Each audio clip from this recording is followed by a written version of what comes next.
What's going on, everybody? How y'all doing? Sorry about the delay. Had a little technical difficulty trying to get things set up. We're doing a marathon, so I'm chilling today. The camera's off. How y'all doing? Y'all come on in here and hit that like button.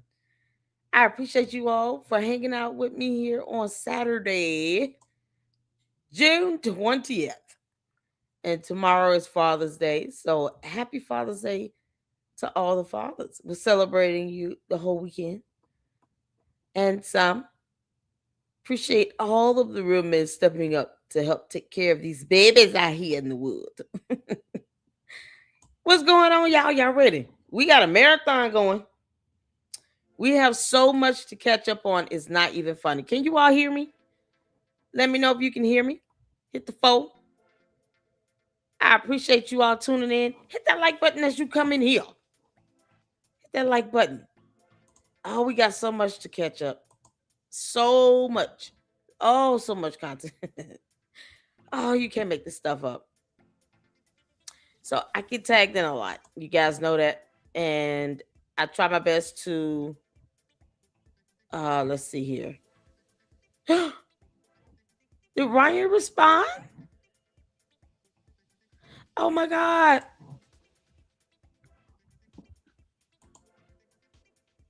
I think Ryan responded. Hold on. We might be getting a collab. I wanted to do the beginning of July. Yes.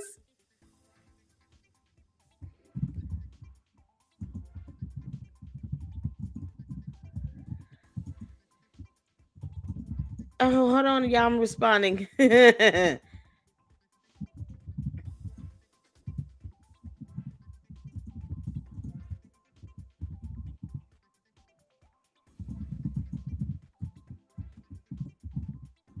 Hold on. I gotta respond to this, y'all.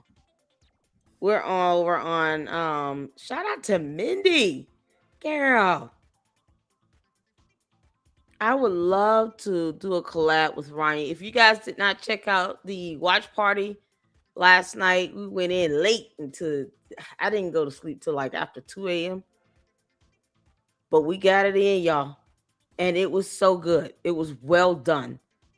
I love his research. So I'm responding to him. Mindy and I in a group, we responded to him, trying to set something up.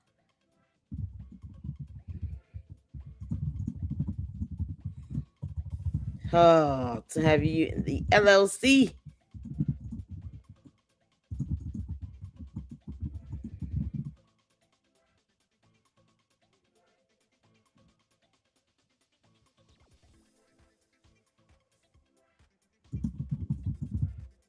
Oh, hold on.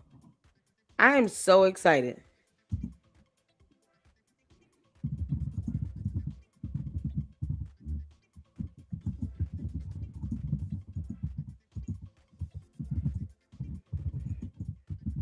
Does he have a regular 9 to 5 as well? I thought I heard him say that.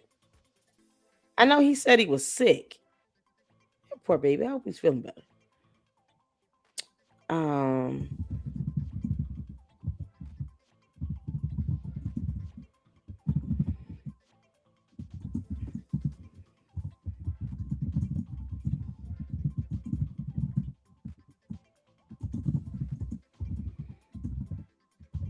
Okay. I just responded as well. Oh man, that would be awesome. Oh man, this is so awesome. Thank you, Mindy, and to all of you all that have helped in getting collabs, no reply.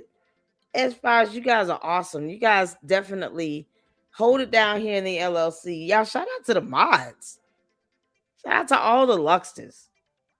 You guys go out of your way to make sure we have some fantastic collabs up in here. Oh, that would be awesome. He did a great job in his research. So if you have not seen the watch party, you got to see it. You're missing out. He was able to connect Candace to this economic forum that she did in Russia. And then some other things, connections with Andrew Tate and Dubai. They really think they're going to be able to just hide money. Candace out here lying, talking about Georgia's fishing in Russia all the time. You can't make this stuff up. So he was able to catch that. Laura Loomer brought it up first, her suspicion, which he was absolutely right about. And then he just kind of put in, a couple feelers and a couple of his team members. I want to assume they're team members. Did some research. And then that's when they confirmed that she was going out to do a speaking engagement. And it's like, why you just won't say that? If you don't feel that people would get upset, why wouldn't you just say you're going out to speak at a forum? But Candace had already said, what, 6 months ago? This is what she was going to do. So y'all have to, sometimes it's the thing she says, you got to catch it. Because she tries to throw it out there like it's dust in the wind. And we caught it. When she said, I would rather be Russian, I think I'm going to go to Russia 6 months ago. She was telling us then she was going to Russia. Those forums are not something that's done, in the middle of the night. No, they're done months in advance. So she knew what she was doing. Her crabby ass can't make this up. She knew what she was doing. I'm like, there's no way she came back to the US and was not tracked. She knows she has to have some camera somewhere installed on her and that they still have to be watching. Like, she knows that. And she doesn't care. And you brought all that mess back into our country. Man, you can't make this stuff up. All right, y'all. We're excited. So we'll wait to hear back from Ryan and see what he has available for the beginning of July. And hopefully we can get a collab going with him and have him in the LLC. That would be absolutely fantastic. I appreciate that. Francisca, I see your emails you sent on Umar stuff. We'll be getting to that. Y'all, we got to get to some YouTube videos right quick before we get in over on X, because so many people have caught up on what she's doing. We're going to kick it off with Joshua Carr, because we did Milk Bar the other day, and unless he's done a new video, I don't see it over on YouTube. So we're going to kick this off with Joshua Carr. All right? Hilarious. Candace still is mispronouncing words. We got to start off with a little laughter. And then, of course, the FBI response, Mira K covered that in her video. Would love to have Mira K over here in the LLC as well. And then Natalie Beisner. Is it Beisner? And then Jan Nemo did a new video. Now, this one is shorter, but it's so good. It's so good. And then Faxme did a couple videos and stuff, especially where he goes in about the number of times that she lies. I mean, my God. Candace lies like she's breathing air. We got to check out a couple of his videos he did about that. The number of times she says Charlie is scary. It's scary. Let's see. And then he did a live stream I wanted to check out. And then we got the eclectic journalist. Oh, y'all. The one where the guy was trying to channel Charlie Kirk. Candace started this demonic nonsense. She started this demonic nonsense. Let's see. Candace on side to Epstein. No reply. Will you able to get him some information? Are you able to get some information? So we got that, and we got the eclectic journalist. We got to check out. Shout out to the eclectic journalist, y'all. She did it. I'm trying to find that video. I don't know why I didn't have it in my my list. And make sure you guys are subscribed to Faxme. Check out his content as well as the eclectic journalist. We support them all. She did her wrap up of the narrative machine. I'm trying to show the one where this one right here. This dude talking about he can channel Charlie. Why did these dumb demons think Charlie want to speak to any of these folks? Let them in rest in peace. But it's Candace. This is what you did. This is all your fault, Candace. You dumb demon. Now you have people out here talking about, oh, I'm channeling Charlie Kirk because she's talking about he can astral project. This is all Candace's fault. Look what you started, Candace. All this demonic nonsense. I mean, if you just wanted to leave, cared a little bit, just leave him alone. All this demonic nonsense, the seances and all this stuff. What's wrong with you? So now there are people who think they can channel him. Go figure. Because she talking about he got a third eye and he can astral project. Y'all see why that stuff is dangerous?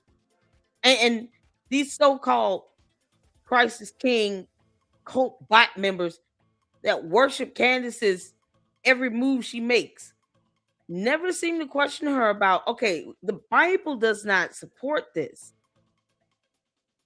And this is why you have to rebuke these dumb demons. It's like a plague. Because then she goes and says something, and it puts all this witchcraft, sorcery all over him. And now you have people trying to channel him as a medium. Well, that's got to be the most demonic thing ever. Candace, this is all your fault. We call out evil as we see it. So I want to watch this again. We'll start with Milk Bar, and then we'll go from there. Is that good, y'all? We got a marathon today. We in for it. This medium thing is something else. I saw a little bit of it. I was like, oh, we gotta pray before. Oh, we gotta pray before we do this. Because demonic stuff is demonic. It's still demonic. So before we start, y'all, if anybody we're gonna follow the example of anybody, it will be Tamara Neely. Hold on, let me get some comments in right quick. Stoked for this, really struggling, and I need to laugh. Oh, Mackenzie, we here for honey. Thank y'all so much for your patience as well. Because it's gonna be all day. Y'all ready to be all day? Yeah. Candace, I told you I can go hours on you. Can't make this up. Oh man. I appreciate you coming in and tuning in and hanging out. Y'all hit that like button as you come in. DR, how you doing, honey? I'm just trying to get some of y'all comments up right quick and give everybody a shout out. Shout out to the mods. Yeah, I was running late. I'm sorry. Technical difficulties we here. Caleb, what's going on? I see you up in here. Mindy up in here. Shout out to the mods, you all. I appreciate you, honey. Yes, I just sent the response to the group chat with you, Mindy and Ryan. I'm excited. Check your DMs. Got it. No reply. What's going on? How you doing, honey? Y'all, our research game is strong up in here. No, but it is nice to see someone that is like research driven and just presents the facts. And that's it. And that's exactly what Ryan did. And we are here for it. So I would love to have him in the LLC next month. I think Fax Me wanted to collab again. That would be awesome. Certainly looking forward to doing more collabs with Edie Marie and her Candyland Biker Babe. Because, you just got to have some laughter in life. Then, of course, we got to cover the topic about Jay Witt's wife as well. So we'll do a separate live stream for that. Well, we can watch that board meeting and go over some information. I'm doing some FOIAs. Oh, I am. Because they playing around with this woman's livelihood. Can't make this up. Jennifer, what's going on? Is it Andre? How you doing? How you doing? Terry, how you doing? I'm so glad you guys are able to tune in. Angie, how you doing? It's been a minute. You good? If y'all can't tell, my voice is just gone. It's exhausted. What's going on, Ashley? So y'all bear with me. We're gonna get there. What's going on, Jim? How you doing? Shout out to everybody up in here. I appreciate you all. You guys are awesome. Y'all ready to go? Sarah Fields released a video on Carmelo Anthony. What? Would I be able to show that? Sometimes YouTube acts finicky. Will I be able to see that? Did somebody else do that? I tagged you on Milk Bar's new video. He does have a new video. Why is it not on YouTube? Hold on.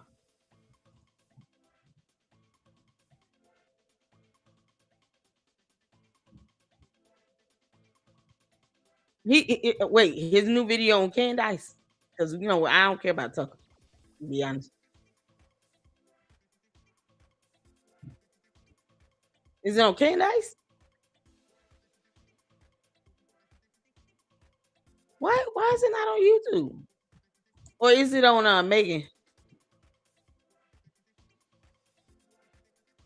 Hold on. Oh, okay. It's y'all, it really is not over here on YouTube. Okay, cool. So we'll switch. Thank you. Thank you, girl. There you go. So we'll switch over to X after we check out these two. It is Milk Bar and his Facts Me. Those are short videos, and then we'll switch over and see his new one. All right, sounds good. Yeah, I'm ready. Let's go. Let's get back to this. All right, so make sure you guys go support Milk Bar TV. Show them love, and I will catch up more comments. Before we get started, we gotta pray because we don't need this demonic nonsense coming through the computer screen. Oh Lord. All right. So, Lord, we thank you for this day. We thank you for your many blessings you've bestowed upon us. Pray, God, that you forgive us for all of our sins and we repent for everything we said and done and thought that was wrong and evil in your sight. We come now, God, as we go through this session, be with us, protect us, keep us covered underneath the blood of Jesus. Lord, we pray that the evil, perverse wickedness of this world is put down to tame right next to the enemy. But keep us safe and protect us as we call this evil out. Be with us, go forth, prepare the way for us. Bless us all. Keep us in your care. We love you and we bless you in Jesus' name. Amen. I do a prayer of protection because Candace, you're a demon. You can't make this up. You got people doing demonic stuff, Candace. That's crazy. All right, let's get to it. Now hit the floor where you can see it here. That a shot went off from here, if that was just maybe like decoy number 2, and actually Charlie was shot from beneath him, which then could maybe explain why there was no exit wound. Maybe everyone's looking up when we should be looking below, right?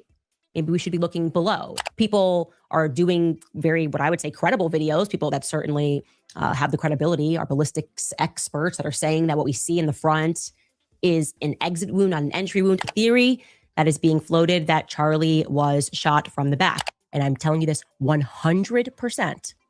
Charlie Kirk was shot from the front. And at least a fragment of the bullet was recovered from his neck. What I can state rather unequivocally is that there is now more evidence, more evidentiary support that Charlie may have been killed by a rigged explosive device that was on him. I never dismiss the exploding mic theory. I was always clear to my team that I thought there was something there. And then my producer has a note that there are a lot of comments asking about the microphone theory. Here's what I will say about that.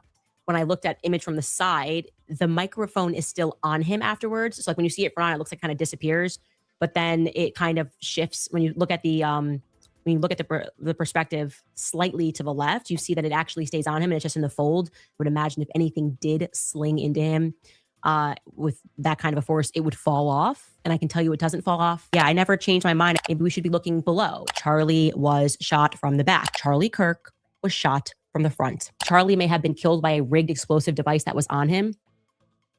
Kind of gets into what Charlie, the world before to the world after Charlie Kirk. All right, Charlie. Investigating this Charlie Kirk. You know, I was there when Charlie easily say that Charlie, the morning of Charlie Kirk's into the Charlie Kirk. He was, Charlie Kirk stopped very big falling. This is Facts Me's video. Counting the number of times she said Charlie. Candace, you are obsessed for no reason over someone else's husband who's deceased. You guys said that we should be able to watch the Carmelo Anthony body cam. I hope so. Let me see.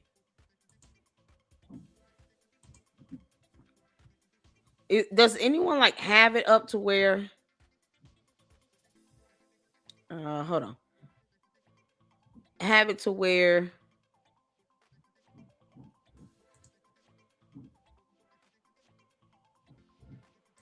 Maybe it's up in no commentary. They just have up the footage. Was anyone able to do it without it being taken down a block? Let me ask that. Because I need to know exactly what it does. It show the act of that happening with him stabbing young man? How graphic does it get? Okay, Jay went over it. Okay, cool. Well, okay, we'll check it from Jay Witt. Okay, cool. We'll do that. We'll use Jay Wiz because I want to make sure like if someone out there because usually YouTube and they so finicky. They're so finicky. I might be able to watch the same thing that Jay Witt watches, but then they might put a restriction on mine, but not his. Like it's so weird.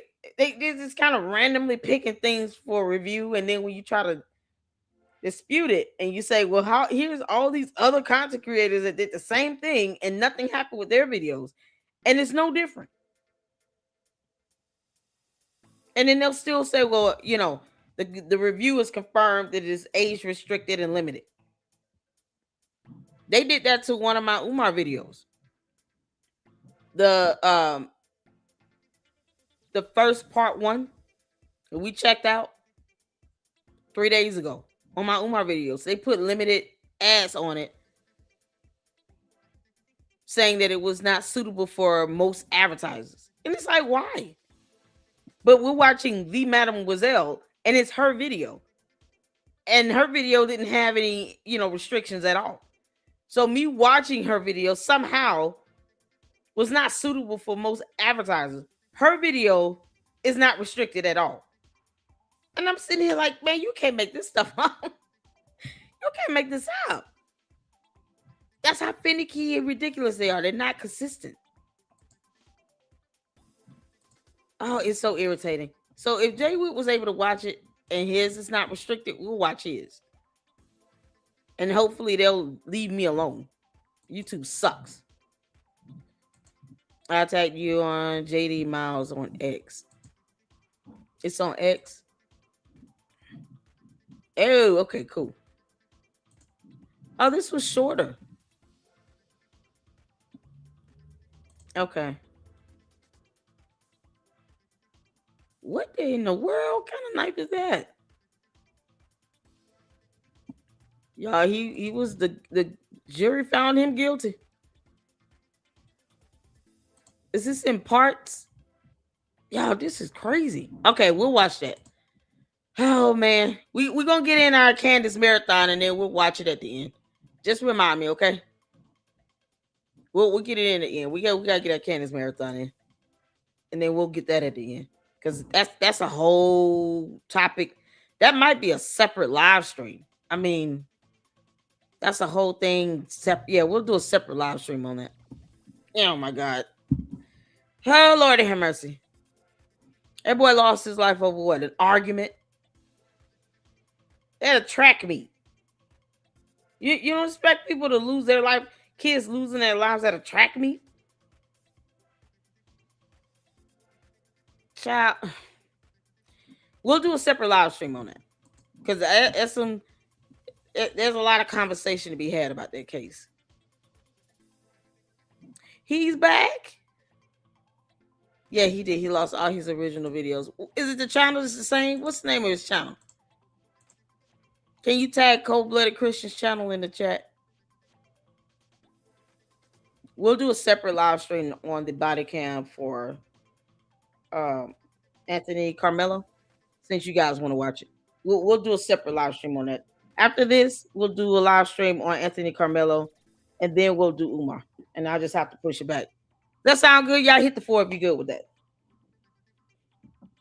Because I'd rather have that as a separate thing. That way we can have some discussion strictly about that. That sound good? Hit the 4 if you good with that. Hit the 4. Hit the 4. Because I want to make sure we, do some due diligence on that one. All right, cool. I see y'all hitting 4s. Let's get back to this, y'all. Out between Charlie and Victor Marty that announced that Charlie calling out was with Charlie.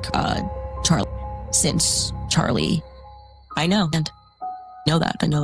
I feel like we have to do all that stuff for Charlie, you know. I think Charlie would attack his legacy. Charlie told relationship with Charlie Kirk in the same way that I tell people who was in attendance, by the way, when Charlie got peer pressure. With Charlie Kirk, when it comes to the Charlie Kirk involvement. View the Charlie Kirk with Charlie's investigating, and this was just one of them. Are lying about where I think Charlie was. So if they had all come out right when Charlie died, who pressed Charlie, I just regret is the last time that I saw Charlie name has a text message from Charlie, but like Charlie wanted to launch as the new Charlie. That's very, if I just ignore how Charlie Kirk was killed, about Charlie Kirk very plainly. Like, if you watch Charlie Kirk, and for Charlie, because they were panicked about losing Charlie in Israel, and Charlie said, what did Charlie genuinely like me and Charlie believe? All when we're speaking about that with Charlie. Legendary Charlie, the teeth of that. I tell you what, I'd like to call out Charlie Kirk.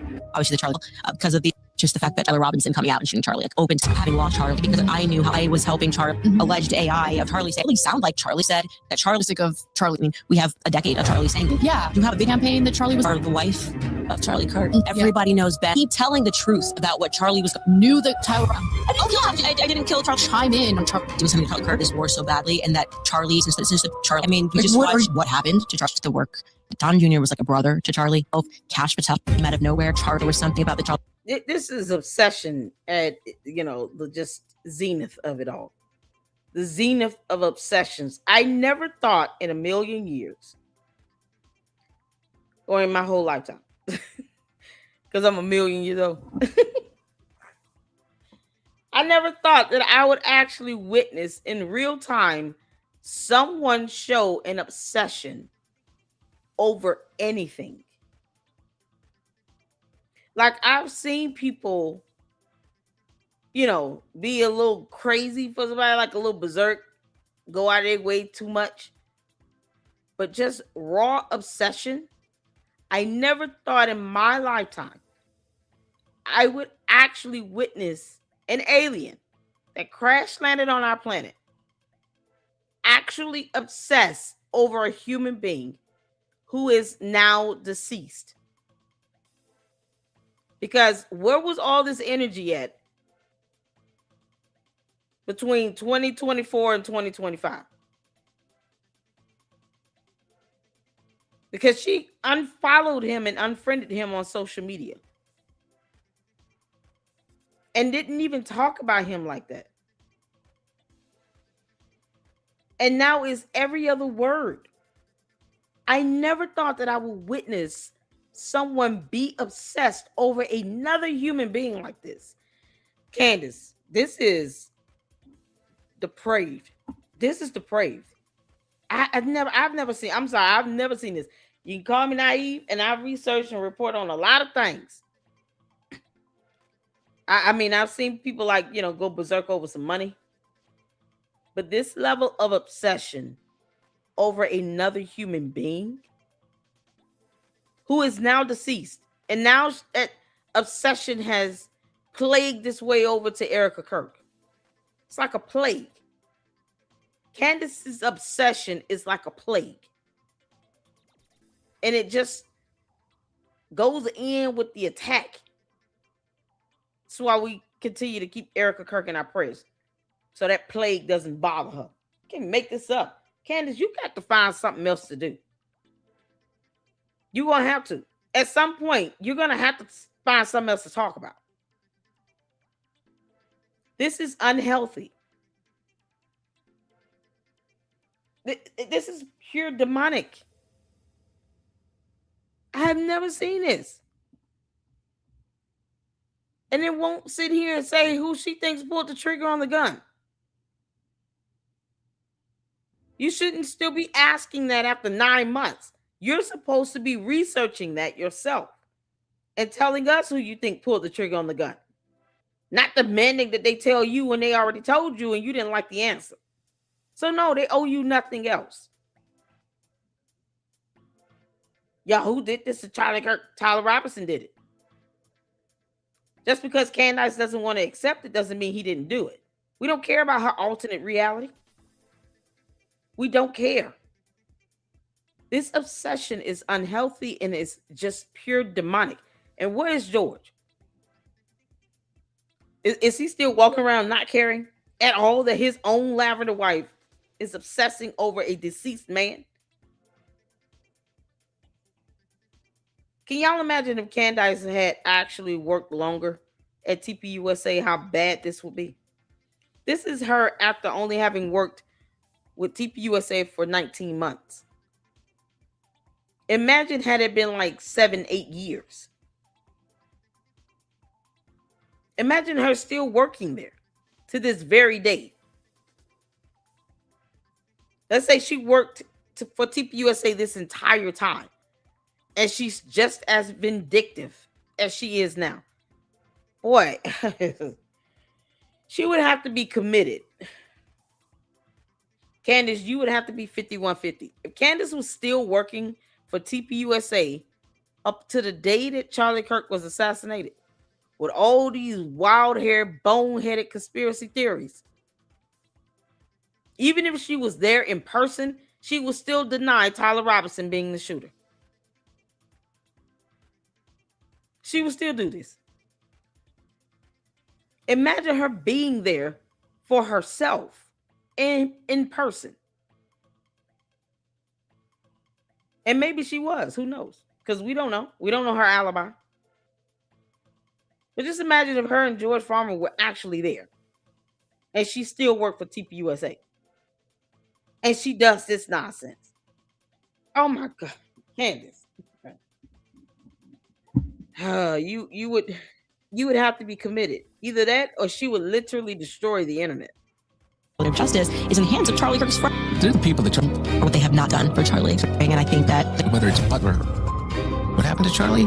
for me and for Charlie Kirk, we just everywhere Charlie wrote sacks. You got started Holly with Charlie, all these characters. And saying, oh, hey, Charlie Kirk, you said, and I remember going through this with Paul Jack the Soap Bandits with Charlie.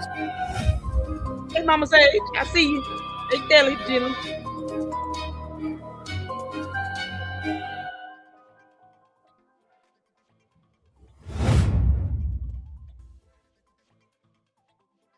Candace Owens basically took a full segment of her. Hold on, we're gonna go over to X right quick and check out Milk Bar's new video. Let's switch over. Oh, I'm so here for this. Hold on. Hold on. Okay. Let's switch over. I am so here for these. So this one is, hold on. There's no better IQ test than who takes Candace Owens seriously.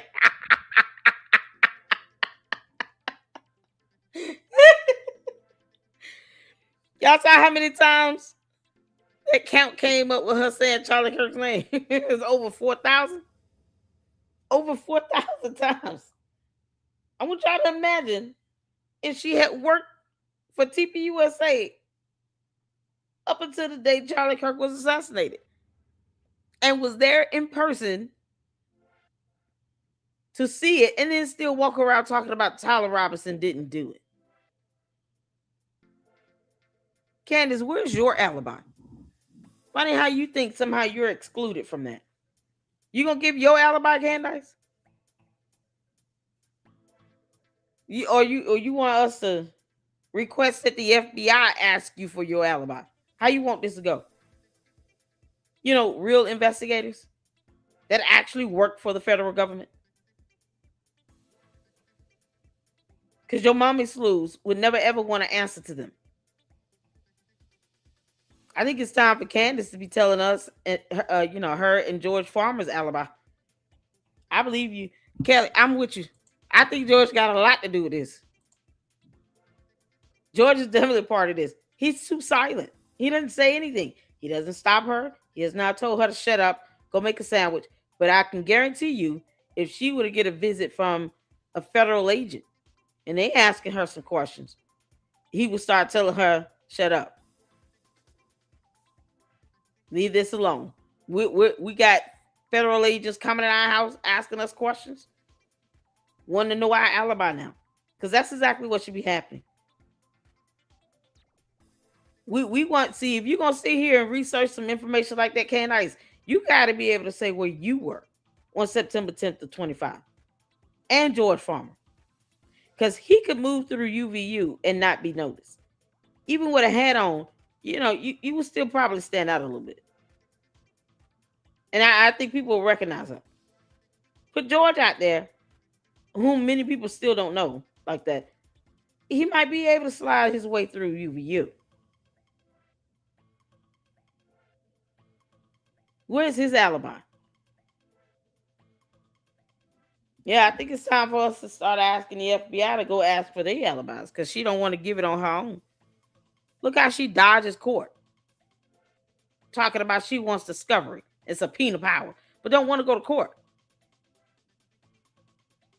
Yeah, it's time for them to give up their alibis. We have no idea what Candace was on September 10th of 25.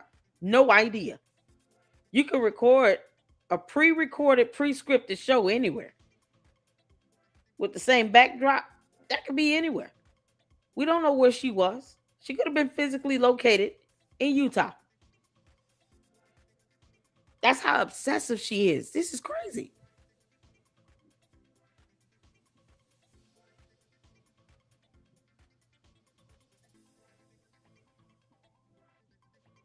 It's that simple.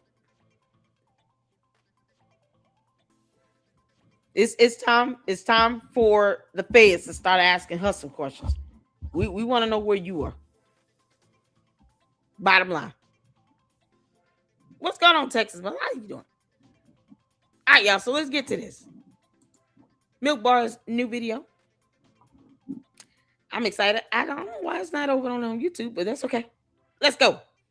All right, you guys. I know that I say that every episode is going to be explosive, and I guess we should just start with one of many explosive discoveries. It's going to explode, and there's going to be so many revelations about how this world really works. Explosive story that I have for you today, and some other explosive things that we have found out. One more thing, rather explosively. Some explosive things that we will be revealing tomorrow. It will shake the foundations of the world. I believe it. You believe it. We all believe it. Even more explosive revelations for you. Actually, some explosive revelations. So here's some explosive news tomorrow. We will have more explosive information and revelations. We are going to have some explosive stuff for you on Wednesday. The thing about the Egyptian plane is so explosive. I don't know what to say other than it's positively explosive. I have so many explosive revelations. We have some more explosive revelations. This is bigger than we could have ever imagined. It's explosive discovery. Get ready. We have an explosive episode because it's pretty explosive episode because obviously that's very explosive. I mentioned Fort Huachuca on my show, and apparently the world exploded and imploded at the exact same time. The explosive episode, even more explosive information, it's unbelievably explosive revelation that I have. Here is a rather explosive lead, but it's potentially explosive. And you know what? This information is pretty explosive. I've got some unbelievably explosive news, rather explosive bits of news to share. Actually, something that is explosive. It's massive. That's rather explosive. That is rather explosive. I do now have an explosive tidbit, but the information is explosive. Something is about to explode. I think the interview is going to be explosive and it's going to change some lives. Brings us to a rather explosive piece. For explosive, it's not. It's not explosive. Well, like I said, should not say explosive. I should say it's not explosive.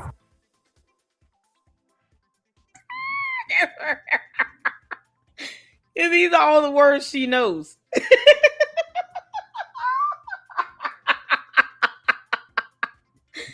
And it's so funny because we're going to go over to Josh Carr, who said in a video about all the words she still mispronounces. Oh my God.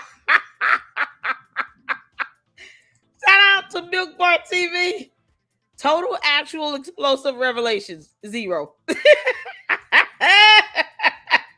Well done, Milk Bar. Well done. All right, you guys. I know that I say. Oh my God, this is helpful. Candace doesn't know the definition of explosive. It's supposed to take everybody by surprise. We're supposed to be wild. You know, this is enough for her cult members because it doesn't take much for bots and cult members to say something about Mitch Snow lying about seeing people on a military base. Yeah, no, with no video evidence at all. You know, for them, it's the greatest thing ever. For us, now he's dodging service for a lawsuit. Candace, your co-defendant is dodging a lawsuit. He doesn't want the U.S. Marshals to serve him. Oh, no. He's about to have a default judgment entered against him. We're here for it. This moron doesn't want to go to court. Neither does Candace. Candace doesn't even want to go to court now.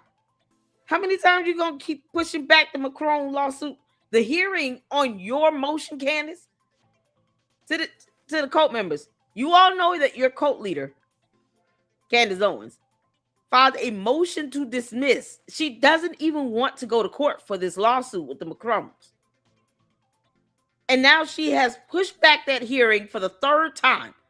Why don't the cult members and the bots tell Candace, go to court?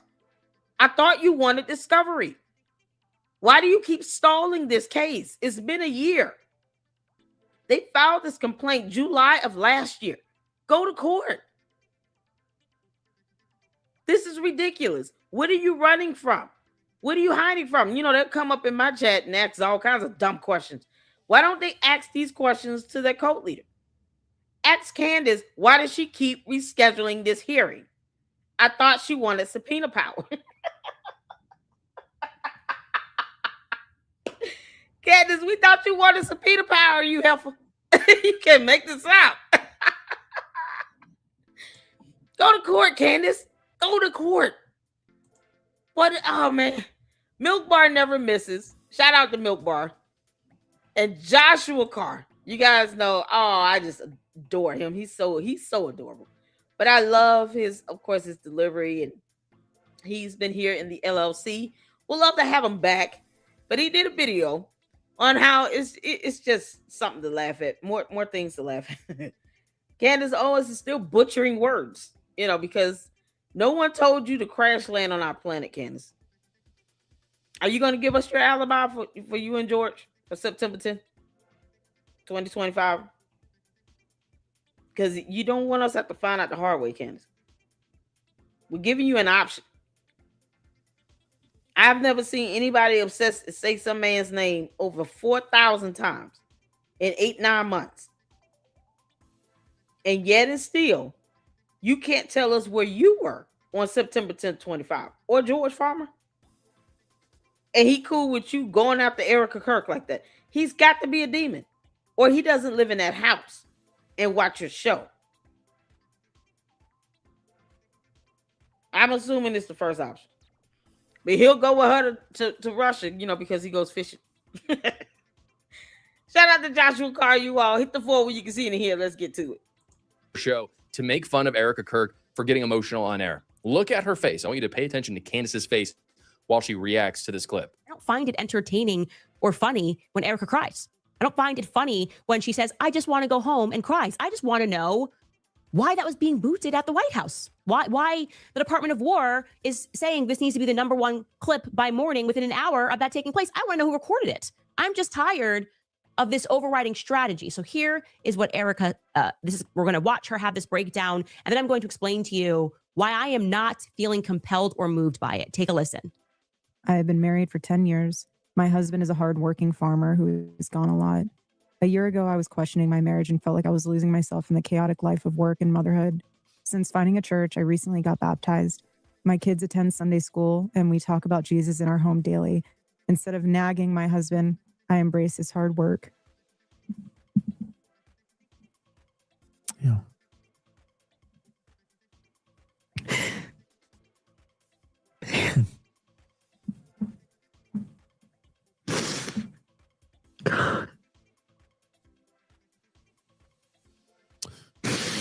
Sorry. You better finish reading it, sweetheart. Let me finish reading it. I love him like a wife should when he comes home. Instead of losing myself to motherhood, I've completely embraced every second of it. Never wanting my precious babies to grow up. It seems like the more I pour myself into my daily readings, church, and family, the devil shows his face more than I have ever witnessed. Erica Kirk cried on her show when asked about marriage and overcoming marital difficulties. And this has become a 20-minute segment for Candace Owens. And of course, it's part of some sort of conspiracy theory about her being a part of a staged assassination attempt on Trump's life at the White House Correspondents' Dinner. When Erica doesn't cry, they say, oh, grieving widow.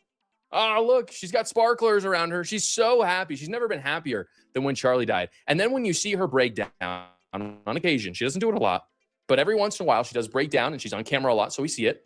They say, look, it's all for show. It's not real. She's crying and it's annoying. She should be stronger for Charlie. What do these people want? That's my sincere question to you if you're a Candace Owens fan watching the show right now.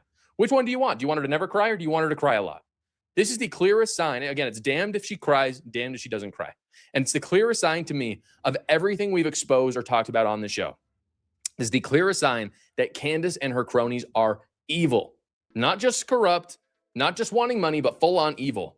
They are illogically inconsistent.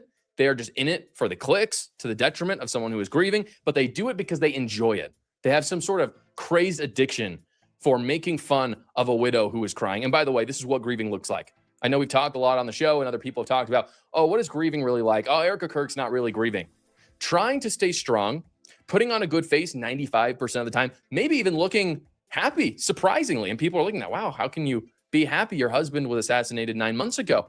But looking happy 95% of the time and then breaking down at seemingly random times, that is grieving. For anyone who has ever grieved a hard loss like this, that's exactly what happens. You go about your day, you work very hard, you try to provide for your kids if you're a parent, and then randomly, out of the blue, you break down. And that's what happened with Erica Kirk here. And that's why Candace Owens tried to seize on this moment and make it look like something bad when it, in fact, is the very thing that she has been supposedly looking for, which is that Erica Kirk is indeed grieving. And all of it's very natural and very normal. To be honest, I think this can be depressing to see at times. It's depressing to see how evil people can be, like Candace Owens. So I thought I would give you guys a nice palate cleanser to finish up this segment of the show. Milk Bar TV put together a new compilation of Candace mispronouncing things. And even though Candace is evil, I think seeing the most famous podcaster in the world struggle with basic English does warm your heart a little bit. Take a look. Their new push is just that I'm stupid. It is a biennial joint military operation. Sex slave was hired by music mogul. Before we go there, I want to address this. Kathy Harris Gillum, come to the front. Assuming you are a real person, not a bot, even if you are a cult member of Candace Owens, I call you all the candy asses because I can. Have you ever lost anybody at all? Anything, anyone you love? Dog, cat, a relative, friend?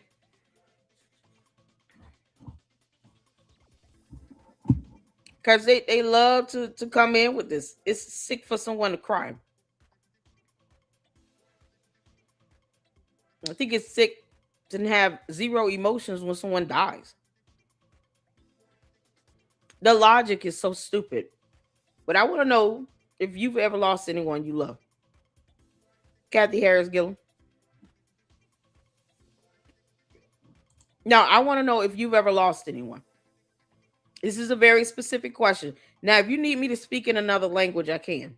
We'll translate this if you don't understand English. Have you ever lost anyone you love, including a pet? Yeah, because pets are family too. Have you ever lost anyone you love? Yes or no? Because I got to be specific because they keep answering random things. Assuming you're not a bot. And that's just me assuming and giving you the benefit of the doubt to be a real person. Do not leave all caps in my chat either. No one needs to do that right now. Don't block them. I want to answer my question. Just lost my husband last August. I expect you never to cry about it.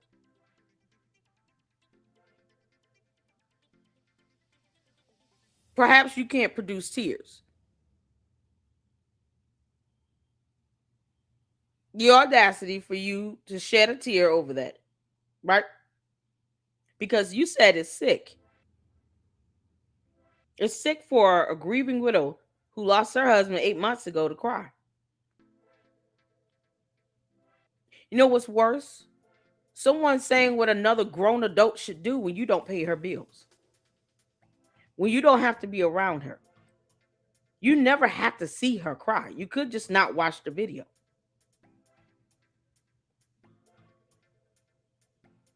What's good for the goose is good for the gander.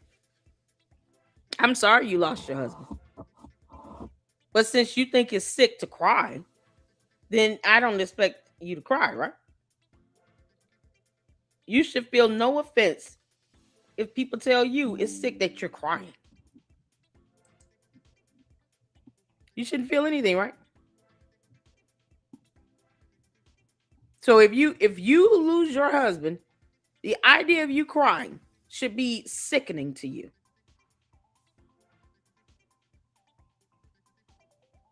It should disgust you to shed a tear. Based on your logic, every time you cry over the loss of your husband, you should feel sick to your stomach. Is that what I'm to take from this? Because you said it's sick. Define sick. Every time you cry, no. It doesn't matter what she is. Because she's going to cry regardless. She just so happened to be on air. I can cry on air. We all do that. I've cried doing a video. Somehow it's supposed to be sick. So someone's supposed to see that as sickening to shed a tear in front of a camera.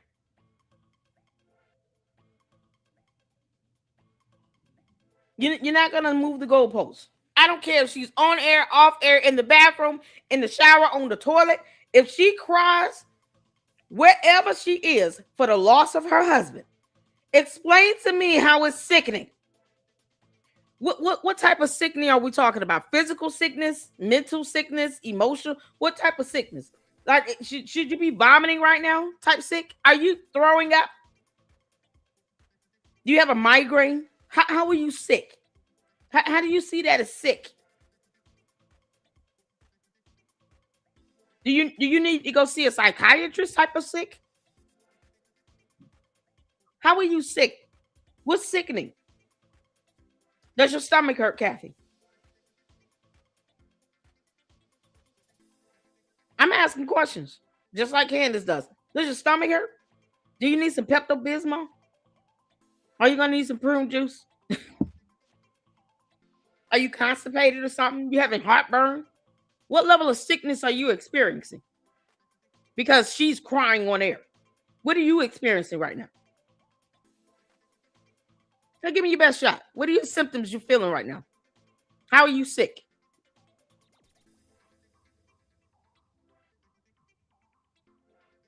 Do you I mean, is it like, oh, I gotta go get me some anti-nausea medicine? You have a migraine headache? Are you going to be able to function for the rest of the day because you saw Erica Kirk cry in a video? Does it hinder you from doing your job? Last time I checked, the earth is still revolving around the sun.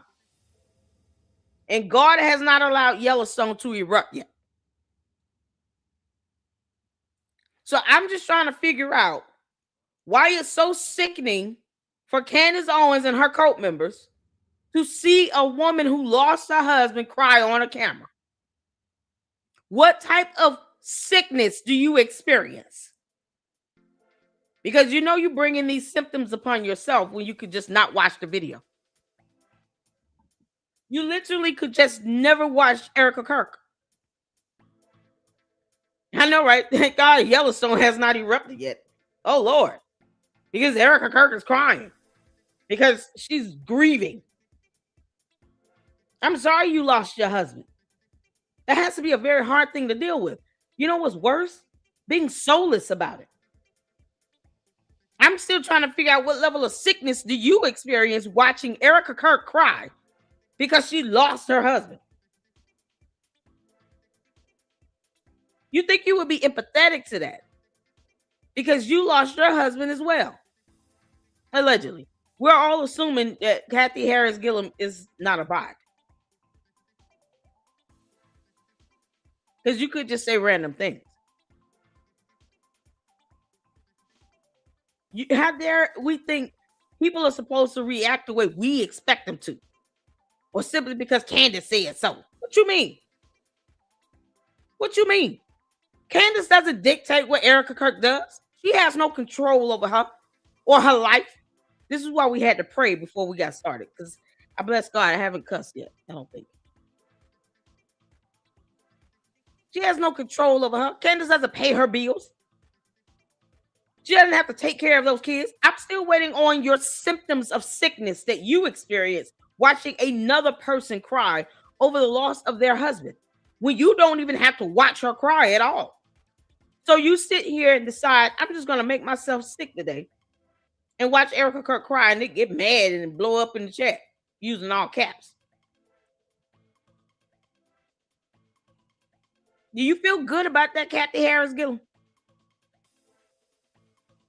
Are you at peace when you sit here talking about I'm sick? It's sick to see someone crying over the loss of their husband on air in a video. How dare she? How dare you make me sick? How are you sick? I'm just trying to figure out what symptoms are you feeling? Do we need to call an ambulance for you? Do you need 911?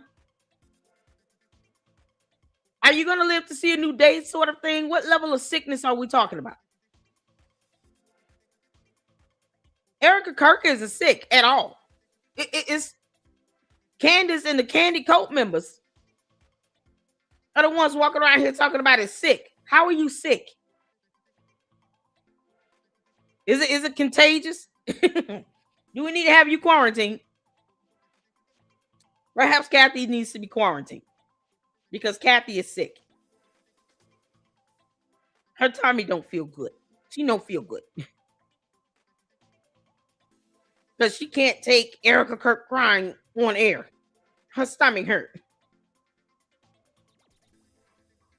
I know one thing God will do. Remind you who's God.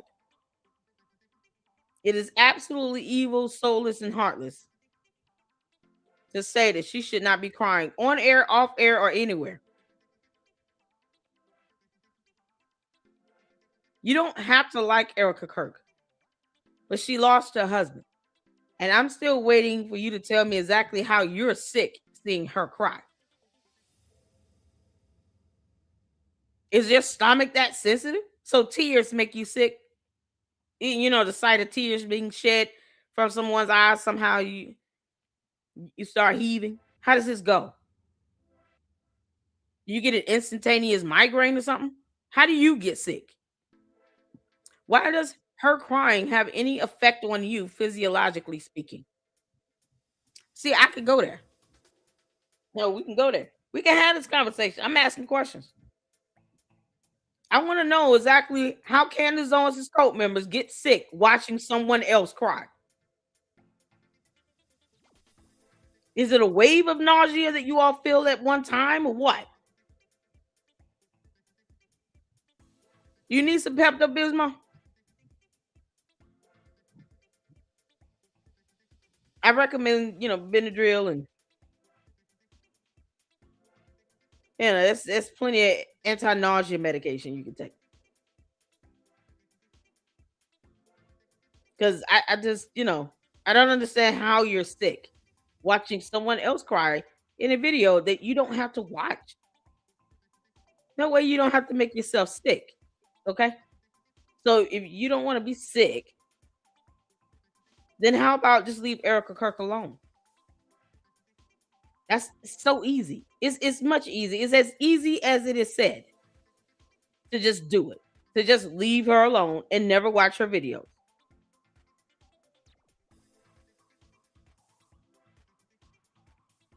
You can't make this up. I really want to know exactly how they get sick.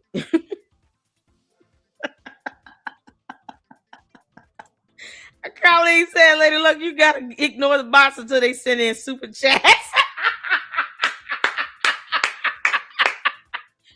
Don't give them your precious time for free. Colleen, that's a good idea. Oh, Kathy Harris Gillum, can you tell your cult leader and the God you worship to send me that 7K y'all keep promising me before I send her an invoice? We got to draft up an invoice. Can I get like an image of an invoice for 7K to Candace Owens from Lady Luck Club. For all the times your dumb bots and cult members kept saying that I'm getting $7,000. Here's an invoice for $7K plus interest and fees and late fees because y'all 8 months late. I assume this is $7,000 per hour. So here's the bill.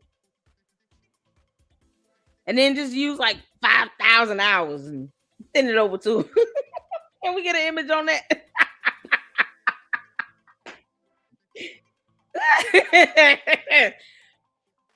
Oh man. Oh, that would be awesome. Oh, I want to, if one of y'all can get me a photo or image of that. Oh, that's gonna be a thumbnail. And I'm gonna tweet that over there on X.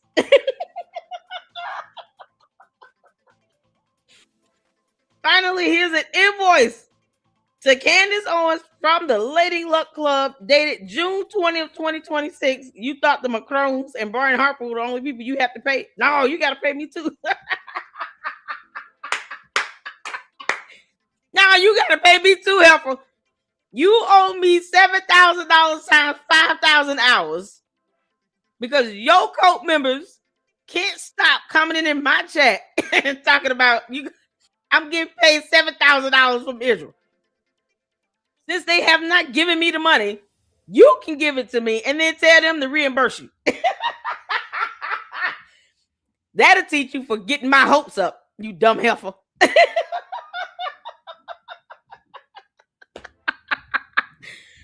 Oh, can we get a photo on that? Oh, that's going to be a good image. Let me know if y'all can do a photo like that. Oh, no reply. Say I'll make it right now. Oh, that's going to be epic. We're finally sending that invoice over to Candace. Candace, I'm invoicing you. You thought I was playing? Now you send me the money. They want me to get $7,000 so bad. How many times do I get the $7,000? I've been asking so many questions about this 7K. Is it 7,000 per hour, per segment, per show, per what? How does this go? Is it like once a week? Even once a month. I've been at this for 8 months. Come on. Give me my money. I want my money.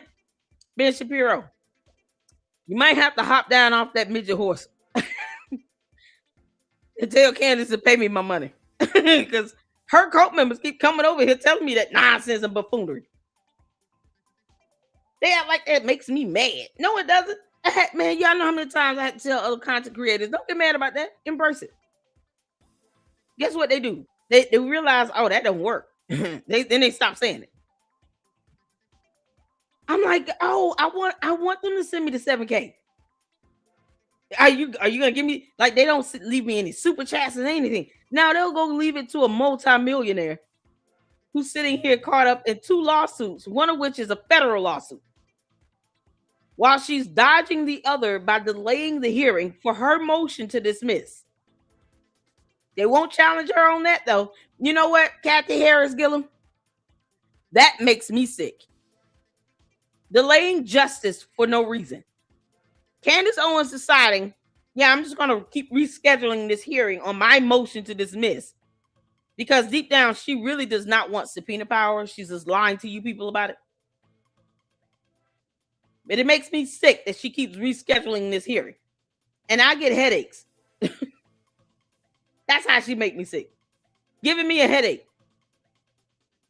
And it's always at the midnight hour. It's like always one day before the actual court hearing. What is Candace running from?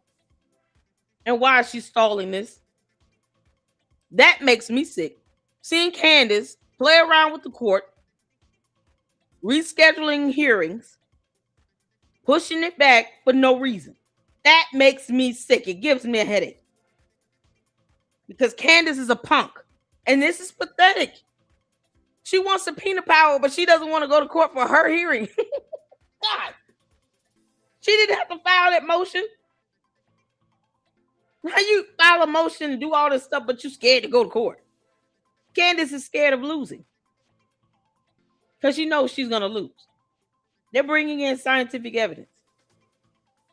Candace knows that she's going to lose. Candace, stop delaying the inevitable.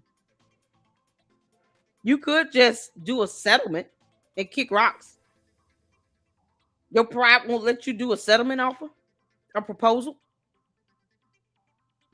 That makes me sick. She's wasting time and money with the courts, delaying and stalling one hearing on her motion where she wants this whole case dismissed. That girl does not want to get to the discovery phase. And she has no idea what it means to have subpoena power. Or else she wouldn't be pulling this nonsense off. And the cult members can't see that at all. And it's staring them in the face. It's right in the front of their faces. And it's like they still can't see it. Because Candace told them, don't look this way, look this way. Child boo. Oh, shout out to you, Susie Q, for the $5 super. To all who are grieving or have grieved, do what is best for you. Bless everyone except the candies. God will deal with them in due time.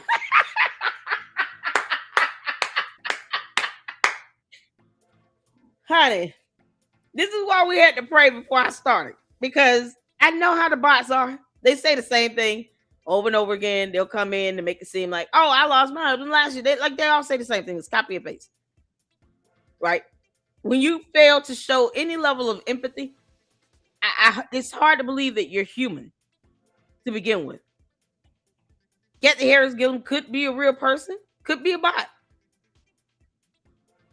Either way, she has no reason to be watching Erica Kirk cry and then saying that it's sick.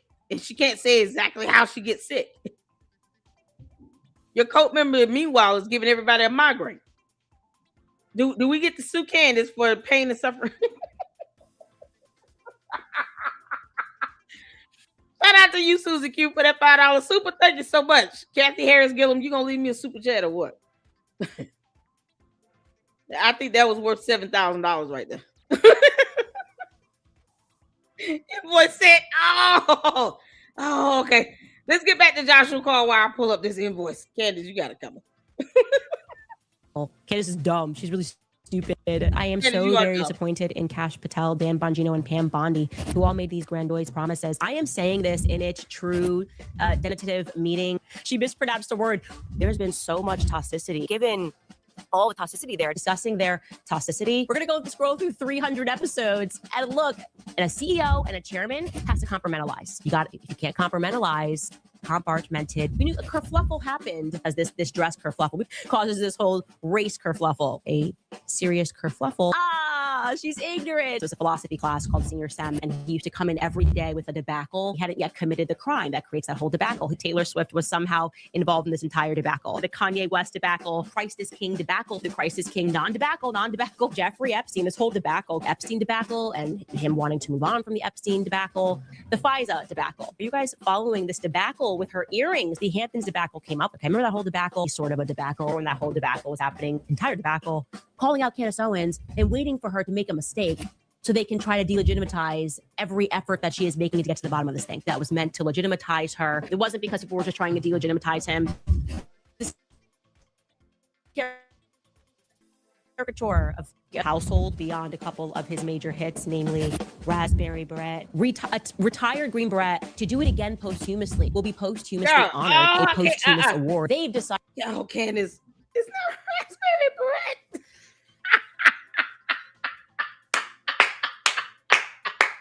Candace, if anybody is rolling over in a grave, it's Prince. Raspberry Beret. Because beret is how you pronounce that word. Not beret. If you are saying that, you've never heard the song. That is a good indication she's never heard that song. She has never heard Raspberry Beret at all. You know, the kind you find in a secondhand store.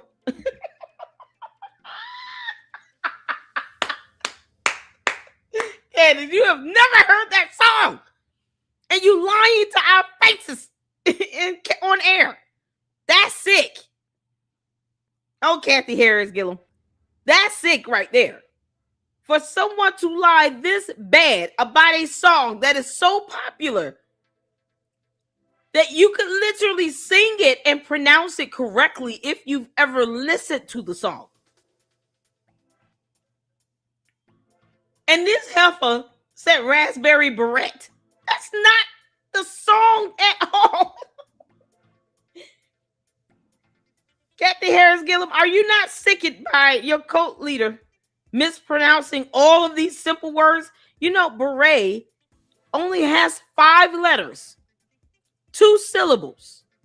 Beret. Beret.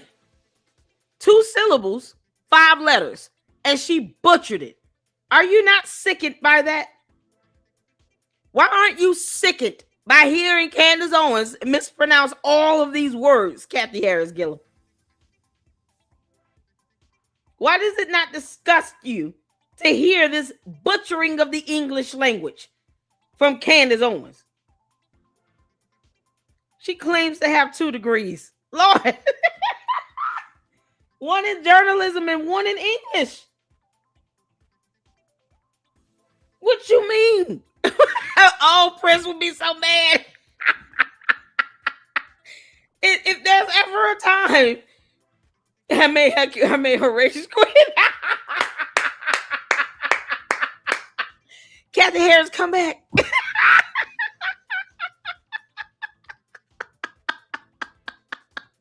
She rage quit. Oh my God. Come back, Kathy, come back.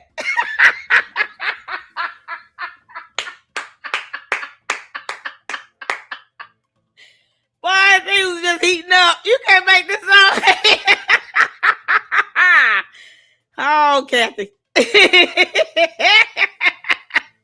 Yeah, y'all, the demonic seance is back. Look at this. Are you ever going to change your username or what? You know I'm not saying it. I told you this last time you showed up here. I'm not saying these letters like this random letters of words. You did the cat walk across the keyboard for real? So you just didn't care. You just kind of slid your finger across the keyboard. Whatever came up, that was it. You're not even trying. Give us a real username. I don't care if it's Billy Bob. Just do something simple. I'm not saying these letters. I'm not summoning your devil. You can make this up.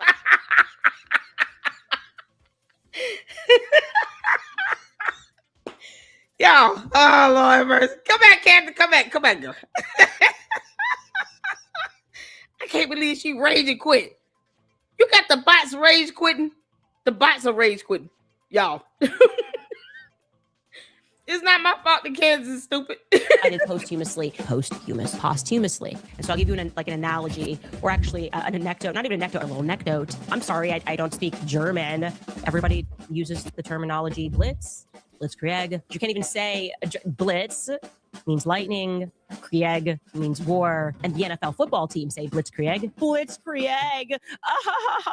Like, God's like, no, he just liked the architecture. Candace may try to pretend she's God, but she's not God. And I enjoy the mispronouncing montages because it serves as a reminder that she's just a weak person who traded her soul for money. And even all the money in the world does not make her suddenly good at talking, doesn't make her suddenly happy. It just makes her weak like the rest of us. And those with ears to hear and eyes to see can discern it immediately. Most of you guys watch this show on YouTube, but did you know the show is also on Spotify and Apple Podcasts as well? Go check it out right now if that's where you like to listen to your podcasts. Y'all, shout out to Owens. Before you get to Mira K. Shout out to Joshua Carr. We got the invoices. Letterman. Tell your cult leader. I'm sending her these invoices.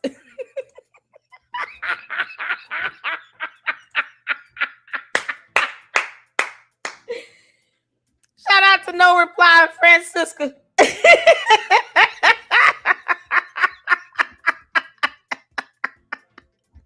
Where is my money? It says paid. I don't have the money. Tell your cult leader I want my $7,000. Where is it? I'm sending her this invoice. It was best going. I'm sending Candace this invoice. You understand me? Y'all go get it up and coming up in here telling me I'm getting $7,000 that I could definitely use right now. and then I don't ever see that money. Letterman, I'm just gonna call you Letterman. Give me a super chat for $20. Let's see how real you are. They never leave me a super chat. You'll leave money for a multi-millionaire that can afford to lose $50-60 million in lawsuits. You won't leave me $20? And I'm sitting here asking for my $7K. Where is my money?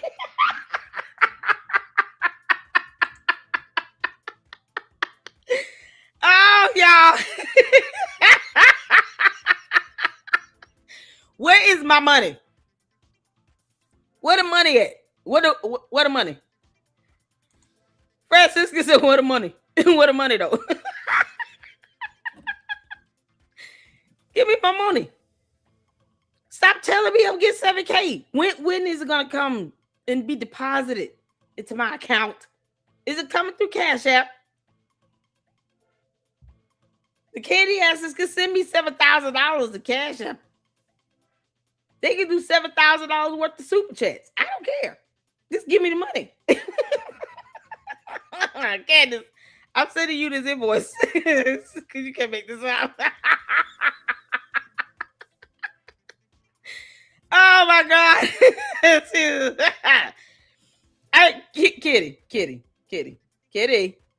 Kitty lays eyes. Video evidence means nothing to cult member government bootlickers. Carol. The judge doesn't care about what you nor Candace Owens thinks or feels. The end. Tyler Robinson is in jail for shooting Charlie Kirk. That is a fact. He is in jail for having admitted to shooting Charlie Kirk. What I want you to do is go ask your cult leader, Candace Owens, how much did she pay Tyler Robinson? We don't care if she believes it or not. You do know that, right? We don't, not over here in the Lady Luck Club. I don't care if Candace Owens believes that Tyler Robinson is not the shooter because she can't tell us who she believes is the shooter. How about go ask your cult leader, well, who do you think pulled the trigger? Who put the trigger on the gun? Who did it? It's been 9 months. You still asking the same dumb rudimentary questions you've been asking since September of last year. They gave her the answer. She didn't like it. Moving on. Tell her go figure it out. Until then, telling us this means nothing. We don't care. How you feel is irrelevant when you can't name a name. So let's just say it's George Farmer. Then what? What if George Farmer did it? Y'all gonna stand by your cult leader's husband? You know, his husband. Are y'all gonna stand by him? Come on, Kitty. If it's George Farmer, are you gonna stand by Candace? Her own husband did it? We say it's George Farmer right now. What you gonna do about it? Because nothing is my answer. I'm assuming you're not doing anything about that. Hey, Cheryl, how you doing, honey? How's it going? How's that LLC, baby? Who ended Charlie, Kitty? Exactly. They can't give us an answer. When we give them answers, they don't like none of them. You can't be picky. Beggars can't be choosy. Y'all begging for time, attention. Y'all want people to see and recognize you in the chat. For what? When you won't leave me a super chat? Not one $5 super chat, Kitty. Not even trying. Weird letter guy, not even trying. They so such clowns. Kitty said meow.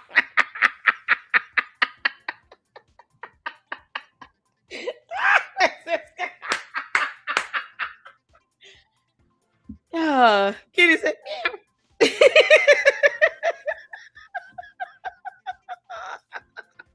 Is that the village crazy cat lady? You can't make this up. Kitty, tell your cult leader we're sending her an invoice. Y'all won't send us any money. Here's the one from Francisca, y'all. Oh, Francisca, this is so good. Y'all look at the cobwebs all over the computers. Yeah, LLC invoice. Bill to Candace Owens. Was $7,000. Candace, I'm sending you this invoice. Just because you're annoying. You getting this invoice. Tell your dumb cult members to give me the money. Because you said Israel will be sending it. They haven't sent anything. Who am I to reach out to? Is it Department of Finance over there? Yeah, if I actually post up a letter to Benjamin Netanyahu, y'all think he will read it?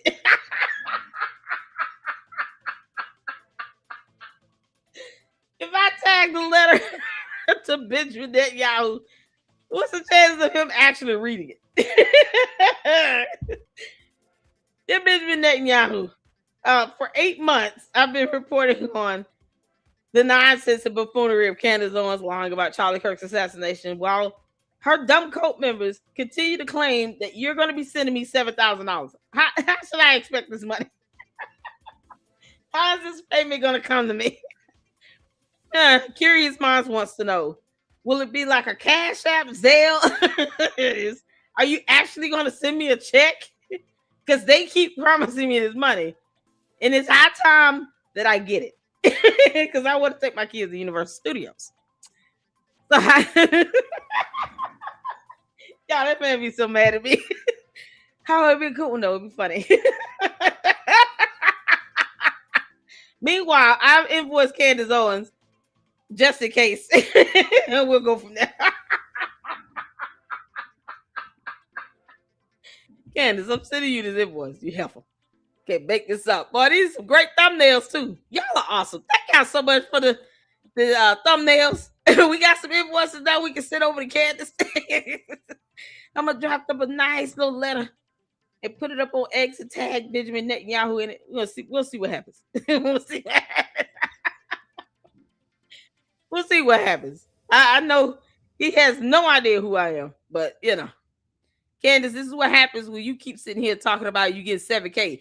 I will ask him for it and dare you to get mad. I'm that bold. Candace, I told you you've met your match. And really you haven't because you can't speak. I see through you, heifer. You have met your match. I'm one of those ones where I will call your bluff. I will write a letter, post it on X, tag the Israeli prime minister on that post, and ask him, am I getting this $7,000 or what? Can you just be generous and send me the money either way? I will do that and put Candace Owens on blast about it. Tell your dumb cult members and bots to stop getting our hopes up. If they're not giving me any money, they don't even want to leave a super chat. Not even a $2 super chat to the candy asses. Not even $2. You can't make this up. But they want me to get $7,000 from Israel. What? You think they would just give me the money? Oh boy. Shout out to Francisca and No Reply, y'all, for those fantastic invoices that will be thumbnails. Oh, we got to get a letter drafted for Benjamin Netanyahu. It's going to be awesome. It's going to be the letter to rival all letters. Let's get back to this, you all. We got Mira K up. Oh, man. Shout out to Mira K. The FBI told Candace to kick rocks. And I wanted to hear Mira K's take on this. Because it's just crazy how she thinks that they owe her something. Candace, the FBI is not beholden to you. They don't work for you. That is the U.S. Federal Bureau of Investigations. They're not here to be your personal mommy slews and flunkies. They owe you nothing. And if anything, they're going to start questioning you about your alibi for September 10th of 2025. You and George. And the kids. How do we know the kids were at the house? They could have been somewhere else and you have somebody else watching. You know, like a nanny. Candace, I don't believe you're homeschooling anyone. You can't say beret. The last thing you need to be doing is homeschooling 4 young, small, impressionable children when you cannot pronounce the word beret. No. Let their nanny do it. Go somewhere and sit down and go read a book. Candace is so stupid. Candace, you should not be homeschooling these kids. First of all, they need to be socialized. Put them back in daycare. It's not like you're broke. All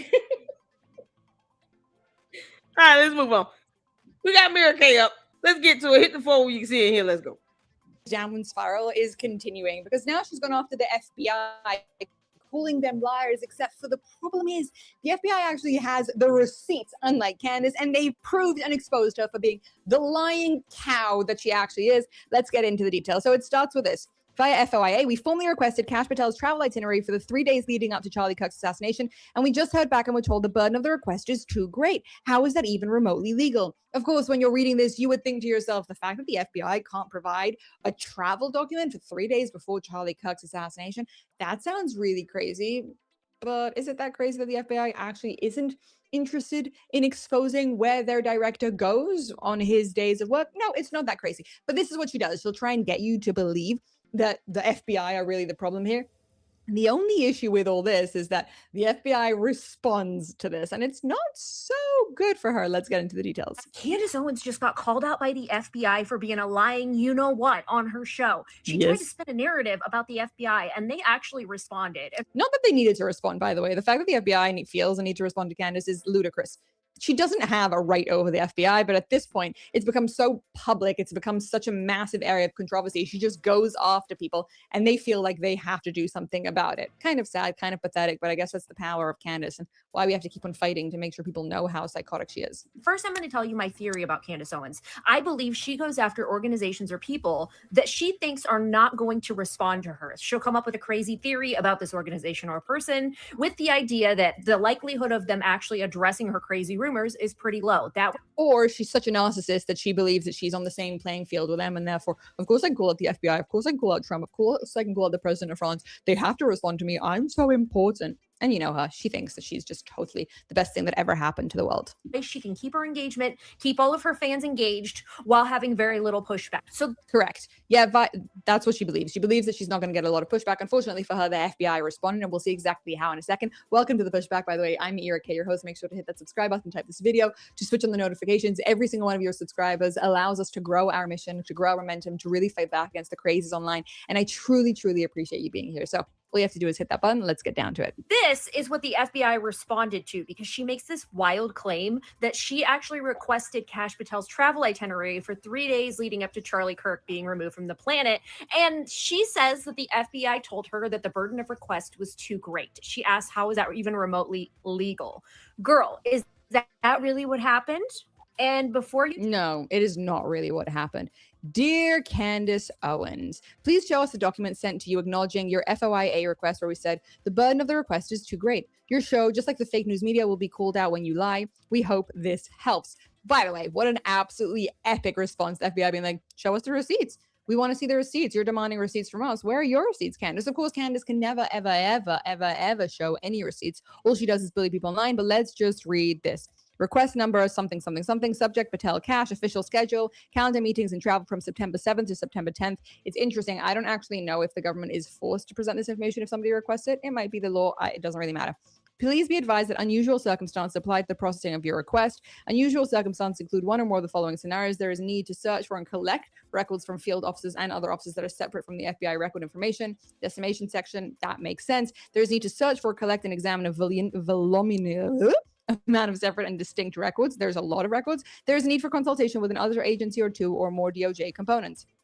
These unusual circumstances will delay our ability to make a determination on your request within 20 days. Additionally, the payment of pertinent fees may apply to your request. The application of unusual circumstances is not determination of how the FBI will respond to your substantive request. This letter provides notice that these unusual circumstances apply to processing and delaying the determination of your request. You have the opportunity to reduce the scope of your request. This will accelerate the process and could potentially place your request in a quick processing queue. Why am I reading all this? Because I want you guys to see the very simple fact that none of this letter says the burden of this request is too great. It just says you're going to have to wait because guess what? The FBI doesn't work on Candace Owens' schedule. You have the opportunity to reduce the scope of your request. They may also reduce search and duplication costs and allow for a more timely receipt of your information. The FBI uses a multi-queue processing system, blah, blah, blah. Please advise in writing if you would like to discuss reducing the scope of your request. Provide a telephone number if one available where you can reach between 8 and 5 p.m. Eastern Standard Time. Mail your response to blah, blah, blah.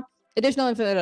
If you're not satisfied with FBI's determination in response to this request, you may proceed under any or all of the following options. What I have to say is that I think that this is a very nice request, considering Candace Owens is literally going after the FBI in the most nasty way. Let's see. Try to say, oh my gosh, the FBI is lying. They came with receipts. So FBI Rapid Response responded to Candace Owens and said, please show us the document sent to you acknowledging your request, where we said the burden of request is too great. Oh, look, surprise, surprise. Candace has no receipts. Your show, just like the fake news media, will be called out when you lie. We hope this helps. So the FBI not only called her out for her lie, they also compared her to the fake news media. That should probably wake a few of you up. Nah, not gonna happen. No one's gonna wake. If you haven't woken up yet to how ridiculous Candace is, you're never going to. And here's a copy of the report. I'm not going to read it all to you because it would take forever, but go ahead and screenshot it and read it later. It's a good thing that I read very quickly and it didn't take us forever.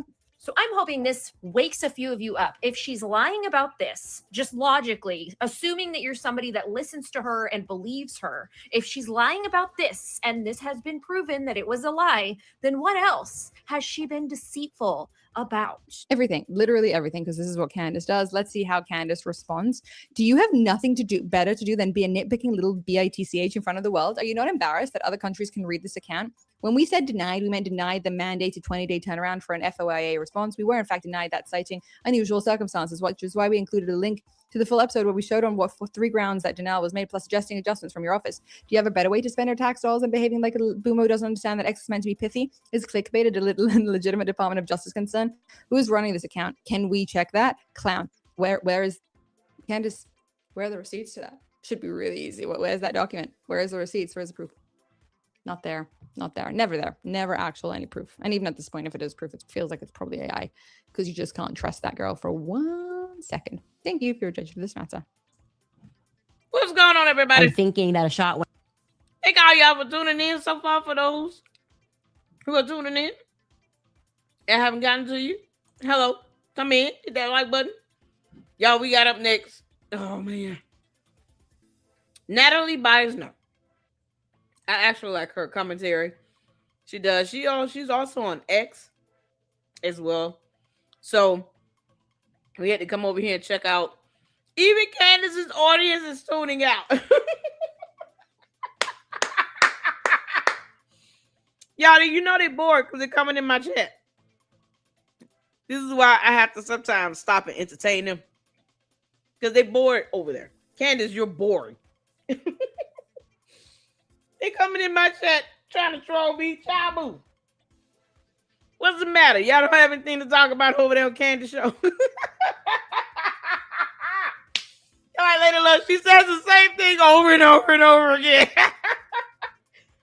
So they gotta come over here for some fun and entertainment. To the candy asses, let me explain something to you. I, the Lady Luck Club, am not scared of Candace in any shape, form, or fashion. And she knows it because she watches me. Candace, kick rocks. You're still bad at this. Your cult members are bored. If you were not talking about these things or trying to go off on the FBI when they can have you questioned and interrogated, even if just to get an alibi out of you. If you can't see how boring you are, don't get mad when they come back to you telling you what I said when I know you watching. So to the candy asses, your cult leader is watching. Whether you run and tell that about whatever I say is irrelevant. Or I have no problem tagging her in my videos on YouTube or any post or anything I do over there on X. I will tag that heifer and ensure that her name is tagged in it. That clown ain't gonna do nothing to me. Evil don't work over here. You understand that? I don't let evil demonic forces take control of this platform. No, we're not doing that. The devil is a liar, and so is Candace Owens. So her audience is now bored because she keeps saying the same old thing, and she refuses to tell them who she believes pulled the trigger on the gun. She can't drop a name at all. And yet it's still all the people she is pointing to, she has no evidence to support. Nothing that Candace does will land in a court of law. because she doesn't know how to spell or define the word evidence. If she can't master beret, evidence is going to be very difficult for her.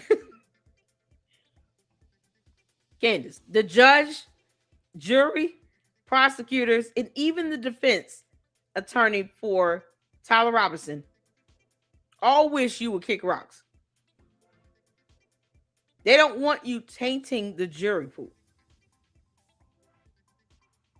That is how much of a non-factor she is in that case. The only time when she comes up is when they're trying to assess the risk of her BS tainting a jury pool or having such an influence to where people believe what she say and not what the evidence shows. And this is coming from Candace, who said, assuming what she saw in a video.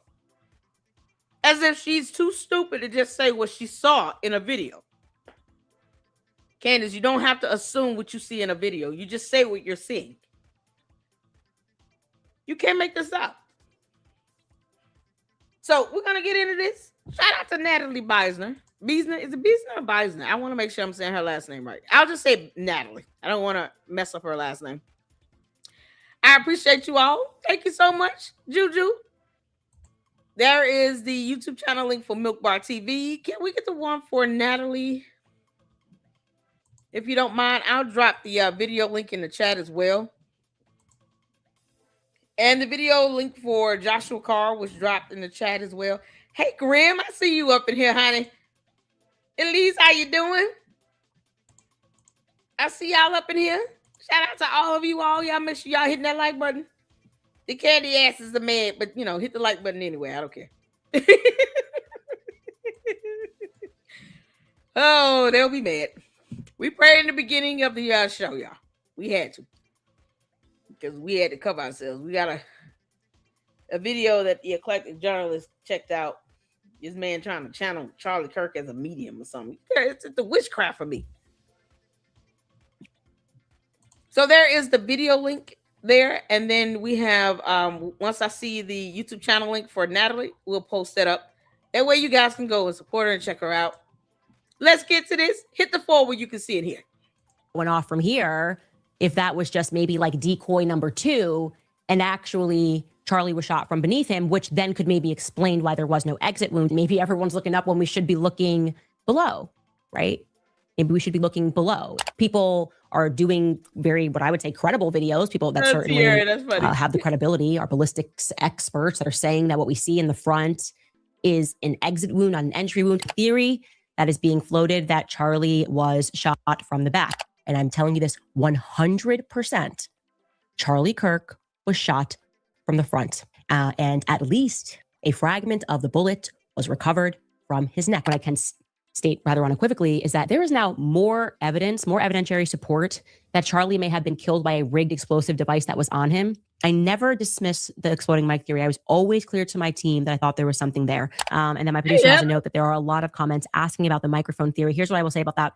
When I looked at image from the side, the microphone is still on him afterwards. So like when you see it from on, it looks like kind of disappears, but then it kind of shifts. When you look at the the perspective slightly to the left, you see that it actually stays on him and it's just in the fold. I would imagine if anything did sling into him with that kind of a force, it would fall off. And I can tell you it doesn't fall off. Yeah, I never changed my mind. Maybe we should be looking below. Charlie was shot from the back. Charlie Kirk was shot from the front. Charlie may have been killed by a rigged explosive device that was on him. So that breakdown, of course, brought to you by Milk Bar TV, and he is wonderful at this. He's wonderful at working so quickly to go back and find specific moments of Candace saying one thing and then completely contradicting herself over a series of months.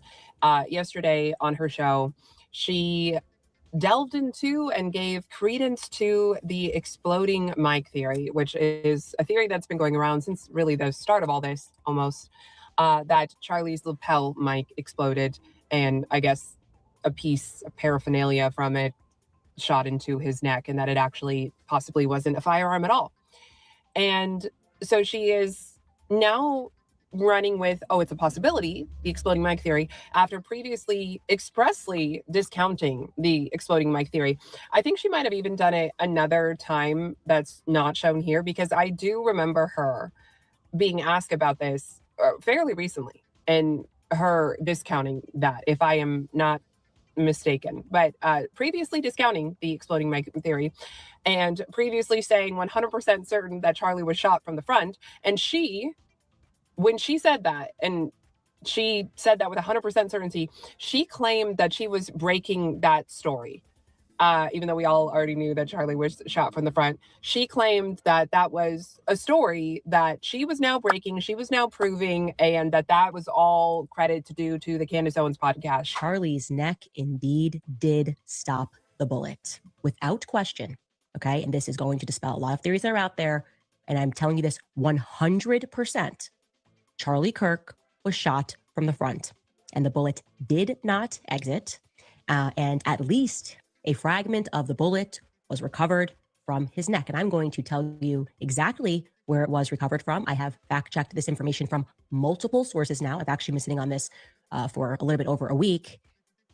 Right around here. So think about almost in line with your shoulder blade, right in the center. Now, why is that helpful? Because it gives us a bullet trajectory, okay? The one in here where you saw that, and it was stopped, and a fragment was pulled. She made a great deal of fanfare about saying it that day, because she had previously suggested that possibly he was shot from behind, and what we saw was the exit wound. Possibly there was a trap door underneath him. So we've gone from trap door, shot from behind, to definitely shot from the front, to now maybe his lapel mic exploded.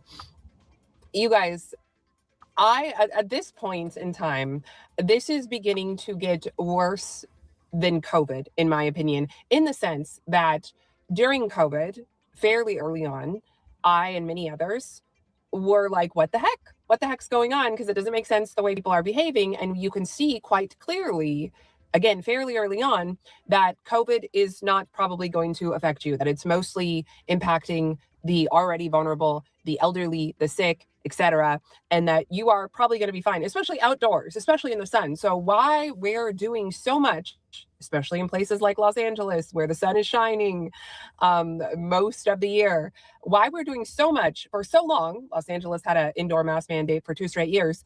I don't know. And I remember being floored and sitting there thinking during COVID, well, I'm not a particularly intelligent individual. There's nothing special about me. I'm special because God created me and I am his child, but there's nothing particularly genius level about me. And yet I can see what is happening here. Why can't more people see it? Certainly a lot of people saw it, but why can't more people see it? Why are so many people so intent on the masks, on the lockdowns, on the COVID shot, on everything? And not only just intent on having that for themselves, but forcing it on other people, when it was clear early on that, again, that wasn't doing a whole lot to help. In fact, it might have been hurting.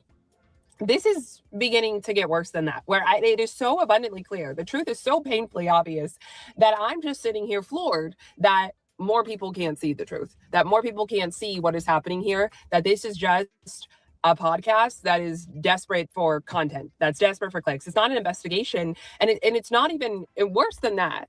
Not only is it not an investigation, it's not even high level, highbrow, sophisticated, intelligent, worthwhile commentary. It's just slop. It's just slop. For someone who constantly wants to talk about Fed slop, it's just slop. And she is desperate to keep the grift going. And you hear that a lot, that it almost becomes meaningless. But you guys, she's desperate to keep the grift going. These are her recent views. And that might look like a lot to you. It is a lot. It's definitely a successful show. Absolutely. But it is nearly unheard of. It's only been in recent weeks, only within the last month. Candace, when you got 6 million bots, shouldn't your views at least be trailing around 2 to 3 mil? You can't even get half of the bots to tune in now. Yeah, it's funny. I'm just curious to know how you got 6 million different bots to sub to your channel.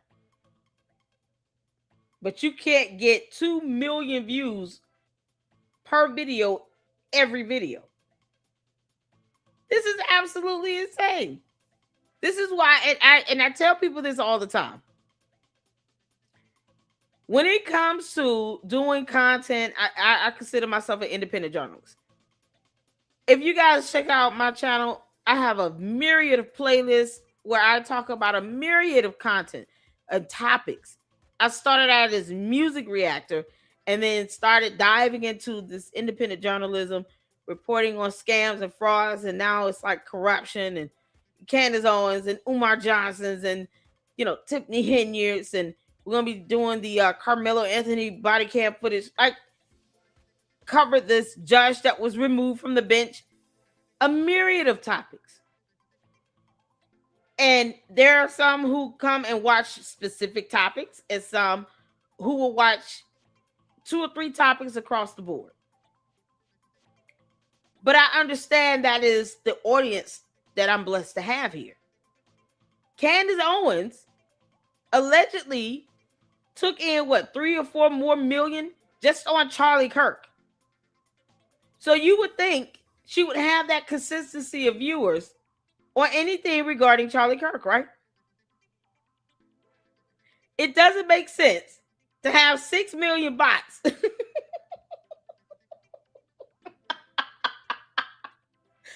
Let's say the last 2 million of them came in within the last 9 months, and you're still not able to crack those 2 million views.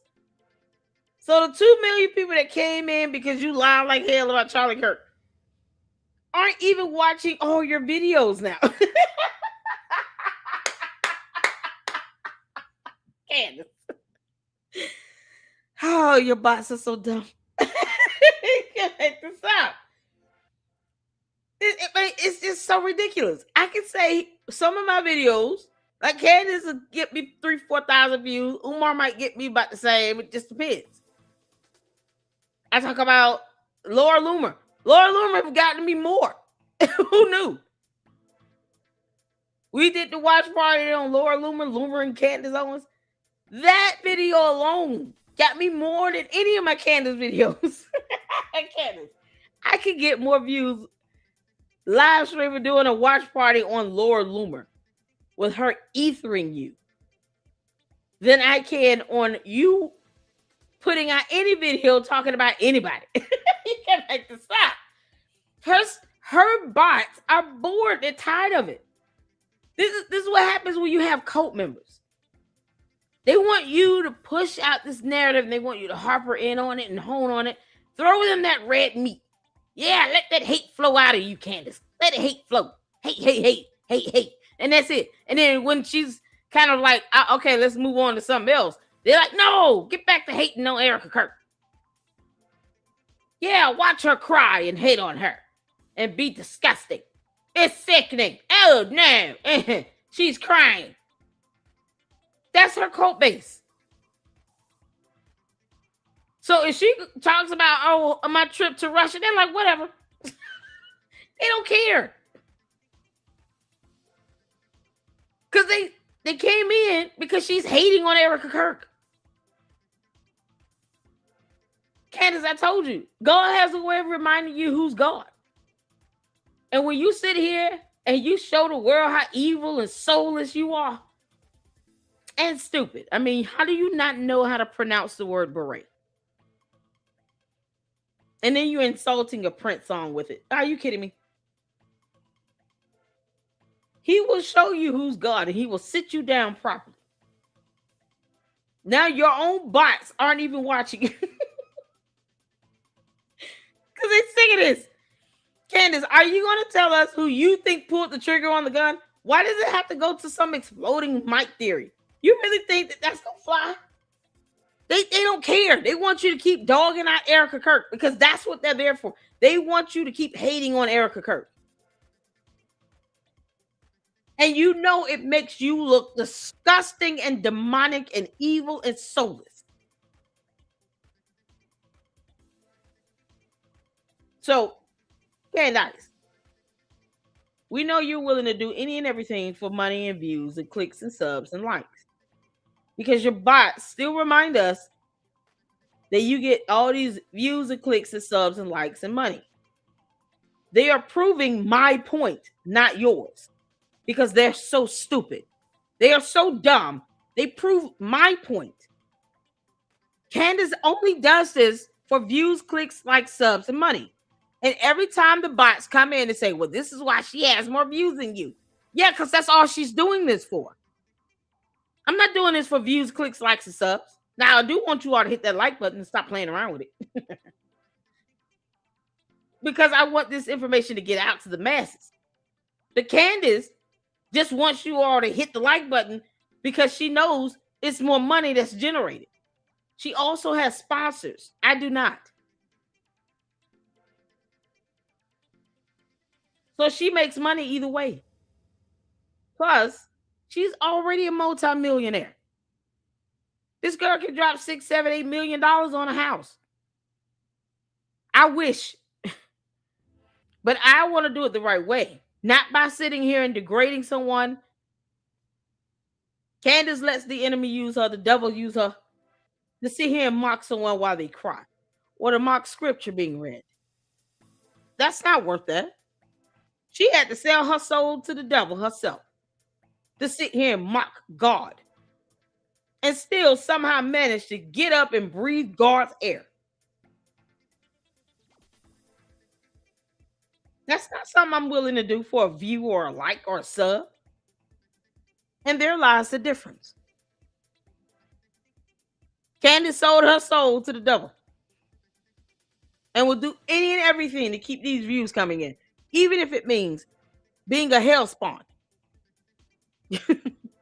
Candace, you spawn of Satan. You have other people now trying to channel this dead spirit of Charlie Kirk. Go figure. That demonic nonsense. For views.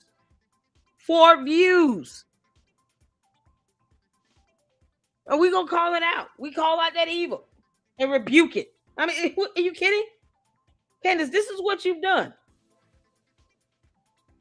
You got other people sitting here thinking they can channel the dead spirit of Charlie Kirk. So he can't rest in peace.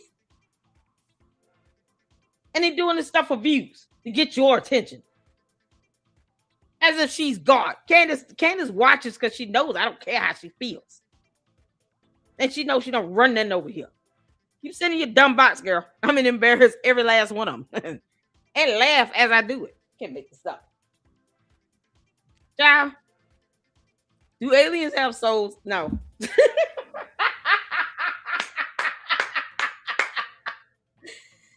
Oh, Lord. No. I'm just gonna say no. Candace don't have one. So, that's that. Tucker Carlson is a crack out Mickey Mouse. Megyn Kelly is a wannabe. That girl is just trying to be like Candace Owens. It's so pathetic because she's much older. She's too old for that. And the rest of Candace's simps and goons are irrelevant. Like, I don't know. Candace don't have a soul. She don't have a soul. That girl has no soul. She feels nothing. Her fake outrage when someone says, I hope your daughter doesn't grow up to be like you. Candace, if you don't kick rocks and go sit your behind down somewhere. Girl, bye, Felicia. You know that stuff don't work over here? I'm still waiting on my $7,000. Can't make this up. God, child. Megyn is afraid of Candace. She is. Megyn Kelly's scared of Candace. That's why she's trying to be like her. Because she figured, it's the best way for me to keep my audience. Let me just start talking about the same thing Candace saying. That's only going to get you but so far. Now the bots are bored of Candace. Go figure. Oh, we're here for it. We're here for it. They're catty ass bots. You have to be able to spell to engage in my chat. So you're going to have to upgrade. That her episodes have started to sometimes take longer than 24 hours to get to 1 million views. That is unheard of as it pertains to her episodes since September 15th, since she started the Charlie Kirk investigation. That is unheard of. Her episodes reach 1 million views within well before 24 hours. And in fact, at the height of this, which I've told you guys before, she was at 2 million views, 3 million views, 4 million views, 5 million views. And those weren't rare occurrences. Those were regular occurrences, particularly in the 2 to 3 million range. That was just a regular episode for her in this Charlie Kirk investigation. And now that is a rare occurrence for her. More often than not, she is going to top 1 million, but just barely. She almost never tops 2 million anymore. And if you notice, when she goes on a break, on a vacation, when she goes away for a week and then comes back, her first show back gets a lot of views, which is frankly part of why I think she does that so frequently. I mean, we all need breaks, but she takes them pretty frequently. And listen, she's able to do that with her job, with her income, with all of that. So good for her. But I also think there is an awareness that when she goes away and comes back, there's like an anticipation, and then her views kind of surge a bit for that first episode, but then they're back down again recently. The views are going down. The views are still very substantial. It is still a successful show. There are still a lot of people who have not caught on, but the views are going down. And I hope that that gives you heart. And, you know, the last thing that I will say, because it's not worth going into, oh, did the mic explode, all of that, when she previously discounted it, 100% said he was shot from the front. Her mentioning me on her show and saying that she wanted to investigate me should have been a clue to a lot of people that this show had long since jumped the shark, because I am genuinely a nobody. And I don't say that with some type of false humility. I am genuinely a nobody. Nobody knows who I am. I'm very grateful for you guys all being here and watching. I really am. But I'm not a nobody. For the most part, knows who I am, outside of a few YouTube viewers that I'm very grateful for. Certainly, I'm not like a household name or anything like that. I'm not a celebrity. And I would wager that very few people care to know who I am. And yet, here she is kind of like roping me in and saying she wants to investigate me and featuring me on her show for even just 5 minutes or 10 minutes, whatever, giving airtime to me on her show. And suggesting that there's something suspicious about me or my past, and possibly I'm being paid to do things, and it's related somehow to Charlie Kirk's assassination or the people who assassinated Charlie Kirk. And that's how you know for sure that this is just desperation. Because see, excuse me, I said I'm under the weather yesterday. I still am a little bit. See, she's just churning her wheels. She's spinning her wheels. She's looking for content. And that is why, and this is something I noted even before she mentioned. Candace, you say you're going to investigate this woman. I dare you. Say that about me. Candace, I double dog dare you say you're going to investigate the Lady Luck Club. See what happens. I dare you, Health. That sounds like a threat for doxing. A whole cybercrime. Especially after you have not only doxed for years, including minors. You have also admitted to stalking, which is a felony in the state of Arizona. I triple dog dare you to say you're going to investigate the Lady Luck Club. I'll wait. Let that happen. Let me tell you something, Candace. You threatening to dox somebody, and the FBI is mad as hell at you. They don't even take you seriously. They calling you a lying clown. Candace, you're a clown. And a liar. And demonic. And evil. And soulless. And an alien. George said you're crazy. So we'll go with that. Did y'all see the thumbnail?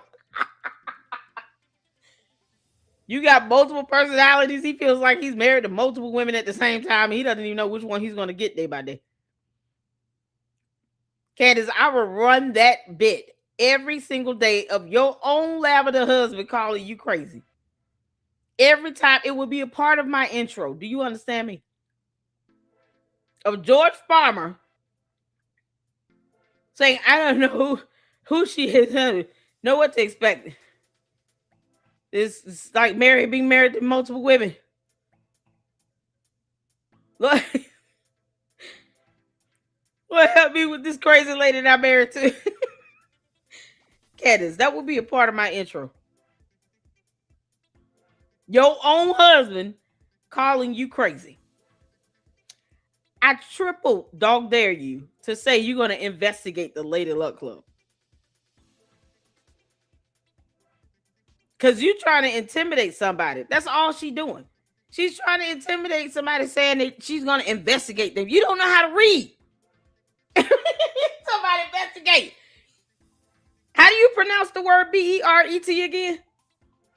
This is the same moron that cannot pronounce the word architecture. Or, onomatopoeia. Supercalifragilisticexpialidocious. She can't master those words at all. Her brain would break. Whatever's in her skull. Whatever she uses to think. Her feet. I don't know. Candace got feet for brains. Can't make this up. You think you're going to investigate? Well, how about you spell and define that word? Let's see how much you know about investigate. Because you can't say beret. Are you kidding me? Natalie, you don't have to take this heifer seriously. And if she tries, sue her. I can guarantee you, Brian Harpool's attorney would love to help you establish your lawsuit against her for all that cybercrime. You try to investigate private citizens like you're a federal government employee. Candace, I would have you reported to the FBI for impersonating federal investigators. How are you going to investigate a private citizen? You understand that's a threat to dock someone? It's the epitome of a cybercrime. Using what software program? Because you don't investigate anything. You barely read. Candace, what's 4 times 3? Candace, I triple dog dare you, and I'm not playing. You out here trying to scare somebody. Girl, knuck if you buck. Candace, knuck if you buck. She who is dodging court on her own motion to dismiss in the Macron lawsuit. Knuck if you buck. You got time to try to investigate a random citizen. A private citizen who has the right to her opinion and to express such on the internet. But you can't take your dumb behind to court on your motion to dismiss in the Macron lawsuit where you told your court members and your dumb bots that you cannot wait to get to the discovery phase. And here we are with the 3rd rescheduling of that hearing. Now it's July 27th. It was supposed to have been Monday. So she has rescheduled it for the 3rd time in 3 months. Yeah, because it was supposed to be April, then June, and now July. So in 3 months, she has rescheduled this one hearing on one motion.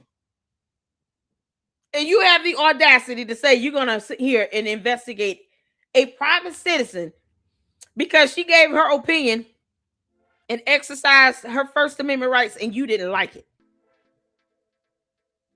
Candace, you out of your mind. I wish you would say that about me, girl.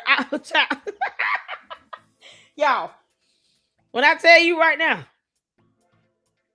Candace, I will go ham in on you. You understand me? Whatever you think you have left of a soul, I will ether that. And my research game is strong up in here. Me and the Luxus know how to research now. Don't play around with it. Oh, we give ourselves a pat on the back for real. Hey, man, how you doing, honey? Diane, did I say something to you? How you doing? To all those that are tuning in. Amy, how you doing? Oh, we got supers. Thank you so much, Amy Slate, for the $4.99 super sticker. Thank you so much, dear heart. I appreciate the support. And there is Mira K's YouTube channel, you all. Make sure you go and check out Mira K. Show her your love and support. Milk Bar TV, as always. We love her. And we have Natalie Beesner, I want to say. Hopefully I'm saying that right. If not, Natalie, my apologies to you. But make sure you guys go show her some support over there. Don't worry, Natalie. She's not child. She thinks that threat somehow is not going to come back with some repercussions. No, Candace. Natalie could report you to the FBI. And the FBI would love to get a complaint about you committing cyber crimes and doxing and cyber harassing people who are private citizens. Candace, you are the public figure. Natalie is not. And you making this threat against someone when you won't even go to court against the Macrons? Girl, if you don't kick rocks, Natalie, she ain't gonna do that. She a clown. Can't make this up. Thank you again for another $4.99 super sticker. Amy, how you doing? Thank you so much. I appreciate the support. Look at God. What are he doing? God is so good.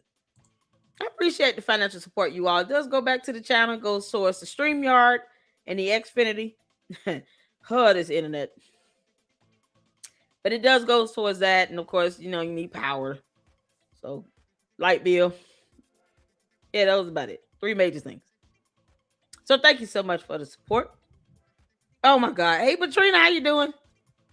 I just want to make sure I'm getting as many people in as I can. Yeah, she's a whole clown.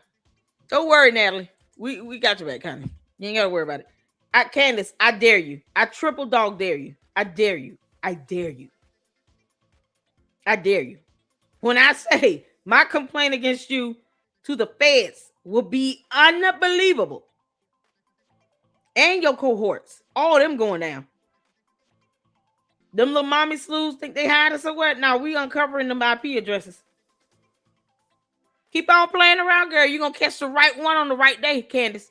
To me, that's why the circle of possible suspects gets wider and wider. We have Victor Marks, we have Phil Lyman, a random Utah politician that no offense, no one had ever heard of. He was back from the beginning. We have the Mormons, we have the men in the maroon shirts, we have everybody. Because the circle of suspects or people who are related to this in some way has to get wider and wider so that you always have something new to say. Because you can't actually prove any of your claims. You can't prove anything. And so you have to constantly expand the possibilities of who was involved and what might have happened to Charlie Kirk, because you always need to keep something new and you always need to keep your viewers coming back. And you need to keep them distracted from the fact that you haven't proven anything. And that's why randoms are being pulled into it as well. Even though in a sane world, nobody cares to know anything about me because they already don't know who I am and they don't care. So you guys, it's just so obvious. It's so obvious at this point. It is so obvious at this point.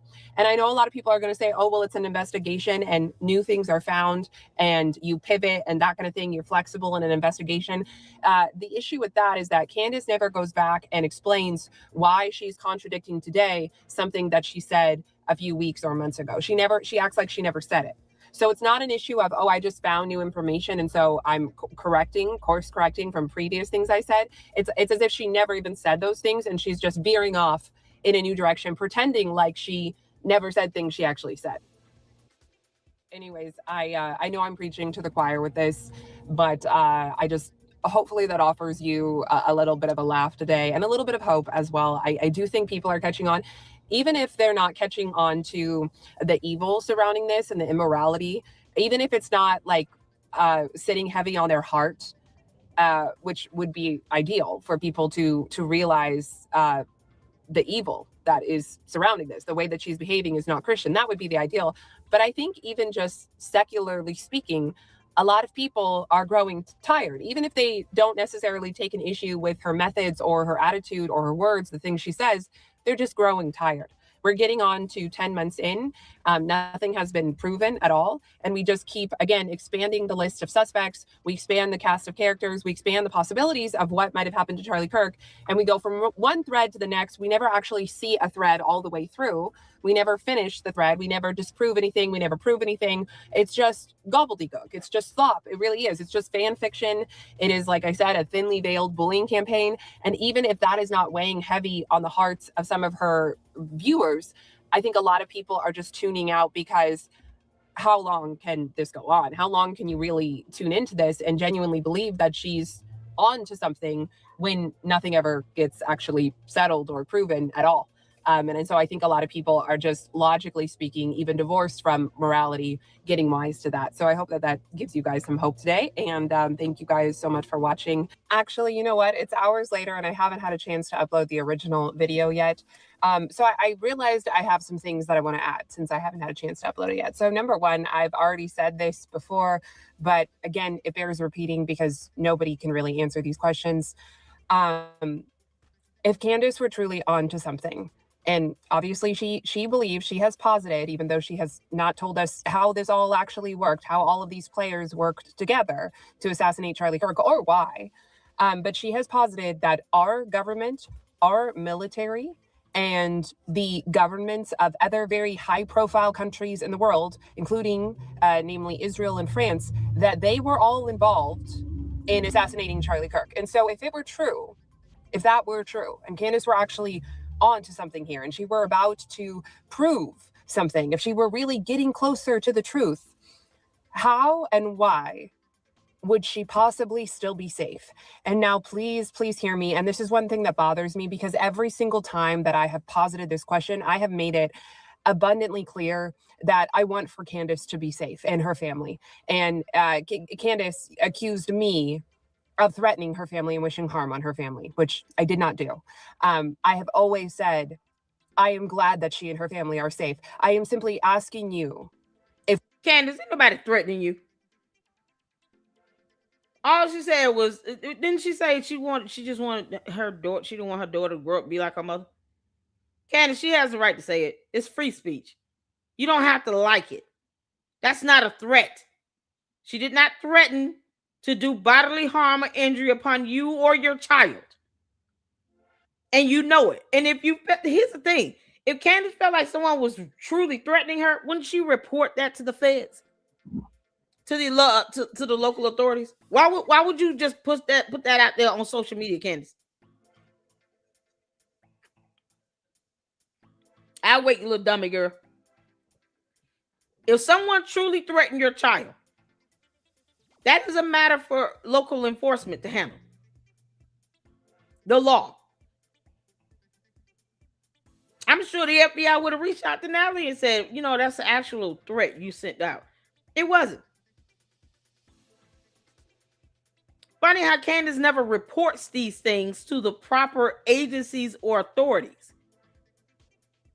But yet she said that she has direct sources and contacts living in Erica Kirk's building, giving her information. Got eyes and ears everywhere where you go. You're being watched.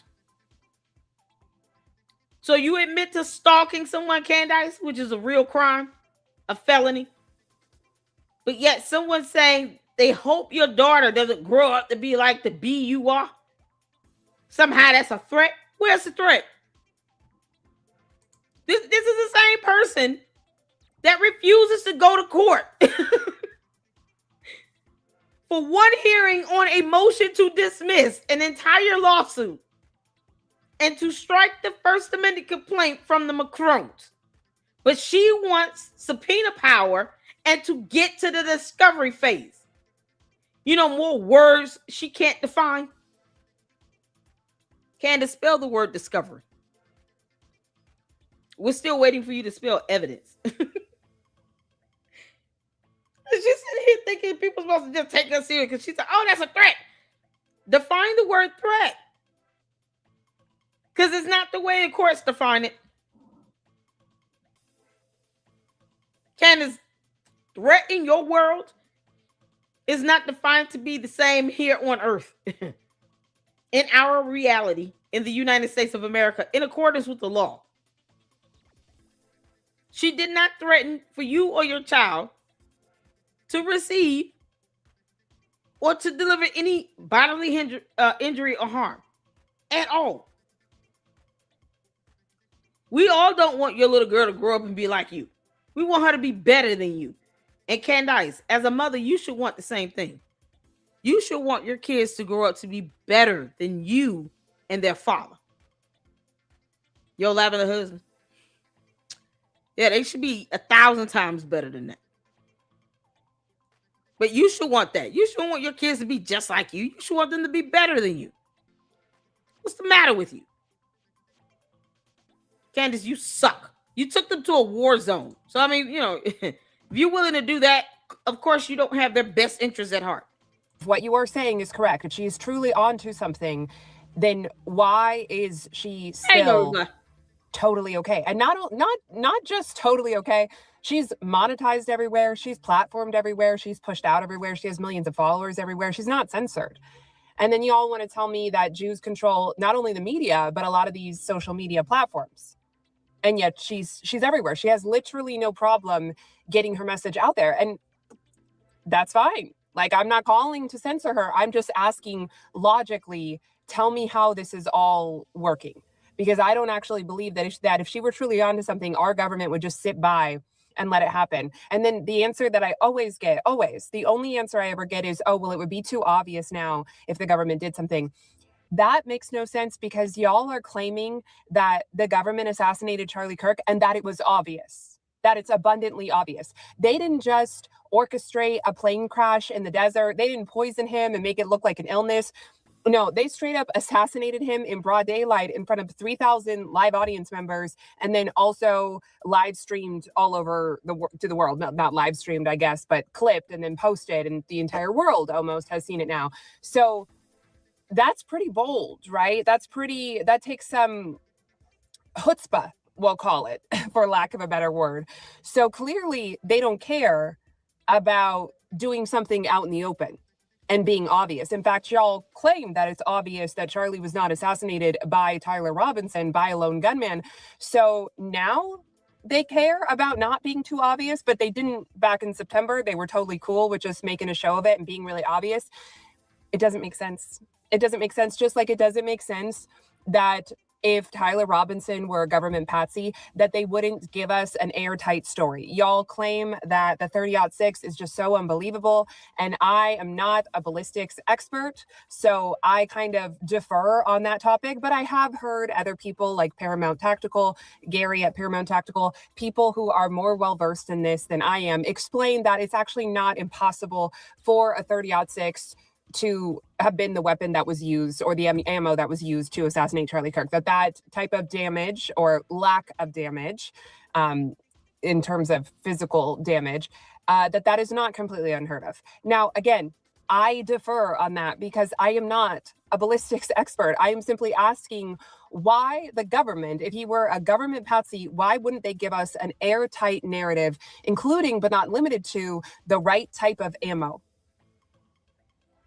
Why would Tyler Robinson still be alive? Because honestly, if y'all are sitting here telling me that he is a patsy, it would be way more convenient for the government if he were in fact not still around. Either that day he was taken out, or the day he was caught, rather, or at some point since then, right? A Jeffrey Epstein type of thing, I don't know. I'm just asking the questions here, and these are the questions. Y'all say question everything, but these... Yeah, it's a real question. Why not take him out? I mean, he would be of no further use to the government, right? You know how you tie up loose ends? So if it's something that the government is orchestrating, they will tie up loose ends, because we all know that happens. That's a real thing. They would tie up loose ends. If they don't necessarily take him right out, then they'll make sure he disappear, change his name, all that good stuff. Either they would hide him even more and protect him, or they'll just tie up loose ends and take him out. Then it's that simple. Candace can't answer any of that crap because she doesn't care. Because she's making it all up, and she knows it's not real. And yet you want to sit here and to try to investigate this woman, Candace. Well, why? Why? Well, at the end of the day, and for what to happen? What, you trying to get somebody to pull up at her house or something? You want somebody to do something to her? Candace, I told you I wish to hear you would. I dare you. I dare you say you investigating the Lady Luck Club. These are the questions that you can't seem to answer. And I think one of the most compelling ones is really just the government is sitting back and letting this happen, letting her get closer to the truth of exposing them. I don't believe it. And the last thing that I want to say in this video is, Candace Owens is a big fan of Thomas Sowell.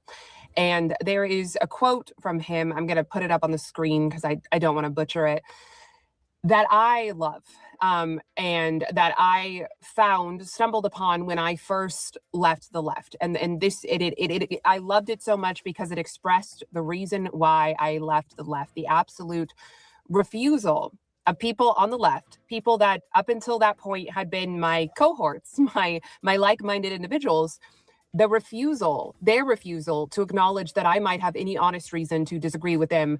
At that point, it was pertaining to the response to COVID, but it's since grown into many other things. They refused to acknowledge that I might have an honest reason for disagreeing with them. No. It had to be that I was racist. It had to be that I wanted to end the life of someone's grandma.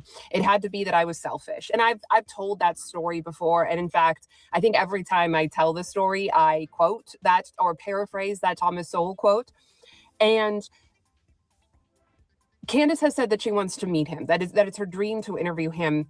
And I can't help but think that Thomas Sowell, I cannot speak for him, but that he would be disappointed in Candace now, not only because she references race so much, when heretofore she did not, and she completely disavowed all of the racial politics and the identity politics, but also because she is committing that cardinal sin of refusing to acknowledge that people might have an honest reason for disagreeing with her. So because I disagree with her, I'm a Zionist.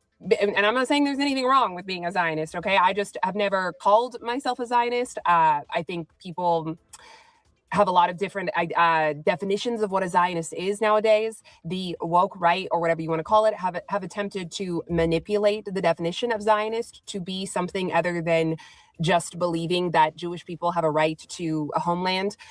They've attempted to manipulate it to mean that you believe in like Jewish supremacy or something like that. So a lot of times when we use that word, I now unfortunately think we are talking past each other, just like with racist and white supremacist. It's muddied the conversation, and it's a largely fruitless conversation because people are using different definitions for the same word, but that's for another video. I have never called myself a Zionist. In fact, I've explicitly said and taken a lot of heat for it that I'm not pro-Israel. Perhaps I should be as a Christian, and I oftentimes question, like, what does it actually mean to be pro-Israel? Is it just, putting up an Israeli flag or saying I'm pro-Israel and like doing nothing else? Like, what does it mean to be pro-Israel? Is it the same as blessing Israel? What does it mean to bless Israel? And I struggle with these questions, but point being, for the sake of this video, I have never been pro-Israel or called myself pro-Israel, never called myself a Zionist. I'm certainly not paid by Israel. I'm not funded by anyone. I'm just a random nobody with opinions on the internet who started talking one day and then never stopped talking, for better or worse. But see, because I disagree with her, and I'm not the only one that she's done this to, I am now an Israeli agent. I am now someone who is paid to disagree with her, or who has an ulterior motive to disagree with her, as opposed to just disagreeing with her on the Charlie Kirk stuff and the way that she is going about this pseudo investigation. And she's doing what Thomas Sowell warned against. And I think that that's really unfortunate. This idea that someone cannot genuinely disagree with you, that it has to be because they are paid or because they are racist or because they are a grifter in some way. There's so many different ways that we try to rob our opponents of the ability to genuinely disagree with us in good faith. And that's what she's doing here. Anyways, I just wanted to add all that. I've made the video so much longer now, but I thought, why not? But thank you guys so much for watching. God bless you always. And I'll talk to you again very, very soon. Bye-bye. For years, you watched Candace Owens target. Oh, man. So, y'all know, I've seen this video. Nemo did a great job on this. She kept it down to like 20, 23 minutes or so. But she goes in a little bit on George Farmer and his father. Because, George Farmer is a mystery to a lot of people. And because he chooses to kind of stay quiet and out the spotlight, he's not all over social media. Makes him a bit of a mystery as to why he won't tell his wife, stop going after Erica Kirk. It's almost like George doesn't care. George, you gonna come out the closet or what? Now, I know the last time we tried to watch Nemo, it was a bit long. So she did shorten it down some. And I actually enjoyed this video. I have seen it, and I enjoyed this video. She goes into George Farmer's father's background and information, his connections and ties. And I'm telling you, this is so good. And it probably will help a lot of people understand why George is just as evil and demonic as Candace. I said it. George, just because you're quiet doesn't mean you're not evil. You're just quietly evil. That's it. He's just not all over social media. Doesn't mean he's not the same as her. To be honest, I think he's worse. It's the ones that are quiet you always got to watch out for. So let's get into this, y'all. Hit the phone when you can hear. Let's go.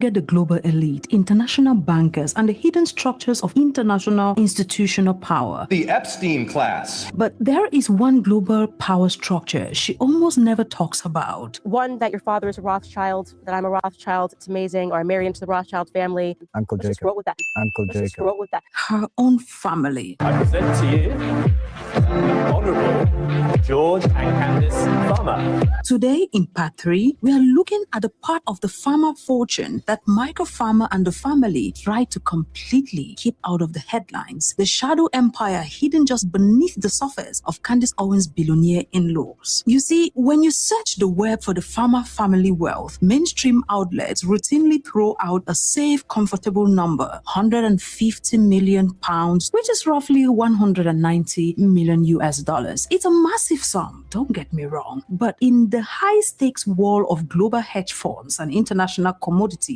that number doesn't even get you past the front gate. Think about it. If your entire life's net worth is 150 million pounds, you don't cut non-refundable personal checks for 6 million pounds just to fund a political party. And you certainly don't launch an $850 million lawsuit against a global titan like Barclays Bank for allegedly rigging the copper markets against you. You only play at such coordinates when your actual liquidity is just the visible tip of a much larger institutional iceberg. But for decades, this family operated perfectly in the dark. No flashing lights, no public drama, just pure quiet capital control over the raw metals that power our civilization. Until Candace Owens married in and brought an army of millions of anti-establishment followers straight to the doorsteps. And who was heading the mission? Her darling husband, the only son of this dynasty.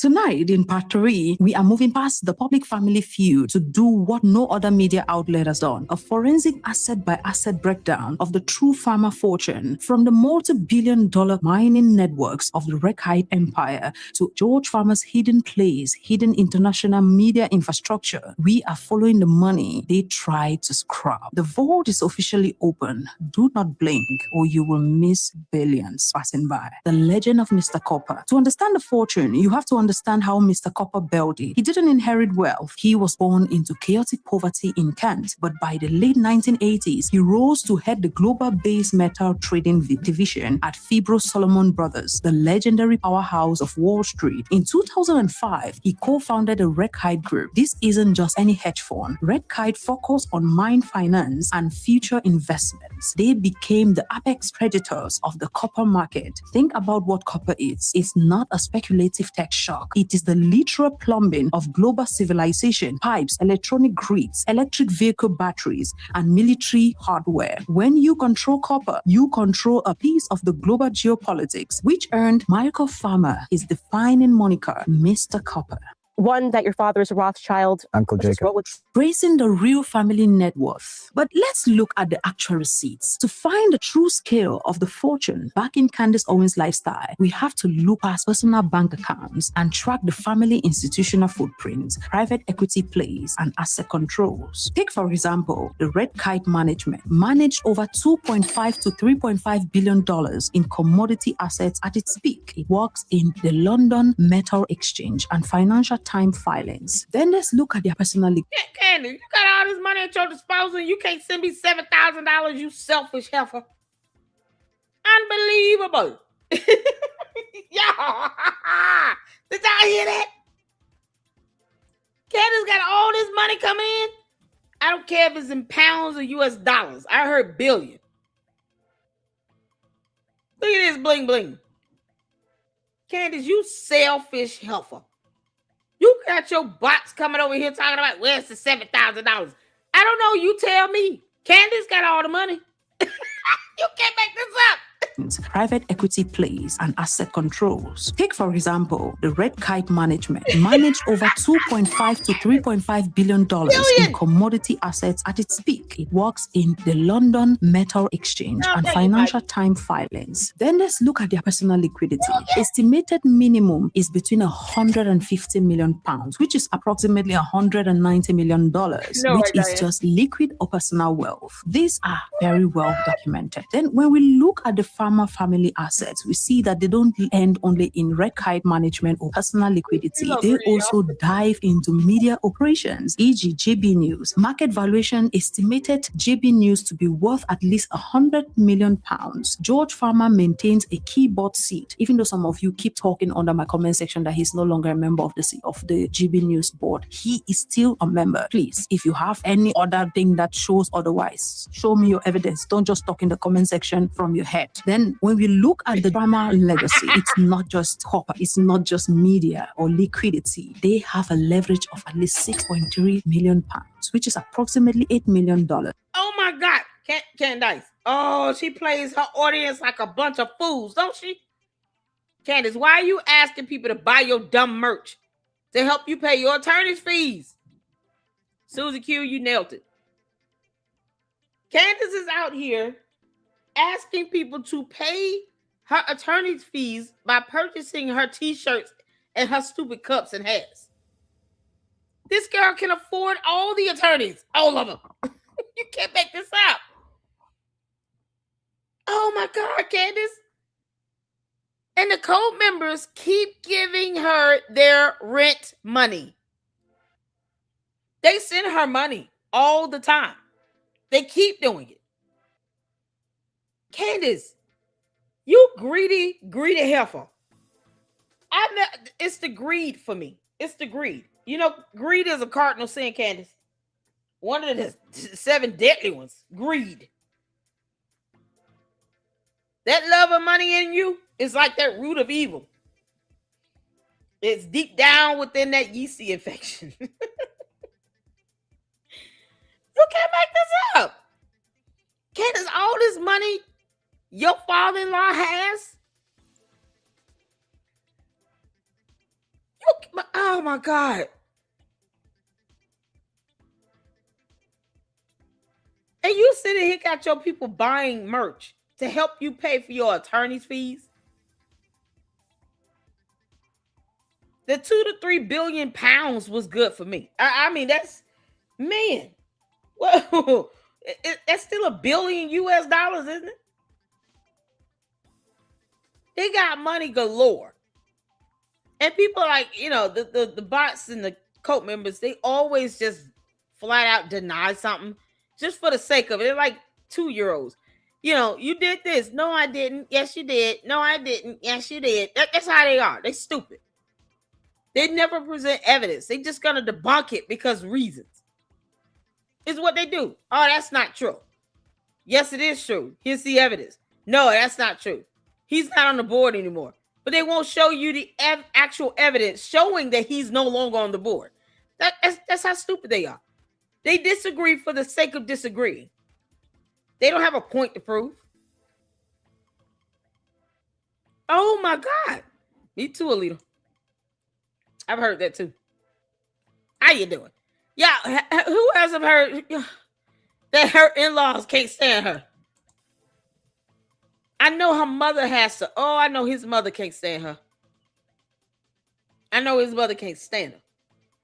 They come in, they either just try to insult like this because they can't read, or, you know, ask their cult leader to pronounce the word B-E-R-E-T because they're dumb.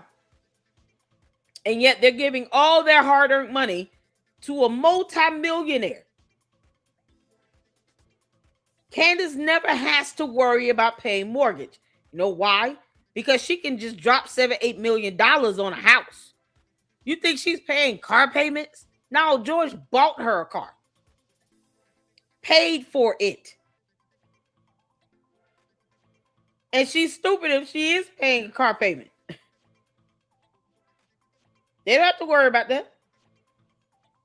And all she has to do is open her mouth and lie, and then her dumb cult members and bots listen to her mispronounce words for 54 minutes at a time. And then they want to call everybody else an idiot when they're not smart enough to spell her name correctly. Is it still Candace or what? Are the bots still spelling her name Candice? Because that's how they spell it over here. Because Candace is an idiot. Candace, your bots are so stupid.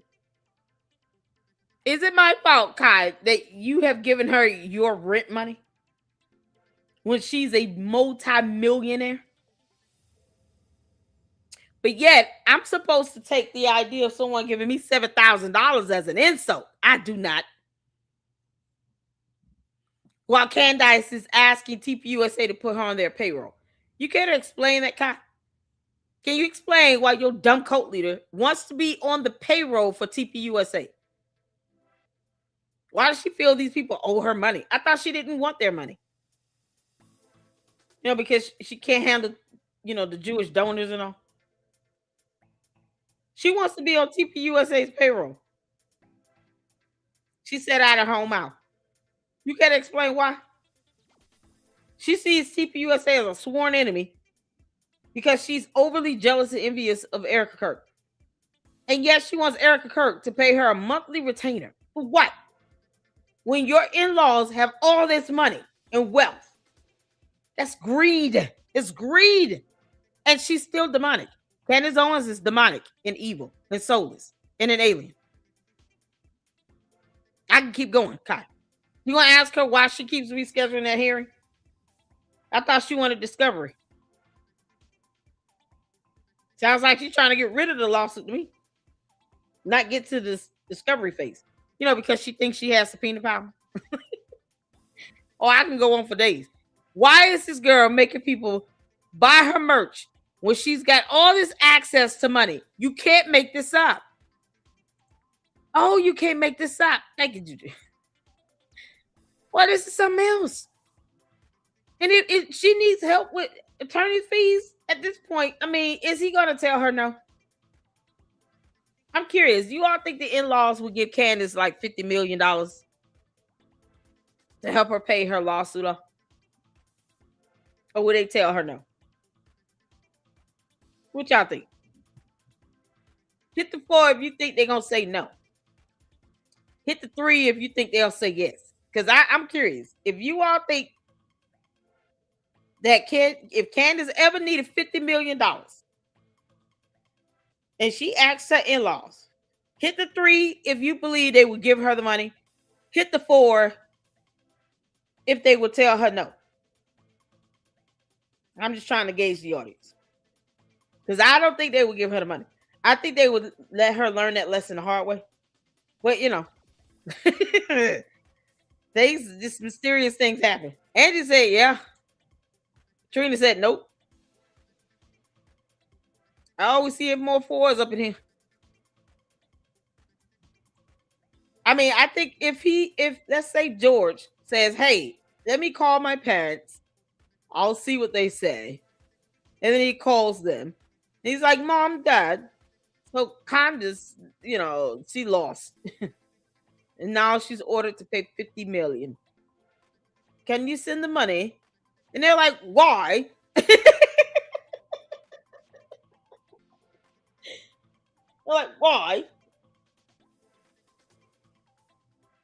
And it's kind of like he has to explain to them why she stalled, rescheduled the hearing, filed the motion to dismiss. Like he would probably have to do a whole breakdown of that case. Just so they can say, we'll think about it. Giving her the money she needs for her settlement so they can still continue to go out and crash trucks. George, you totaled a truck that was $150,000. That was a waste of money. You could have sent me that $150,000, George. Man, what it would be like to get $150,000. I will take it. I will. I sure will. I'll put half of that down on a house. Other half I'll use to get a vehicle. Take my children out of town. Have a good vacation. Can't make this up. He totaled a truck valued at $150,000. they'll probably say, and then here's why I think they'll say no, because of all of that, because she won't stop making defamatory statement. He's over here crashing and totaling trucks that are valued in six figures. And he's not telling her, go sit down somewhere and make me a sandwich. Why do you keep putting yourself in a situation to get sued? And George, think about this. I said this the last time we was going live. Not last night, but the night before. George is not being named as co-defendant in these lawsuits. So somehow he manages to not get sued. Georgetown Inc. is the LLC to which her website is registered on. But George Farmer himself still manages to not be named in a lawsuit. So I think if it came down to it and she lost, because she will lose, and they say, hey, you got to pay $50 million. And George asks his parents, I think they would say no. Because they'll say she had every opportunity to just leave Erica Kirk alone. Or to leave Brigitte Macron alone. Or to rethink her option when she brought Mitch Snow on her show and he lied, and that led to a Brian Harper lawsuit. And now Mitch Snow is dodging service from the U.S. Marshals and doesn't want to go to court. So she's had all these chances to leave this stuff alone and to not be put in a position to get sued. And we haven't seen the lawsuit dropped from Erica Kirk or TPUSA yet. And now that she's losing, she wants her in-laws to give her the money for it. I think they would tell her no. I think they would tell her, now you're going to have to get you a job.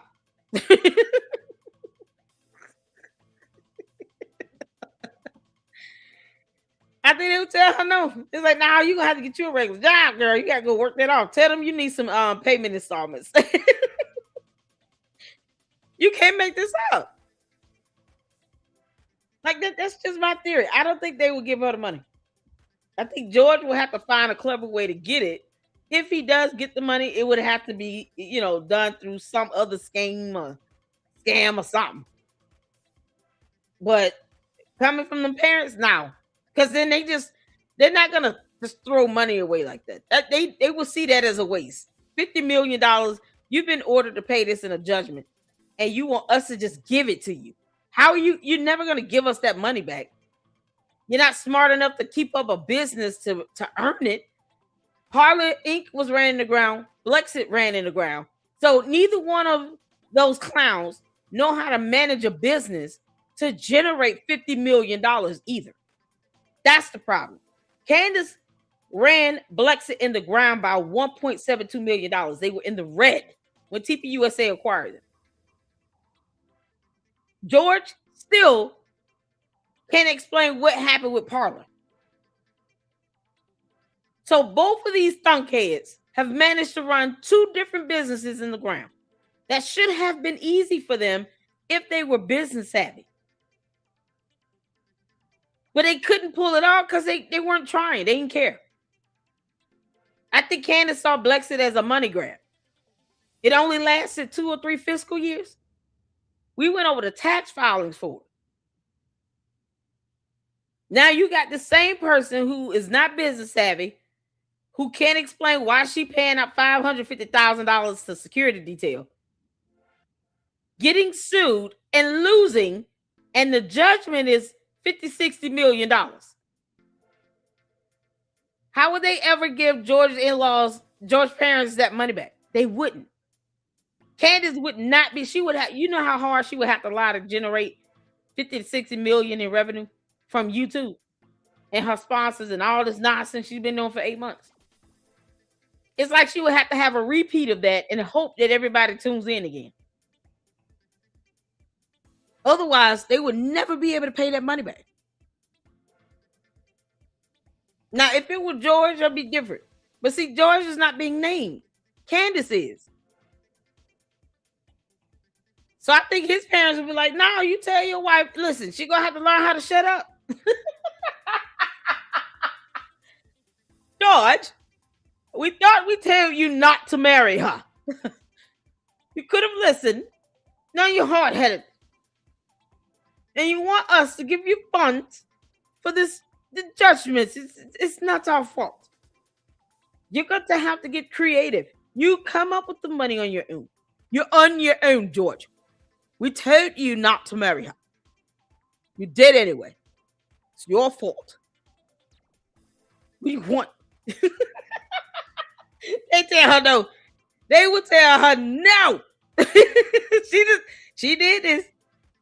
Candace, this is all your fault. Even your in-laws are going to leave you hanging. And they have billions. Oh my God. Given away in pure non-recoverable political donations. And when you look at such leverage, it is not just for any average Joe. Look at that table closely. I'm putting it on the screen. If your entire net worth is 150 million, you do not give away nearly 5% of your total life worth, over 6 million pounds in pure political donations to a single political party. You only write these kinds of checks when your liquid wealth is just the surface of a massive institutional reservoir. Then you look at the corporate control. Lord Farmer doesn't just own land. His title is quite literally the Lord Farmer of Bishopsgate in the City of London. George Farmer has consistently operated as the high-end corporate builder, founding firms like Red Kite and Wilton Strategies, a major global market research firm, and serving as a director for various private equity vehicles. When George took over as CEO of Parler Technologies,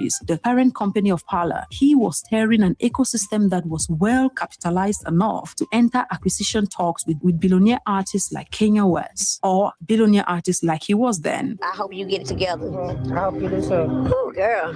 So what is the true valuation? When you combine Lord Farmer's commodities legacies, the family private equity investment, real estate portfolios, ownership stakes across British media infrastructure, the Farmer family doesn't just hold millions. They command billion-dollar leverage. They control the raw metals that power global grids, the platform that broadcasts the news, and the politicians who make the news. Hear this again. They control the raw metals that power global grids, the platforms that broadcast the news, the politicians who make the laws. And that is exactly why the quiet billionaires in London are panicking. Because when Candace Owens goes live to millions of followers tearing down elite institutions, she is playing with fire inside the very house that brought her family safety, which is why you see Lord Farmer once in a while come out to defend the family legacy. I am a rock, I am an island. Don't go near people, they hurt you.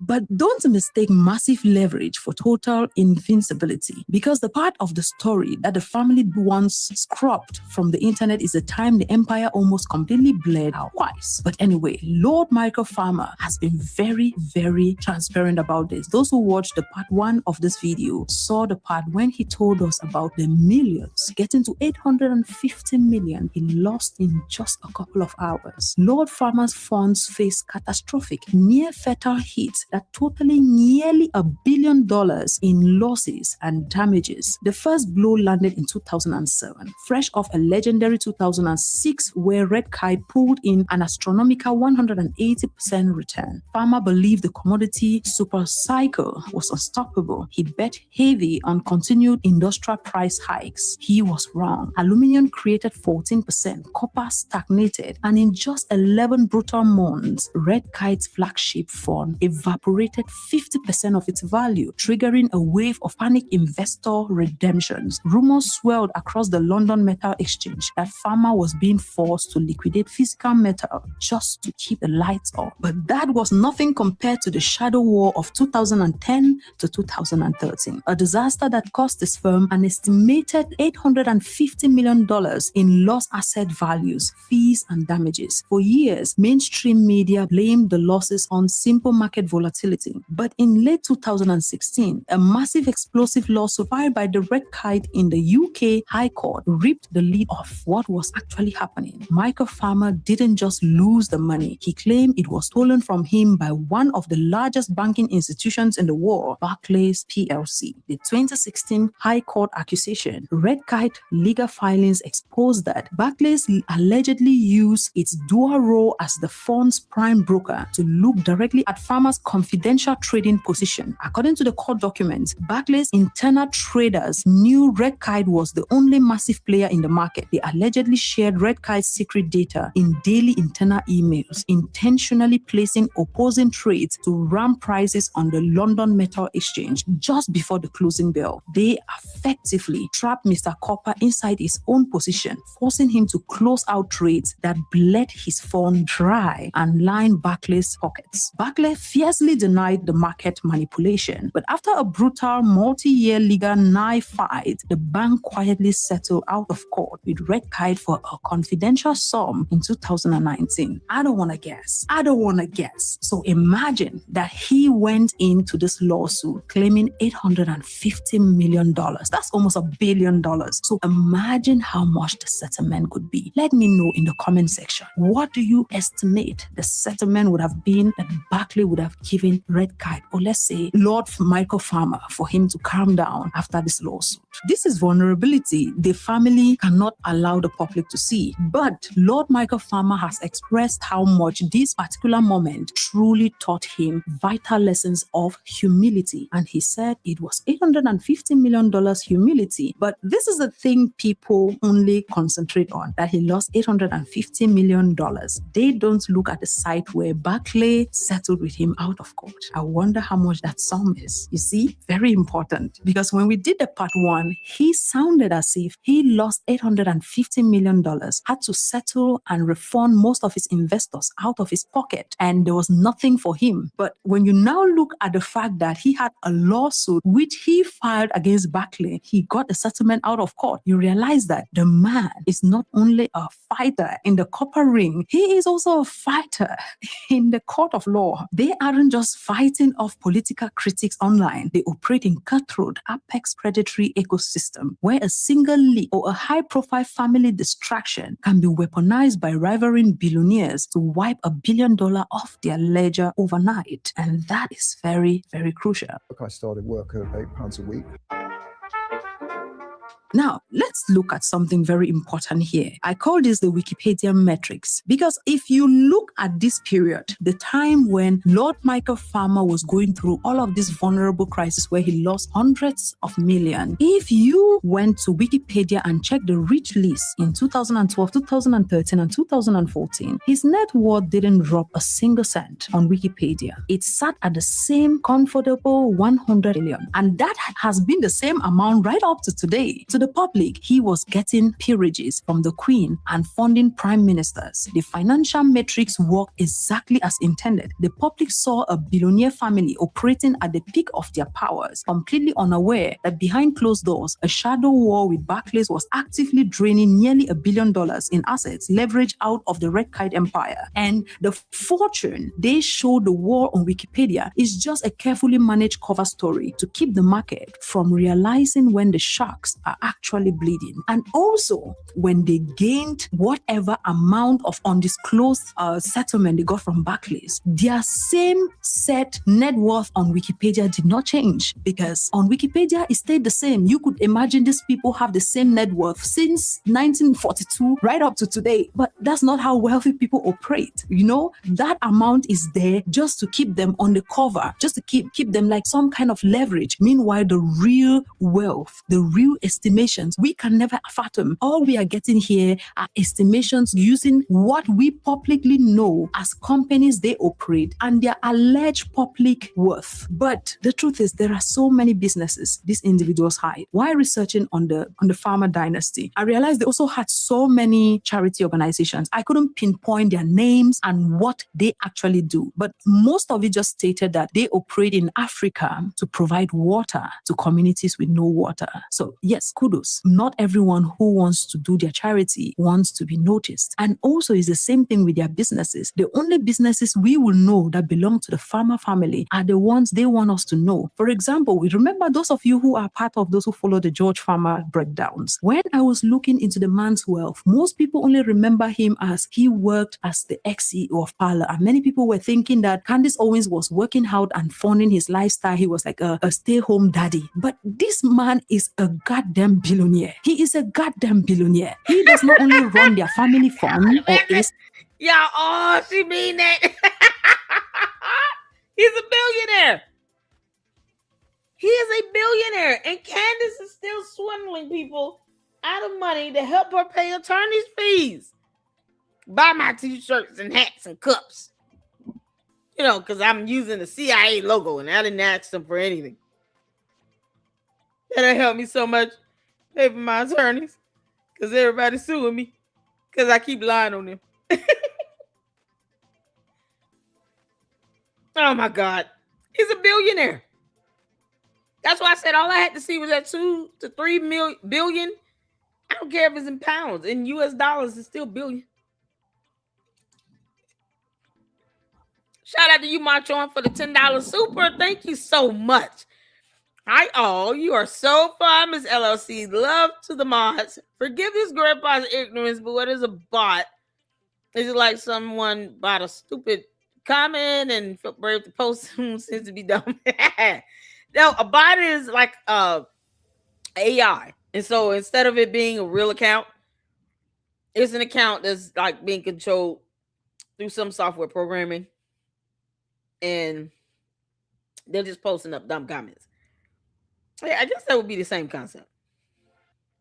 But it could just be AI. It may not be a real person behind the information. So someone create a fake account and they just go in and post up dumb stuff. That's all they do. All they can do now is say, you're an idiot. You're stupid. You don't know anything. Oh, you keep talking about Candace. Yes.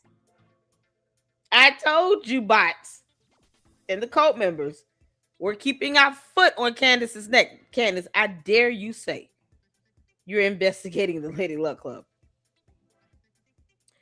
You're about to be real mad with the FBI. I dare you.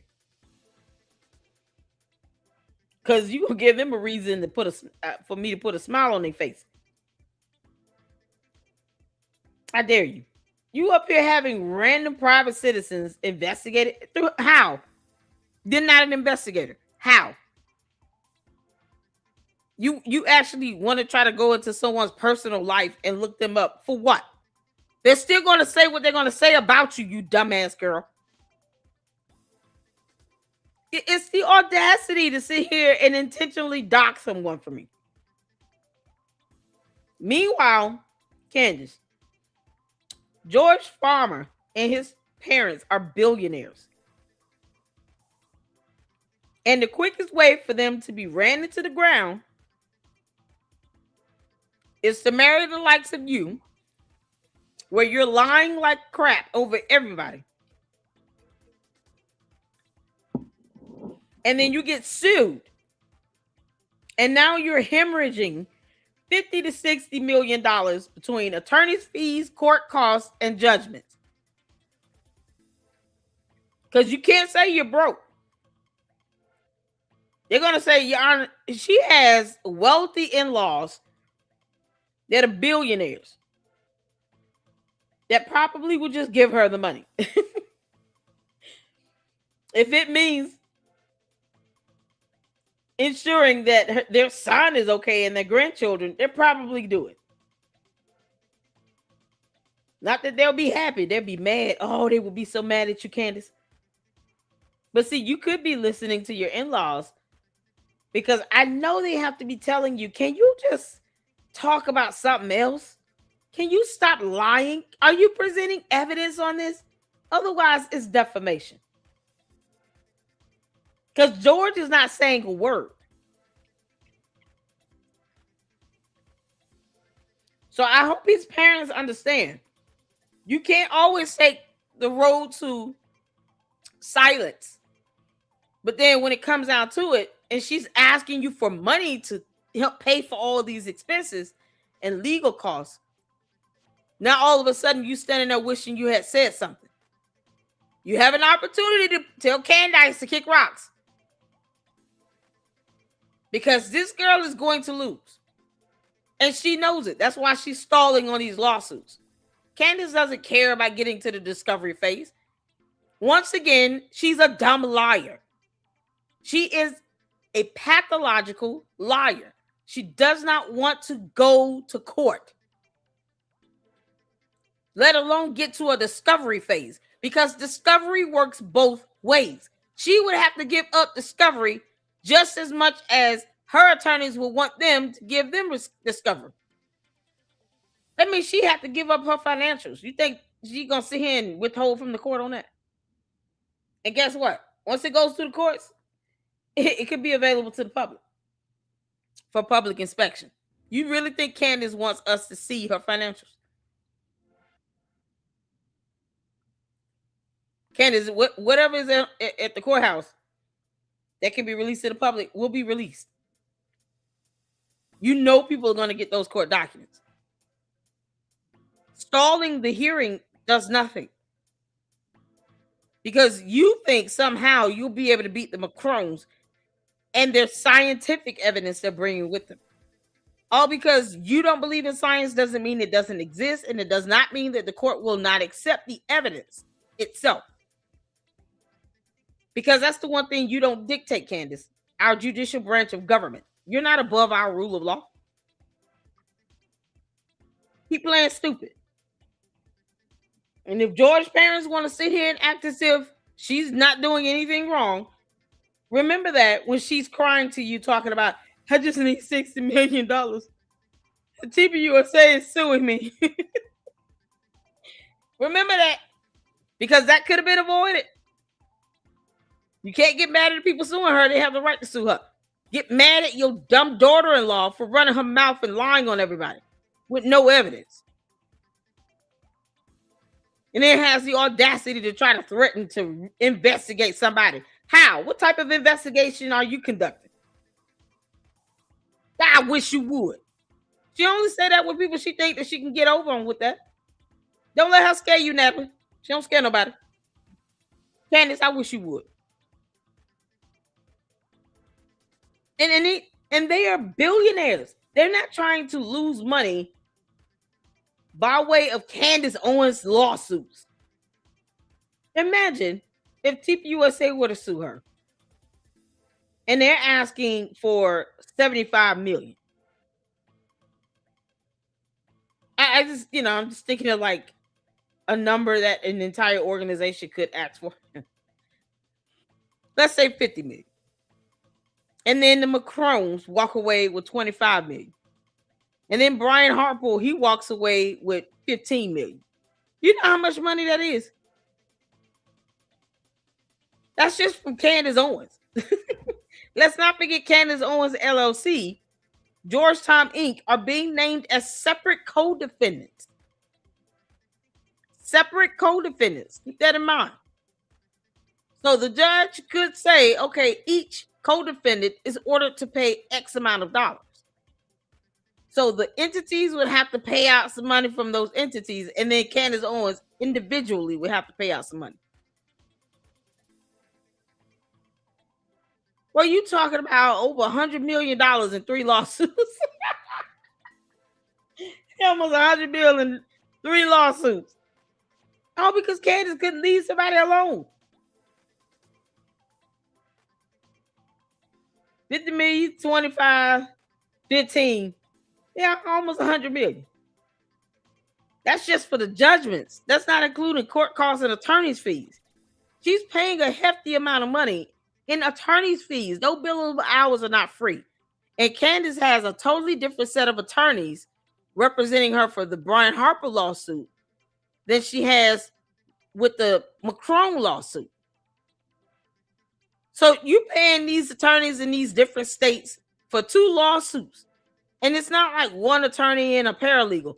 No, she's getting 2, 3, 4 attorneys. She's getting whole legal teams. That's a lot of money in attorney's costs.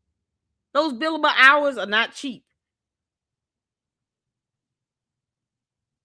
And you think that George Farmer's parents sat here and became billionaires by giving out $75, $80 million at a time to cover lawsuits that George is not even getting? It's his wife. Candace. They're like, you're worse than George. Candace, you are too old to be getting all these lawsuits like this, being the problem child for your in-laws. Make this up. Oh, they're gonna be so mad at Candace. Thank you so much, Martron, for that $10 super. I appreciate it. Oh, Candace, they're gonna be so mad at you. They just say we thought that George will probably be getting us some DUIs or something. No, his wife is sitting here costing us $80 million there. It's the wife. It's not even George. George, you better tell Candace to go sit down somewhere. She about to cost you a lot of money, you ding dong. Tell your wife to stop dodging court, George. Your lavender wife can't make this up.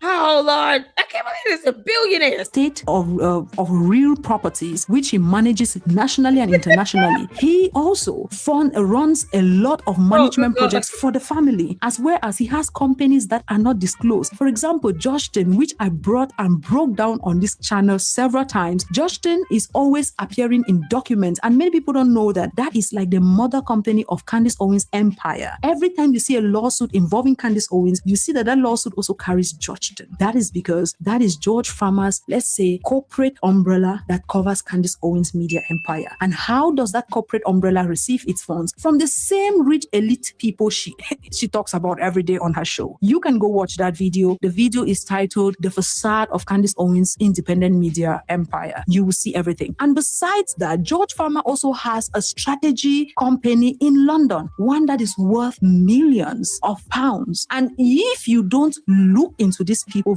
with a fine-tooth comb, with a magnifying glass, you will not see a thing. And the little we see is what they are able to lay bare in front of us, to dangle the carrot in front of us. I'm so glad you asked that, Nikki. No, she cannot declare bankruptcy to get out of paying a judgment. That's a violation of law. And it would be bankruptcy fraud. Candace, you know you cannot declare bankrupt. You cannot declare bankrupt. And if you moving money around just to avoid paying a judgment, they get it back. They're not playing with you. Because then they can get you hit up for money laundering. Candace, you cannot go and declare bankrupt trying to avoid paying a judgment from a court of law. No. You got to pay that money. Or you will be indicted for bankruptcy fraud. So, Candace, either you going to jail or you paying that damn judgment. Which one you going to do?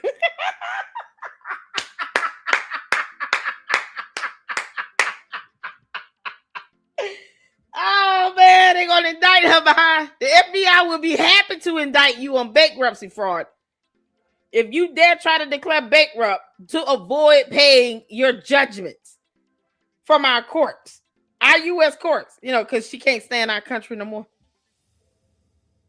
Candace, no one told you to do all this. You chose to do this. This is all your fault, Candace. Yeah. Yeah, no, she can't do that. Yeah, that's bankruptcy fraud, and it's illegal. Yeah, go ahead, Candace. I dare you. That's why she talking about, Candace, you trying to make a threat to investigate somebody.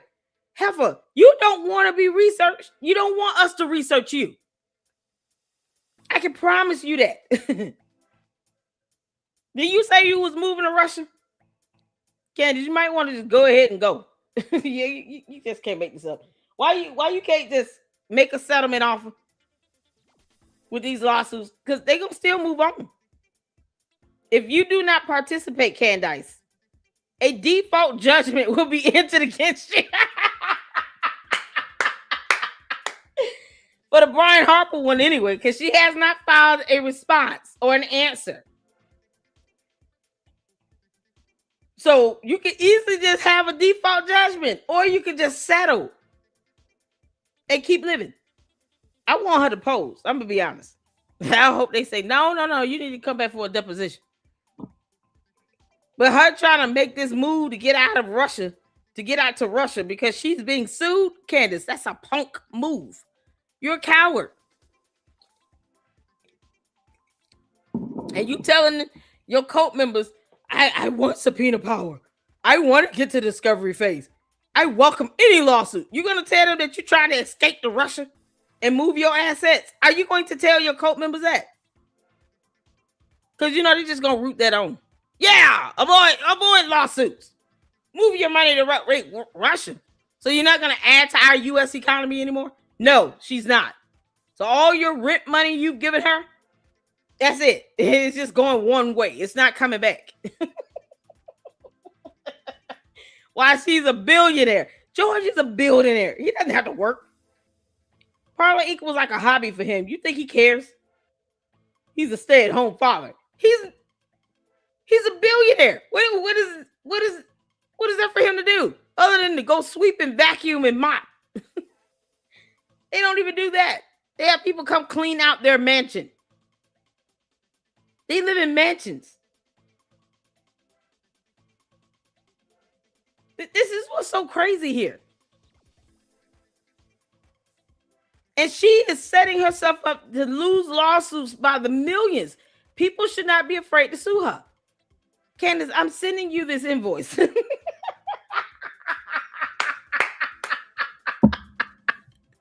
I'm sending this invoice. And I'm going to put in there, I know your in-laws are billionaires. So you can send me my $7,000 times what?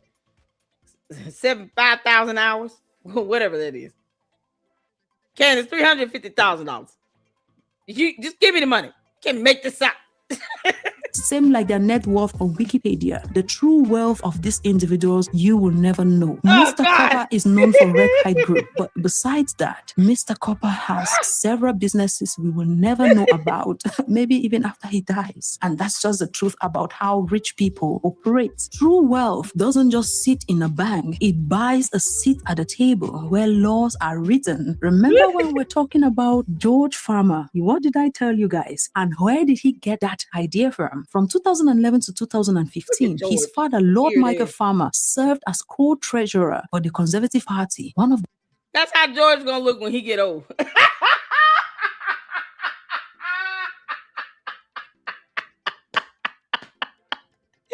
Candace, this is your future.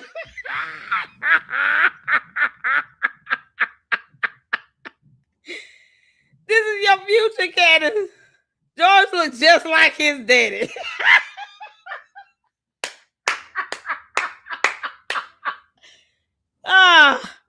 George Farmer's father looks like the Keebler elf, except he's not a midget. He's taller. Oh, this dude is one. Oh, he is not attractive at all. Candace, this is your future, Candace. George is going to turn out to look just like this.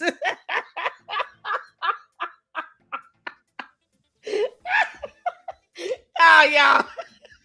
Boy, that genetics is something else, ain't it? He looks just like his dad. His eyeballs sucking down to his face. Got that same nose. His mouth, and little weird ass pointy ears. He has his bill. Candace, this is your future. When George turns 100 years old, this is how you gonna look. The most powerful political financing roles in Europe. And after he got something very important, which is still making him to have a seat where the laws of the nation are made. Same thing like George Farmer. George Farmer realized that he doesn't need a seat in the House of Chambers or any House of Commons or House of Lords. He decided to take the new age format of what his daddy had done. His daddy had made well in the metal street, then went into politics by earning himself seats in very strategic places that not only help him to go through with whatever he wants to go through with, but also gives him a voice in how the laws of the country affect not only his family's wealth, but the generations to come. George Farmer took another dimension of what his daddy did. After making his money through starting his companies, running hedge funds, both for his family and out of his family, he now thought, I don't need a seat in the House of Commons. All I need is to get a platform. And he got a platform, and he got the right political pundits, and they're sharing all his thoughts online. We have the 3 bandits. If you've not watched that video, go and watch it, and you will know the political pundits George Farmer has out here spewing all his political dreams. And it's the same thing with his daddy. In September 2014, Lord Michael Farmer was given a life peerage, transforming him into the Right Honorable Lord Farmer of Bishopsgate. Do you remember who selected appointed him and suggested him to be given this peerage?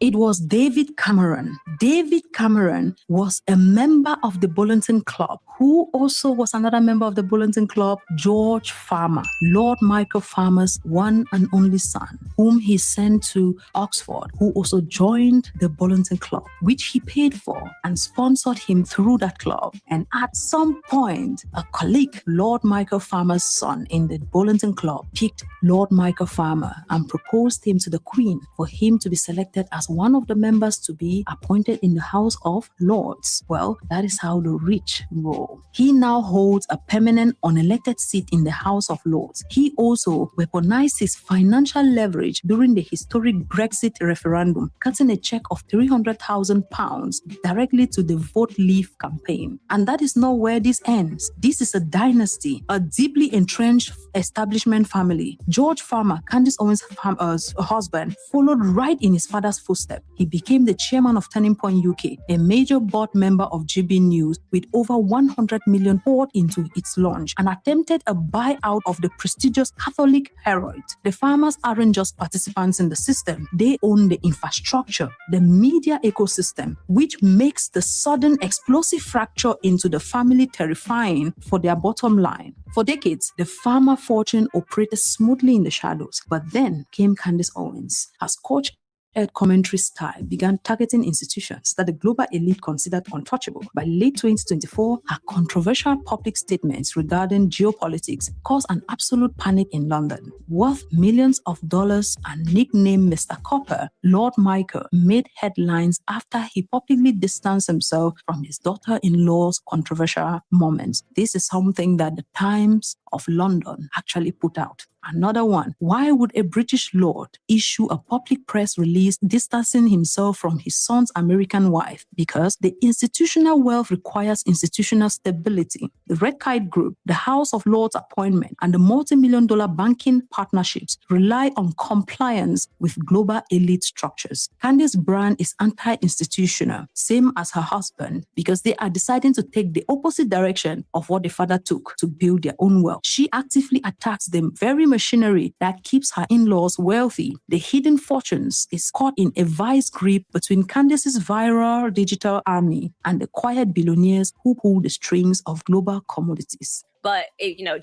I'm always surprised by their lack of awareness, I would say. Is Candace Owens tearing down the very establishment her husband's family spent a lifetime building from inside? Or is this the ultimate double play of controlled opposition? Let me know what you think in the comment section. Because when you look at how she plays this game, you will tell there is a lot going on here. In the next part, if this video gets to 10,000K, to 10,000 views, we are going to establish if Candace Owens is playing into the narrative of the anti-establishment because it's a double play of being controlled opposition, or it is because she is someone who is trying to break free from the establishment her billionaire father-in-law has built. The link to the High Court documents, Electoral Commissioner files, and financial statements are all in the description box. Hit like, subscribe to the video, and I'll see you in part 4, where we will discuss Candace Owens is actually controlled opposition, or she's actually fighting the same systems that build the wealth running her establishment. That will be one hell of a conversation we will be having. Like one of you suggested, and many of you have suggested, I should try to make this video shorter, which is why many of you, if you've noticed, I am trying to keep it below 40 minutes instead of 1 hour, 20 minutes or 30 minutes. So I'm trying to make them as short as possible so that we digest one subject at a time and then we take it to the next part. So on to part 4. I hope you enjoyed the video. Let me know all your thoughts in the comment section. Like, share, subscribe.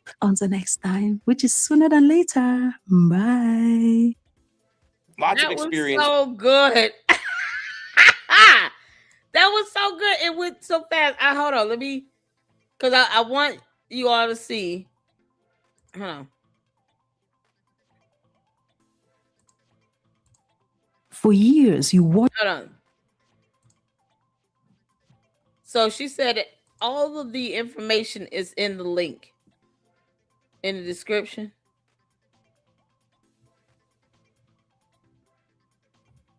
Y'all see the links?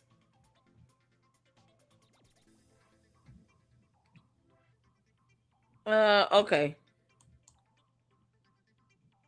So it's not linked. You would have to put it in a search. But y'all see the forensic evidence and stuff used here. London Metal Exchange. Oh my God. UK company's house. Okay. So these are her sources. And you would have to put them each in the search, an internet search, and it will just pull it up. This was good. I enjoyed this. This was really, really good. So I know he's So it's something else. Y'all, we got eclectic journalist up. So she's gonna go over this guy claiming to be able to channel Charlie Kirk. I don't understand this. It's the most demonic nonsense ever. And this is what Candace is doing. You're perpetuating this crap. Now you have this clown sitting here talking about he could channel Charlie Kirk, which is absolutely demonic. Unbelievable. So, hell Lord, this is why it's imperative to call out evil as we see it. Charlie Kirk is dead. And you got these weirdos that refuse to just leave him be. And then the ones that try to come in the chat talking about he's alive can't show you evidence. Don't know where he is, can't produce him, none of that.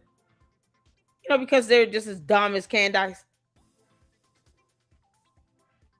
So we're going to get to this. Shout out to the eclectic journalist. Let me drop the video link in the chat.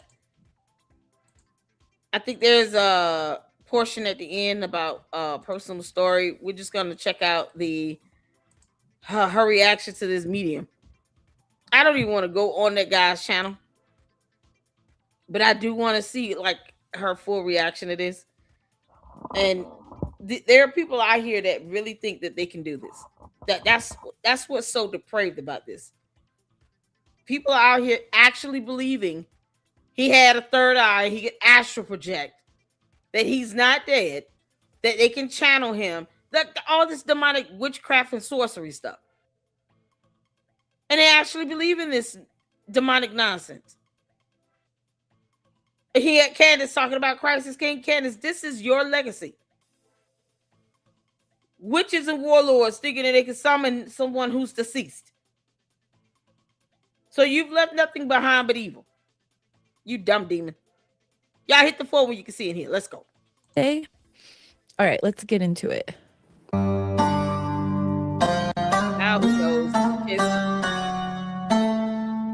Astral projection is like the best I can think of is what I see in Marvel movies, like Doctor Strange, that type of stuff, where you have this outer body experience, and your consciousness, becomes something you can use to see what's going on around the world and see what's going on, and you can travel through time and all this crap. It's oh God. Stuff you expect to see in a comic book film, but not somebody talking about being able to do in real life. This is crazy. But it is demonic. It's just that. Candace, this is what happens when you're talking about astral projections and third eyes. This is Spirit Man JT presents. He calls himself Spirit Man. Channeling Charlie Kirk. Oh my God.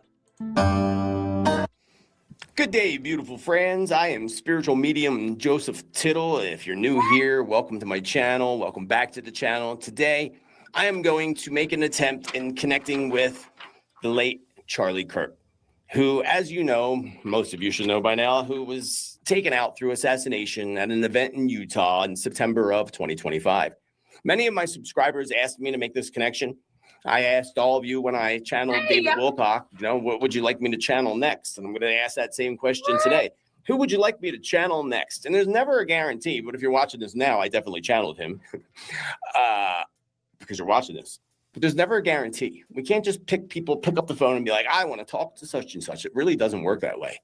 And sometimes it doesn't work at all, you dumb demon. This goofy. Y'all see this? What is this above him? Y'all see that? Is that supposed to be like Mary, mother of Jesus, or an angel? Look over here. Love Shack. Are you serious? So you got this belief thing here with this angel, whatever that is. It looks demonic. Whatever that is. Love a dog. Poor dog. And then over here, Love Shack with the rainbow color. What are we looking at? This dude has got to be trolling. He's got to be trolling.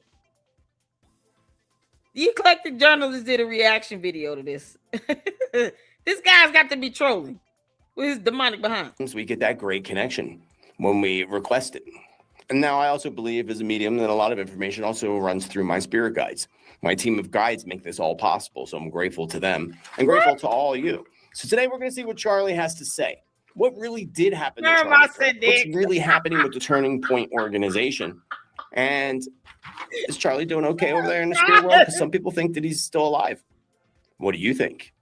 Well, I can assure you, because I already did the channeling. It's the Archangel. He's very much not alive. I can assure you that right now. I got some interesting information about. Oh, okay. You say he's very much not alive. What was the body that was up in here talking about Charlie's still not dead? Really? You care to produce him in the physical presence here? You might have to freeze hell over or something, but whatever.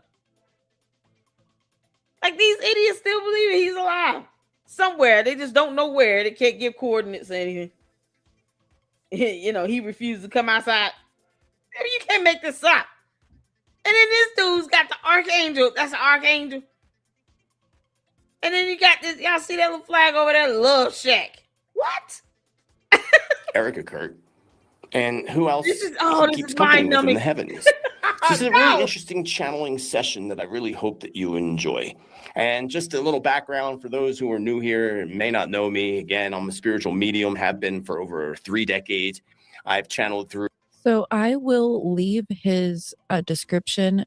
In the description, I will leave his video linked below. Through many famous people, for clients, actually. One of my favorites was Michael Jackson.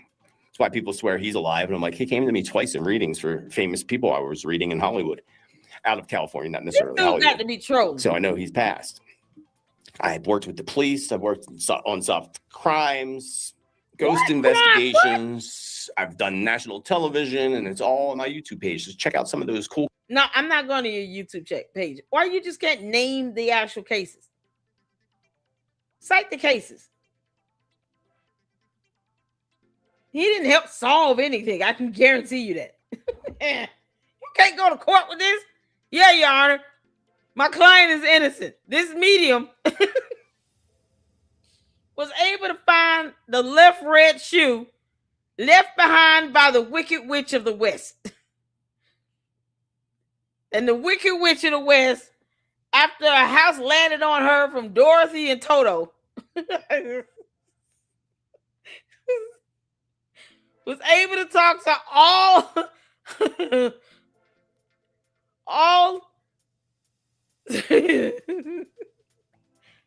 Oompa Loompas that came out. And they said, hey, you got to go to the Wonderful Wizard of Oz. And after he journeyed with the Scarecrow and the Tin Man, he had to meet another wicked witch flying around on a broom named Candace Owens and her flying monkeys. And then he showed up at the Wiz house, and the Wiz sent him back home. And then he realized that the shooter he had did not belong to my client. So my client is innocent.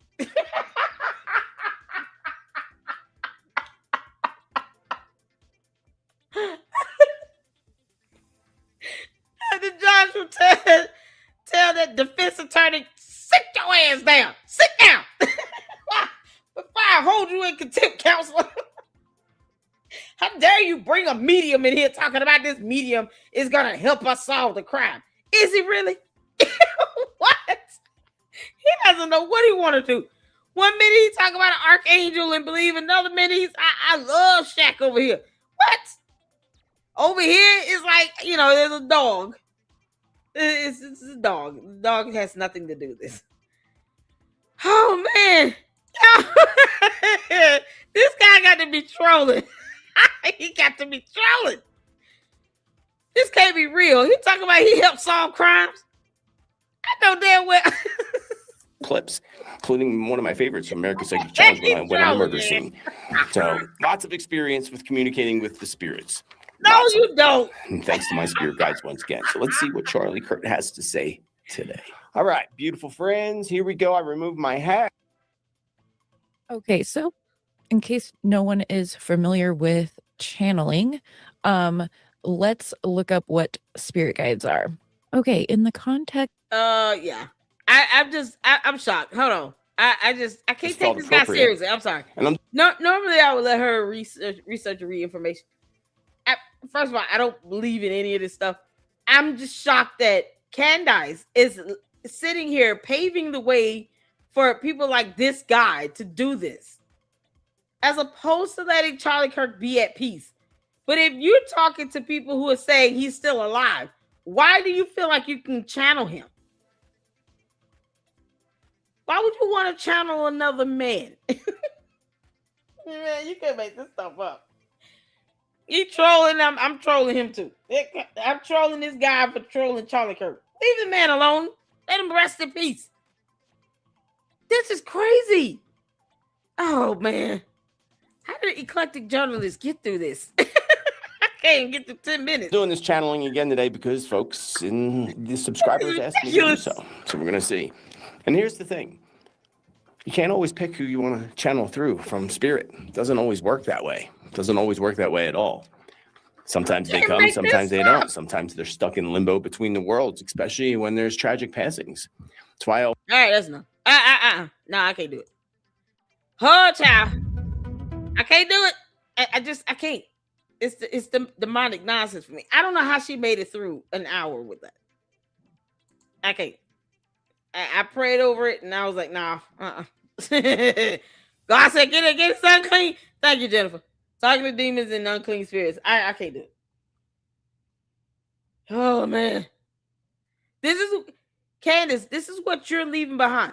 People who are sitting around talking about Love Shack with feathers and bows, doing things for views and trolling someone who lost his life on national television at the hands of Tyler Robinson with a gun and a bullet.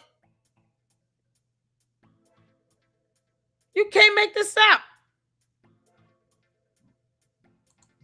Oh, Candace, this is the evil crap you leave behind.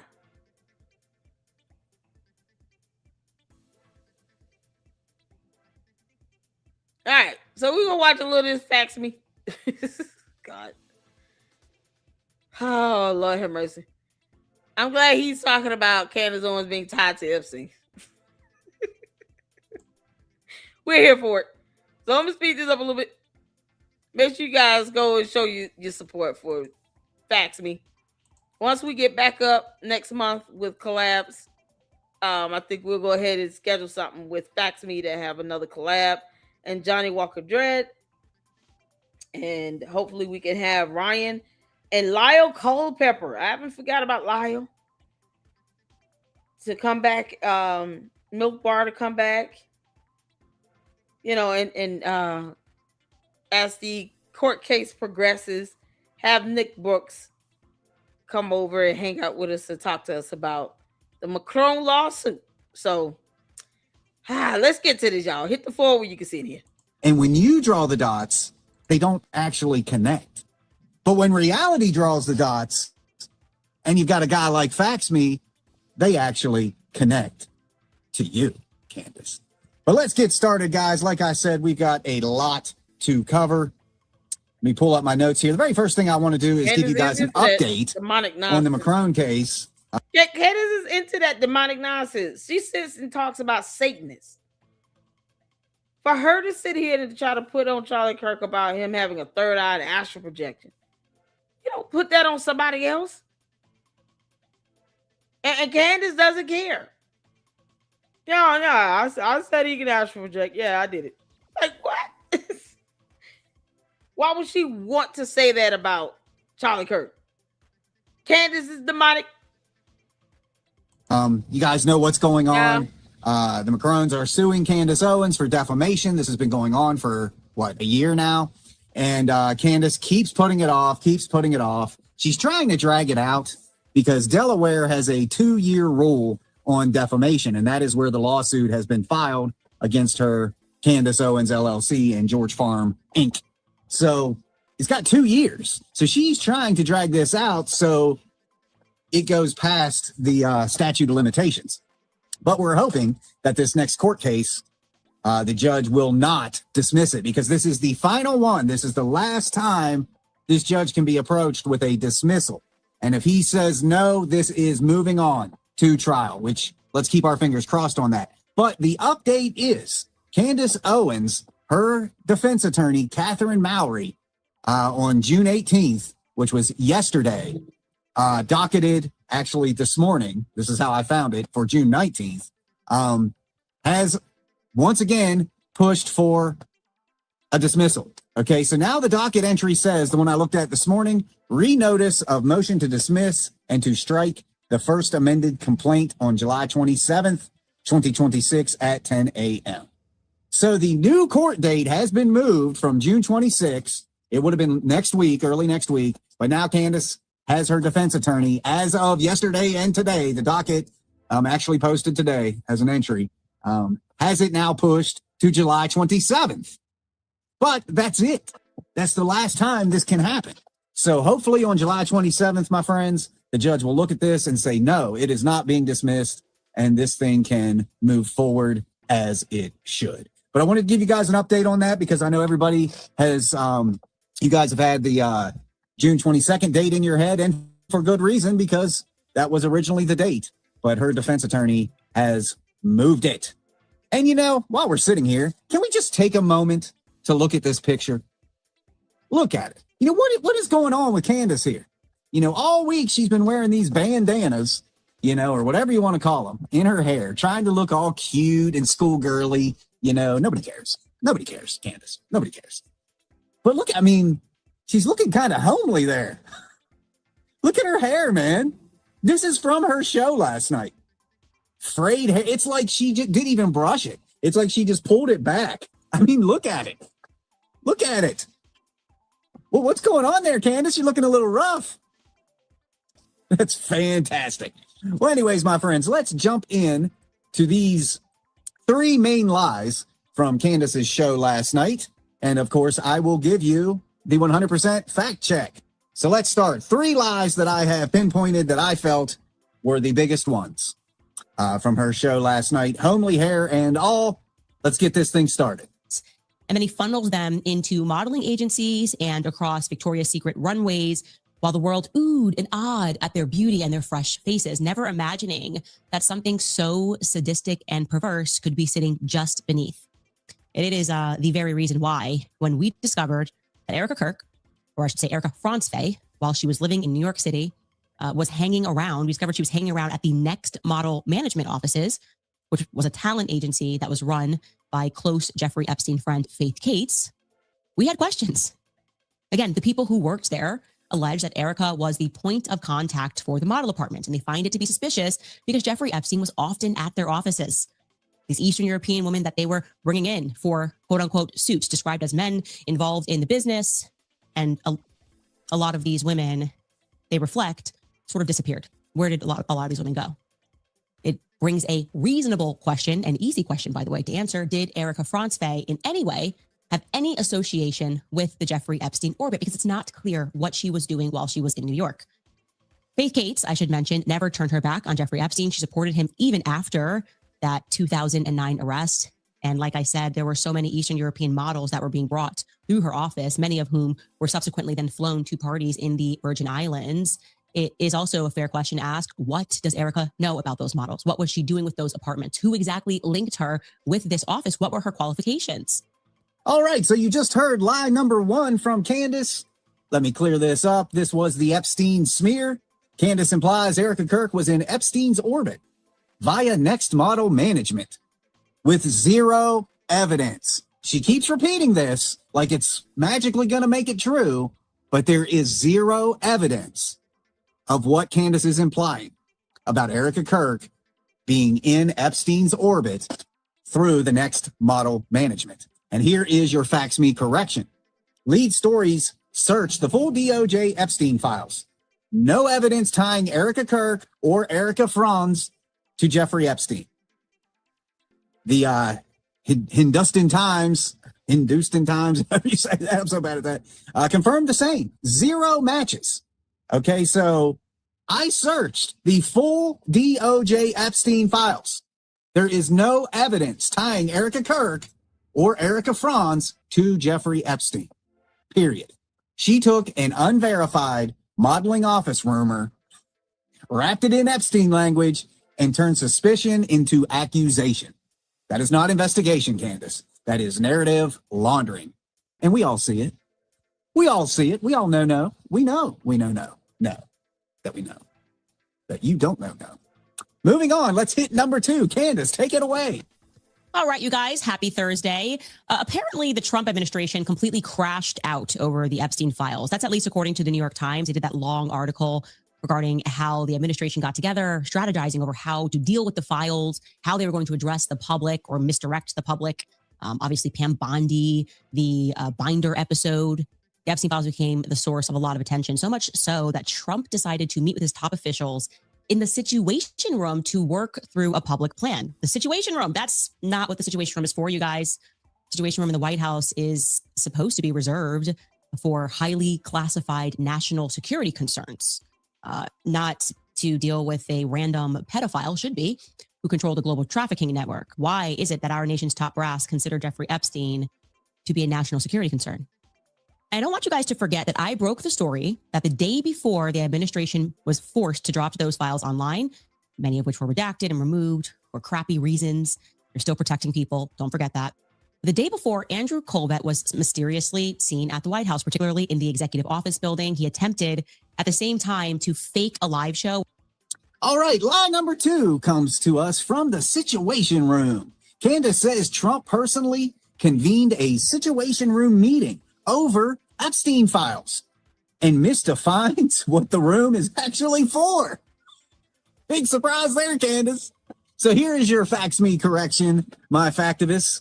The New York Times report says senior officials gathered without the president. One more time, senior officials gathered without the president. Trump did not call the meeting. Trump did not call the meeting.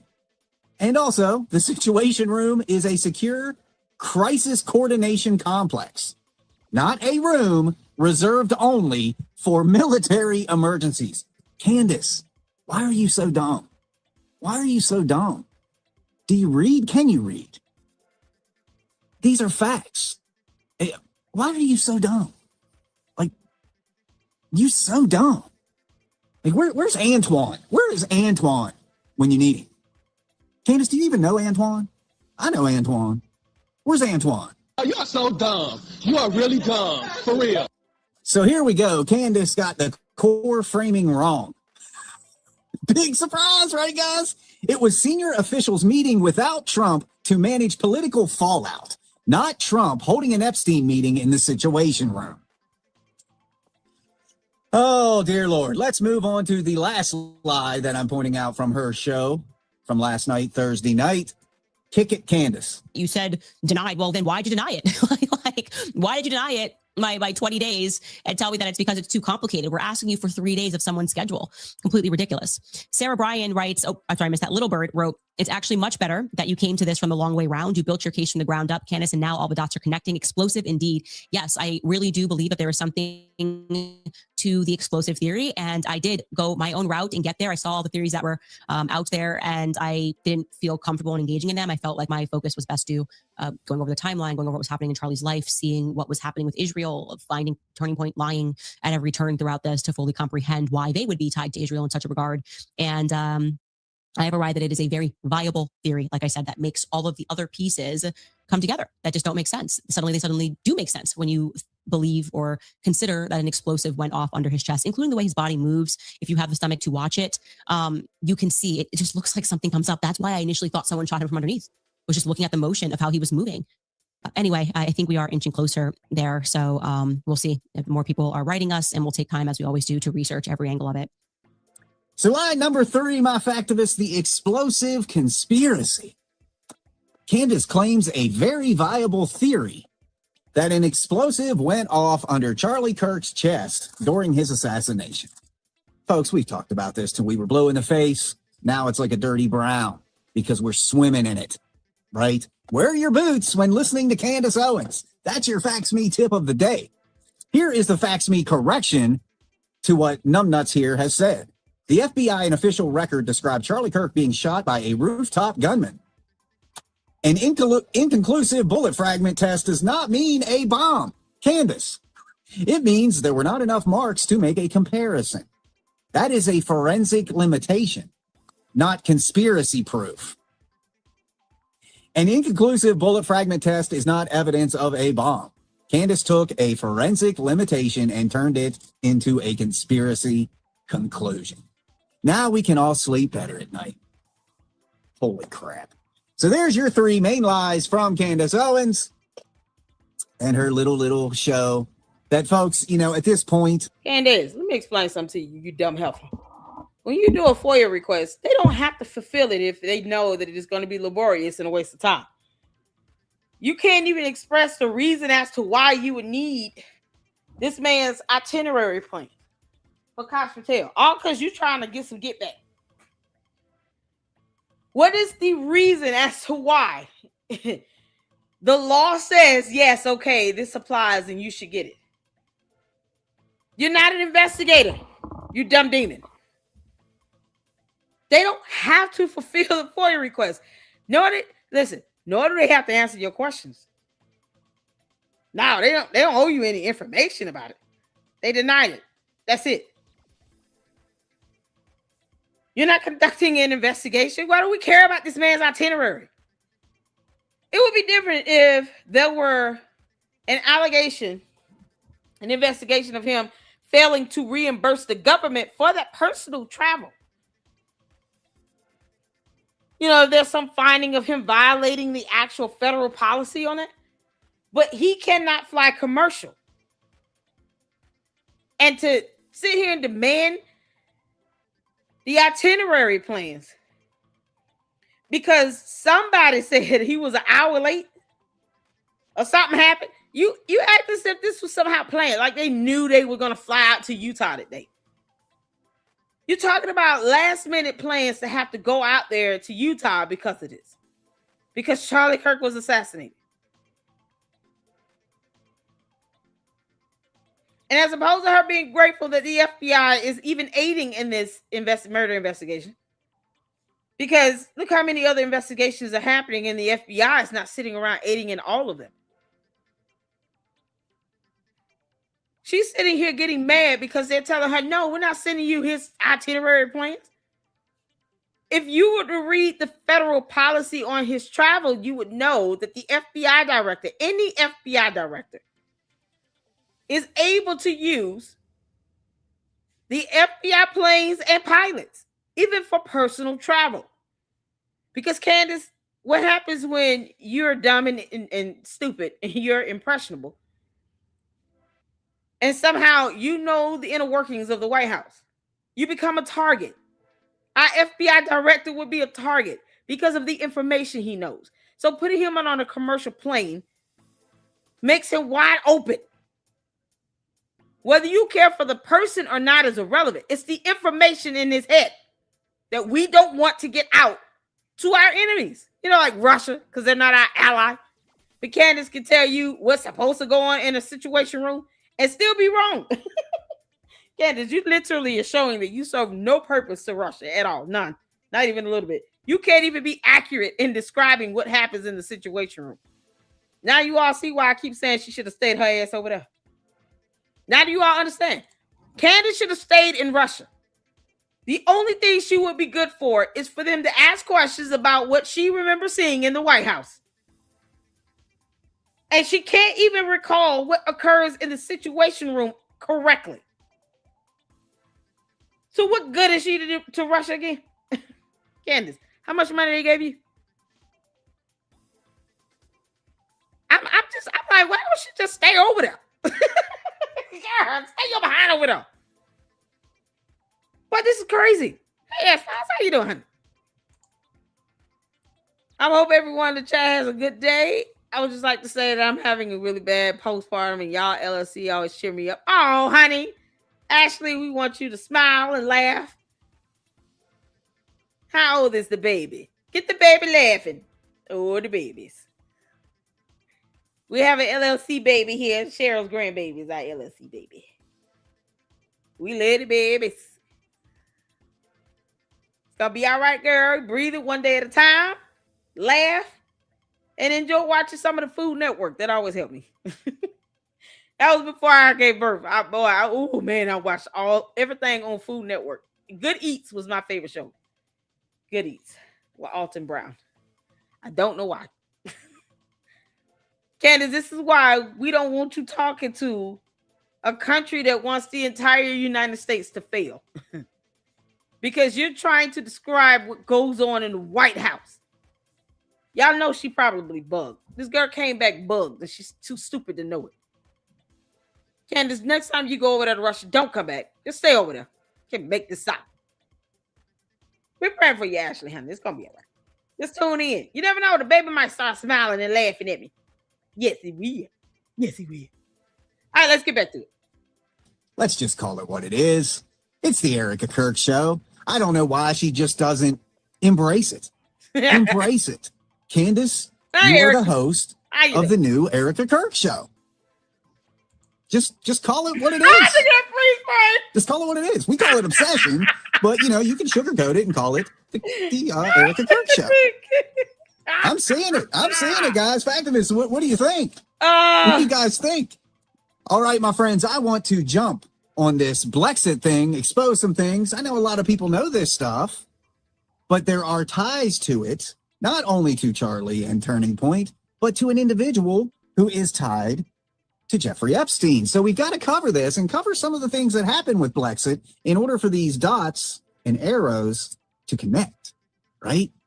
So we can make our church and our doors, open the doors and see all the people, right? Right? There they all are. I don't see Candace in there. If Candace was in there, it'd be like, freezing hell. Fire! Fire! Fire! Yes, the fire. Woo. Yikes.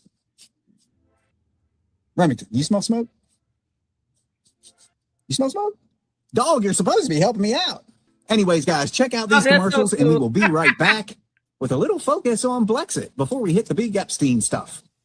Talk to you in a minute. You are watching Facts Me TV. Please like, comment, share, and subscribe for more content. Y'all make sure y'all hitting that like button. Hey!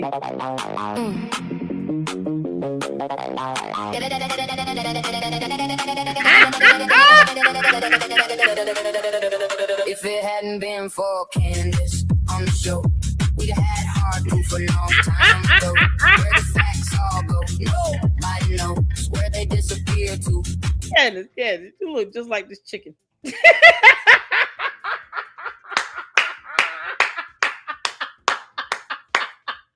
Y'all remember the Adderall dance? Candace, we gotta pull up the Adderall dance. What was the young man's name? What was his channel's name again? No reply, you here? What was that young man's name? Candace doing Adderall dance.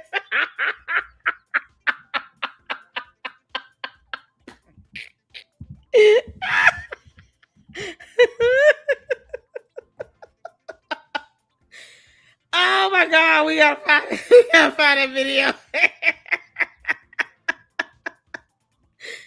Oh, that Adderall dance had me. Oh, when I say had me crying.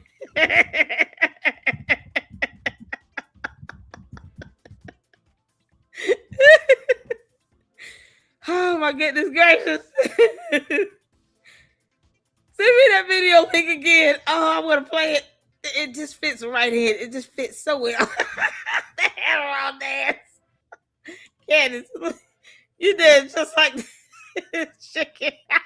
Down below, I know that's all she say. Everything is fake and gay. Every week is another rodeo. Oh my God. Goes Candace on the go-go.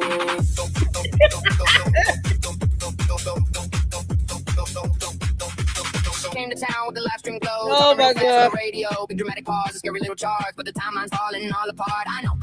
Trust me, friend. It's a real song. Again. Everybody talking wow and rose all the evidence quietly tiptoe. If it hadn't been for Candace on the show, we solved the mystery long ago. Where the hard facts go, nobody knows. Probably hiding where the logic don't go. I know. She say all day. Everything is fucking great.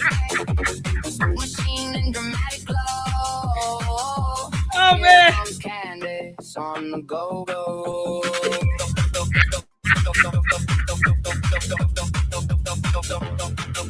She brought confusion everywhere she went. Every clip became a giant event.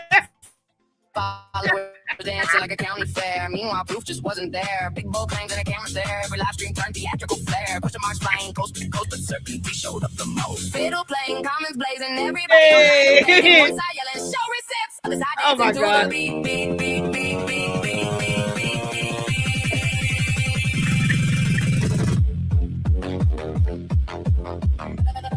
Look at the one with the Adderall dance. If it hadn't been for Candace on the show, the algorithm might have moved too slow. Hey. The reason go, nobody knows, but the super chats continue to flow. I know, she say we sweat. Everything is fake and gay. Round and round the theories go. Oh man. Long live Candace on the go-go.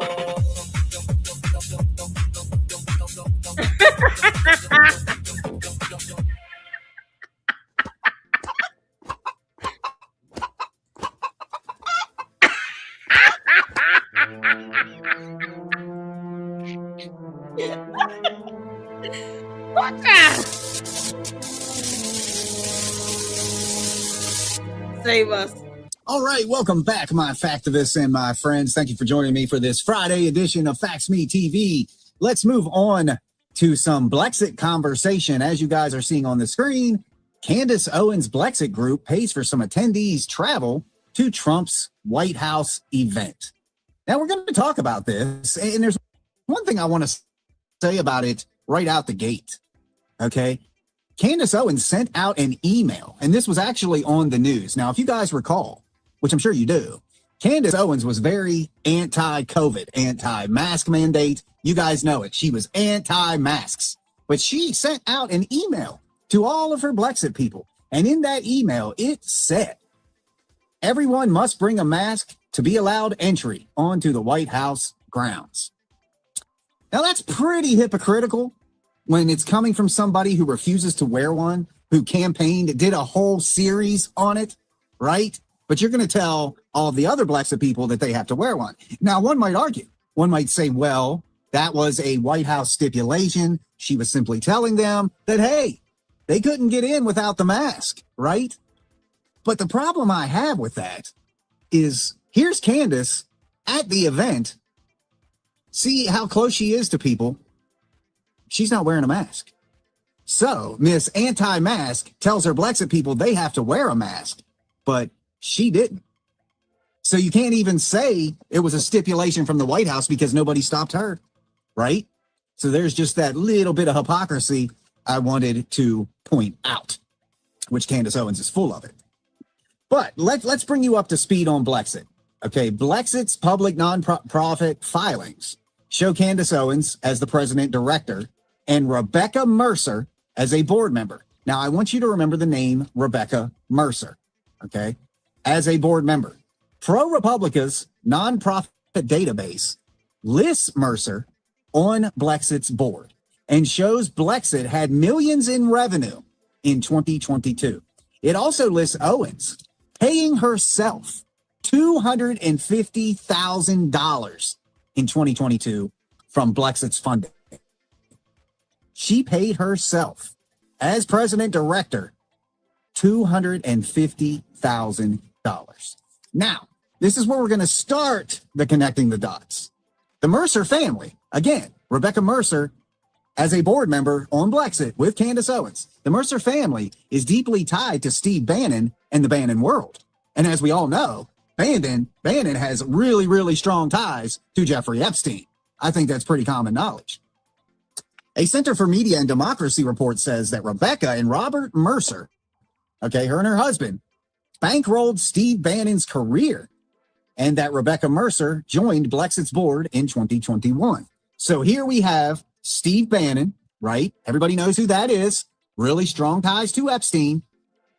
Rebecca Mercer, who was a board member on Blexit with Candace, bankrolled Steve Bannon's career. All right, so we following along? So the same wealthy Epstein donor network that empowered Bannon also helped legitimize and support Blexit, which at that time was Candace Owens' organization.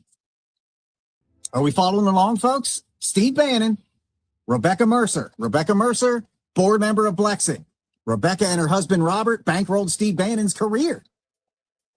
And Rebecca Mercer joined Blexit. This is the same wealthy Epstein donor network that empowered Bannon, helped legitimize and support Blexit, which was in control by Candace, right? Are you guys following me? Are we with it? Okay, we're with it because there's a lot of dots to connect, and I want to make sure that you guys are with it. And while we're talking about Steve Bannon, Bannon is the one. He is the guy that got Candace Owens into the MAGA hemisphere. A lot of people want to put that on Charlie, okay? But Bannon gave her access to serious MAGA strategist credibility. Bannon helped place her in the same orbit as top-tier Trump MAGA power players. It gave her that movement insider value, right? Bannon helped build the nationalist populist media that Owens later monetized. I'm going to say that again. Bannon helped build the nationalist populist media lane that Owens later monetized. Anti-establishment, anti-mainstream media, MAGA first commentary. Bannon's War Room is described by The Guardian as a show he uses to shape Republican narratives and exert influence through media. However, Bannon's ties to Epstein isn't just they were in the same room at the same time kind of thing, right? It is direct contact, strategic advice, planned image rehabilitation. Bannon was helping Epstein rebuild his reputation, his public reputation, filmed interviews, repeated communications after Epstein was already convicted as a sex offender. He was helping Epstein after he was convicted as a sex offender. Okay, so I think it's pretty clear Bannon was 100% in with Jeffrey Epstein. Okay, are we following along, or are we with it? Now let's get back to a little bit more of the Blexit. Let me pull this next thing up. Okay, during an interview, Candace was asked, why was Blexit founded? She says, I founded Blexit to bring the truth to Black America. I founded Blexit. Candace Owens says, I founded Blexit. But that's not true, Candace. You stole it. You actually stole it from another person, right? And maybe you guys have heard this name, maybe you have not. All right. But Blexit originally was a Minneapolis-based grassroots nonprofit movement founded in 2016. It offered support to African Americans through economic activism and Black-owned institutions. The name Blexit came from Malaya Connolly in 2016. And that is who you're seeing on the screen right now. Malaya Connolly actually created Blexit. Okay. But Candace is saying that she founded Blexit. Candace, you've been lying. Oh, you liar. Why isn't Malaya suing Candace? What?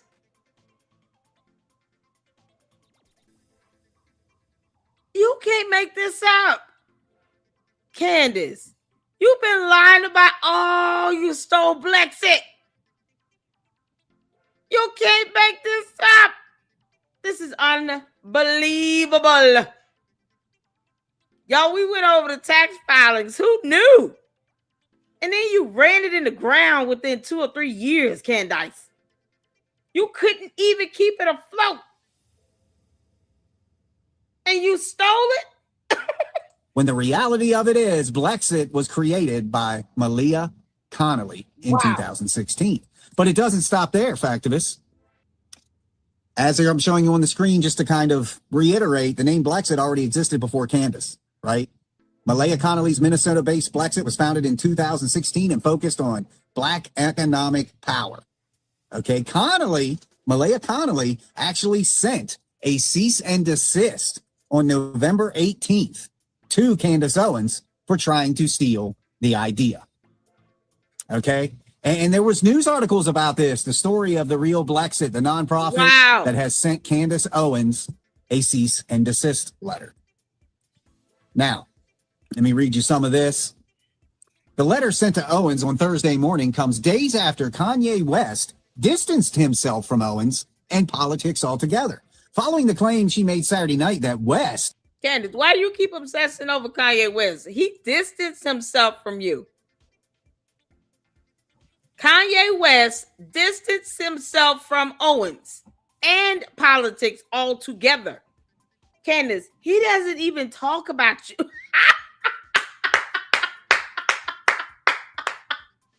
Is that why she said Kanye's got a Kanye when it came down to him apologizing to the Jewish rabbi?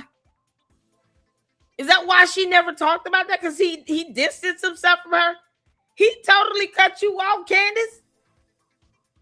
Now, even if she's still a super fan, Candace, he doesn't even want to have anything to do with you. Once upon a time, Kanye West said, I like the way she thinks. Now he distanced himself from Owens and politics altogether, following the claim she made Saturday that West designed the logo for her anti-Democrat Brexit movement. Candace, you can't lie on Kanye West about anything with merch, logos, business opportunities, none of that. Let me tell y'all something. I don't like weaponizing the idea of mental health when it should not be weaponized. And we did discuss this when we had Ami with us. Shout out to Ami. Hi, Ami. Mama, love you. But one thing I don't believe in is weaponizing it. I understand if it is truly a connection there. He has a diagnosis. He has talked about being on medications. But every single time something happens, it cannot always be the fault of your mental health. Not every single situation or circumstance. Kanye West does not have people around him telling him no.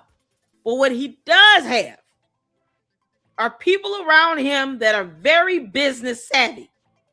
And I don't know why Candace thought she would be able to lie about a logo from Kanye West. You didn't think that would piss him off, Candace? Everybody don't play that.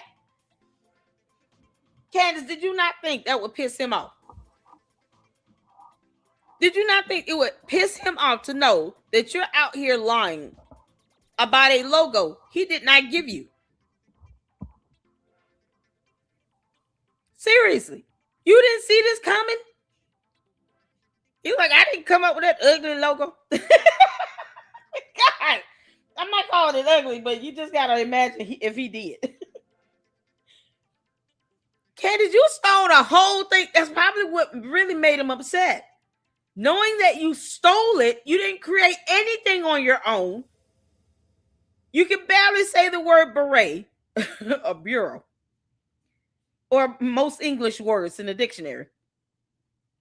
And then you're lying about Kanye West giving you a logo, designing a logo for you. You cannot use that man's name like that for your merch. You got the right one that day because he was like, oh, no, we're not doing this. You're not going to use my name to come up. And she's still, you see, she's not sitting here talking about, well, I'm gonna dox Kanye. Yeah, go ahead. Y'all don't see her retaliating on Kanye West like that. He had to separate himself to ensure that she did not go out weaponizing his name to make money. Because if she went around talking about he made this design, this logo, do you know how much more money she would have made? And then you trying to do this in front of his face, not even behind his back, and thought that you would not give him any money? No. He's gonna sit down and do a contract with you if you're gonna sit here and talk about he designed a logo. You can't go and just use people's names to help you make some money, and then you think that you're not gonna give that person some money. Don't you think if he designed a logo, he would have said that himself?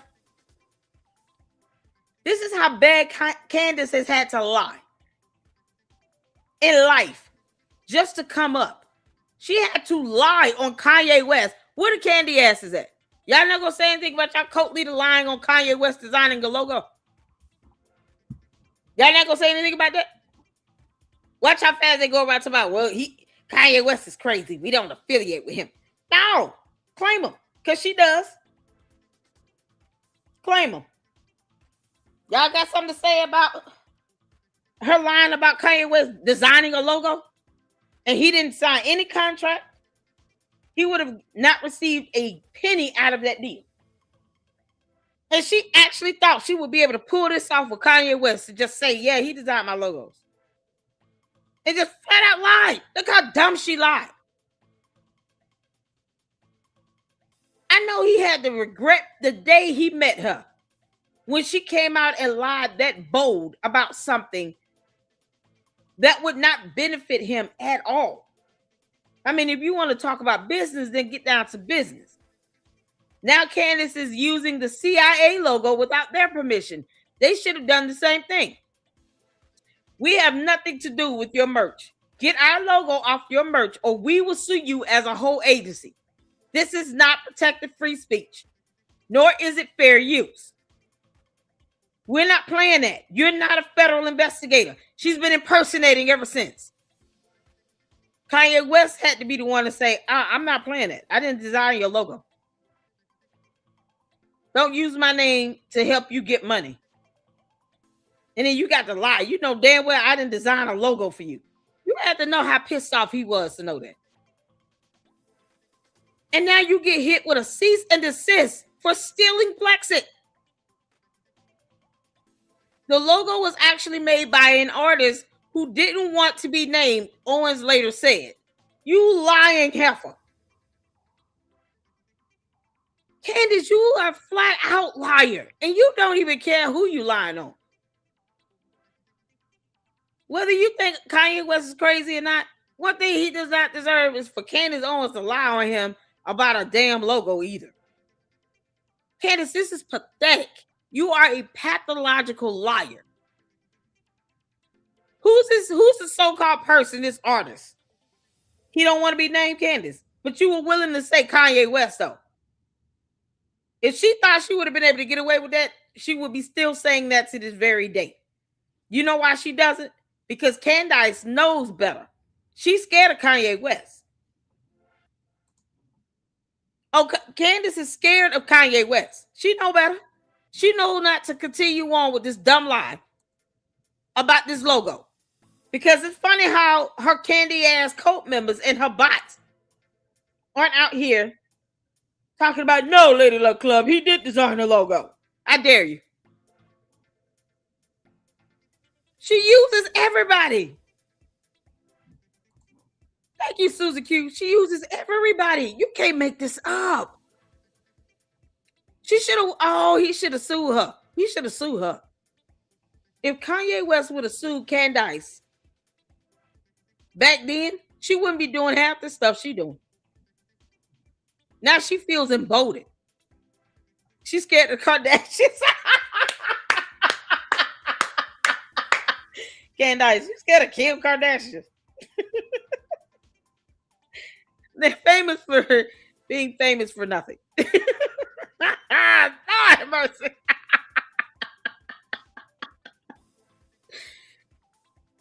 my God, Candace, you tried to play Kanye West over a logo and then said it was actually made by an artist who didn't want to be named.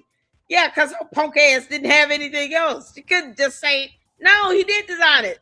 Candace, why you didn't double down on that dumb lie with Kanye West? I wonder. You go down and double down and triple down on Erica Kirk all day, every day. But you can't double down on Kanye West? Why? Candace, what you really scared of? You won't double down on Kanye West, you little punk ass. You can't make this up, man. Candace, you stole Blexit. After lying about a logo. Oh, he don't want to be named. Oh, that's priceless. Oh, man, look how she tried to punk her way out of this stupid lie. However, the association with West led to many claiming that Blexit was his movement and to Owens clarifying that the movement was hers. Wow. But yet it's still, never mind the woman who actually created it. And they issued a cease and desist letter. You can't make this up. Boy, this is priceless. Candace, you're such a punk ass. Designed the logo for Blexit. See what she was trying to do there? She was trying to pull herself out of it because she received a cease and desist and blame Kanye West for creating Blexit. You see what she did? God, y'all. But then later retracted that and said the logo was actually made by an artist who didn't want to be named. So right there is just a lie. You lie and you say Kanye West did it because you received a cease and desist. Wow. But then you come back and retract that and say it was actually made by an artist who didn't want to be named. How convenient. How convenient, right? Candace. So moving on with this, as you know, West laughed. That caused him to depart as a Trump supporter, all of that stuff. However, this bottom line here leads us to the next part of this. No organization has had to deal with the fallout of Owens' movement as much as the real nonprofit Blexit has. Okay? Now, what kind of fallout could that be, my factivists? What kind of fallout could that be? I'm wagering to say it was probably a financial fallout due to paying yourself $250,000. For what? For what? On top of paying for private jets everywhere you went, you used Blexit as your personal bank account, and it shows. Let me read you this, factivists. The public record supports that Blexit's finances had weakened before and around the time it was absorbed by Turning Point USA. Okay, so Turning Point USA eventually absorbed and took over Blexit. According to ProPublica, Blexit reported about $7.45 million in revenue. Almost $7.5 million Blexit reported in 2020. $7.5 million that dropped to $2.5 million in 2021. Sounds like some bad management, doesn't it? To drop from $7.5 million and in a year drop to $2.5 million? That's a loss of $5 million. Where did that $5 million go? Sounds to me like we're gonna have to look into that. Then they kind of kept it the same in 2022, 2.9. So 2020, $7.5 million, 2021, $2.5 million, 2022, $2.9 million. And then by 2023, Blexit dropped to $274,000 for the fiscal year. $274,538 to be exact. Candace took this thing over when it had $7.5 million. $7.5 million. And by the time it hit 2023, Blexit was worth $274,538. This is why Candace is fired everywhere. This is why Candace can't run a job. This is why Candace can't work for anybody. She only thinks of herself. She took Blexit over at $7.5 million and put that joker bankrupt, $274,538 in just the 3 years that she had it. That's insane. Who would hire that woman, right? And that is what caused TPUSA to come in and save it. Okay. And they didn't have to do that. TPUSA did not have to bail out Blexit at all. Whatever happened to the original owner? Did she sell it or what? This is absolutely insane. I would love to interview that lady because I really want to know how did this go. Because I mean, I don't foresee her just giving it up to Candace Owens. Candace, you hemorrhaged out over $5 million in 1 year in Blexit. What? Oh man. Oh, Candace. You really don't know the difference between the letter N and the number 9, do you? Candace said that herself. Candace, you're so stupid. This is why I keep Candace. What is 4 times 3? Like at some point, you're gonna have to answer that question. It doesn't sound like she's conquered 2nd grade math. And yet she wants people to believe she has 2 degrees from college or a university. Well, girl, you better prove you graduated from high school. Okay. Blexit was not financially trending upward by 2023. Oh my God. You see the loss. So TPUSA absorbed it. Now their, public campaign they took it for growth and a shared mission and blah, blah, blah. But the actual financial records show the organization had clearly weakened before and around the merger. Candace ran Blexit right into the ground. This channel is a mix of facts, parody, satire, and personal opinion. If you ever need clarification on any of the material, please don't hesitate to ask. All right, my friends, now to bring you up to speed as we are connecting these dots. All right, Steve Bannon, we went over this. Rebecca Mercer, we went over this. We're going to continue to go over Rebecca, okay? Because Bannon built the lane, right? Candace drove in it, but Rebecca Mercer helped pave it. She helped pave it, man, right? So Bannon built it, Candace drove in it, and Rebecca Mercer helped pave it. And Rebecca Mercer and Steve Bannon have ties to Jeffrey Epstein, with Bannon especially having very strong ties with Jeffrey Epstein. Okay, so we've got 2 dots so far, right? Let's jump on George Farmer here real quick.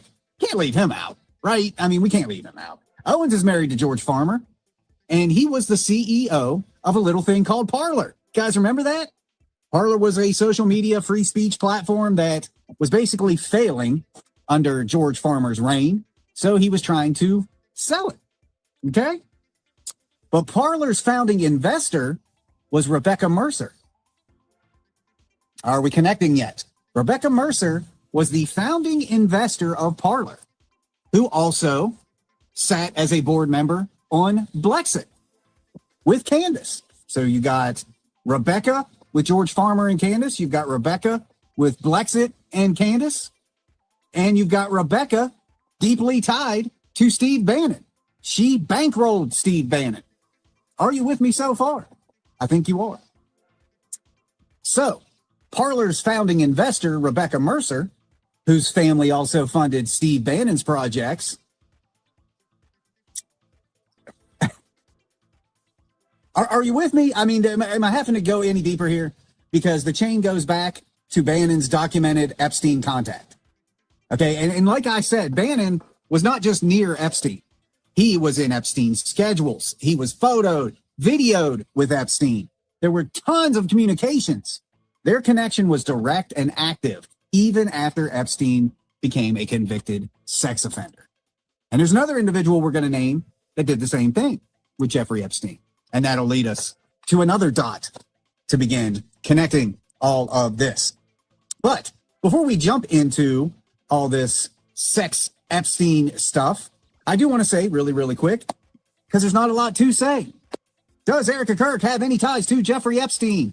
No credible, documented evidence shows Erica Kirk has any tie to Jeffrey Epstein. The only individual saying this is Candace Owens. And if anybody else is saying it, it's because they believe Candace Owens. Candace Owens has zero proof, zero evidence, nothing other than her creating a narrative. You search anywhere online, you will not find Erica Kirk or Erica Franz tied to Jeffrey Epstein legitimately.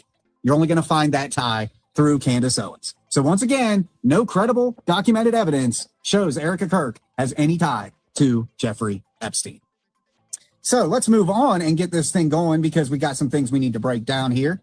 Now, before we jump into this next part, let's remind everybody that Candace Owens openly defends and associates with pedophiles, rapists, sexual predators, you name it. Your Andrew Tates, your Harvey Weinstein. Now you know that she's got connections to Epstein and, of course, Russell Brand. So check out this video and then another video, if that's not enough, to bring you up to speed. Because if you support Candace Owens, you too are complicit in the people that she openly defends and associates with. Check this out. I mean, that dovetails neatly with Andrew Tate, who was on your show after he left Romania recently. Again, I've interviewed him a number of times. The Tate, a lot of people think here, let's play the clip from Andrew on your show first, and I'll ask you a question about it. Yeah, so I can tell you, I objectively took a look at their Romanian case and their Romanian case only. And years before everybody else, years before it got sent back down, I said that there's nothing in this case. Like, I mean, this case is just not going to pass. And it seems to me to be like over judicial. And I was proven correct on that. You know, he's not welcome here. What does that mean? He's not been convicted of a crime. What is over judicial, Candace? What does that mean? Over judicial. I want to hear Candace tell me the definition of that word. Candace. Yeah, boy, you're the epitome of trying to sound smart while you still stuck on stupid. What is over judicial? Over judicial. She said she took a what stance on this? She's actually trying to sit here and sound like she understands how legalese and court works while she's dodging court herself. Meanwhile, Candace has rescheduled a hearing on her motion to dismiss 3 times. Candace, what's over judicial? And we got to start this over. Because I know damn well she's not trying to sit here and sound intelligent. Dovetails neatly with Andrew Tate, who was on your show after he left Romania recently. Again, I've interviewed him a number of times. The Tate, a lot of people think here, let's play the clip from Andrew on your show first, and I'll ask you a question about it. Yeah, so I can tell you, I objectively took a look at their Romanian case and their Romanian case only. And years before everybody else, years before it got sent back down. Objectively. When you look at something objectively, you're looking at the finding of facts, evidence, and law.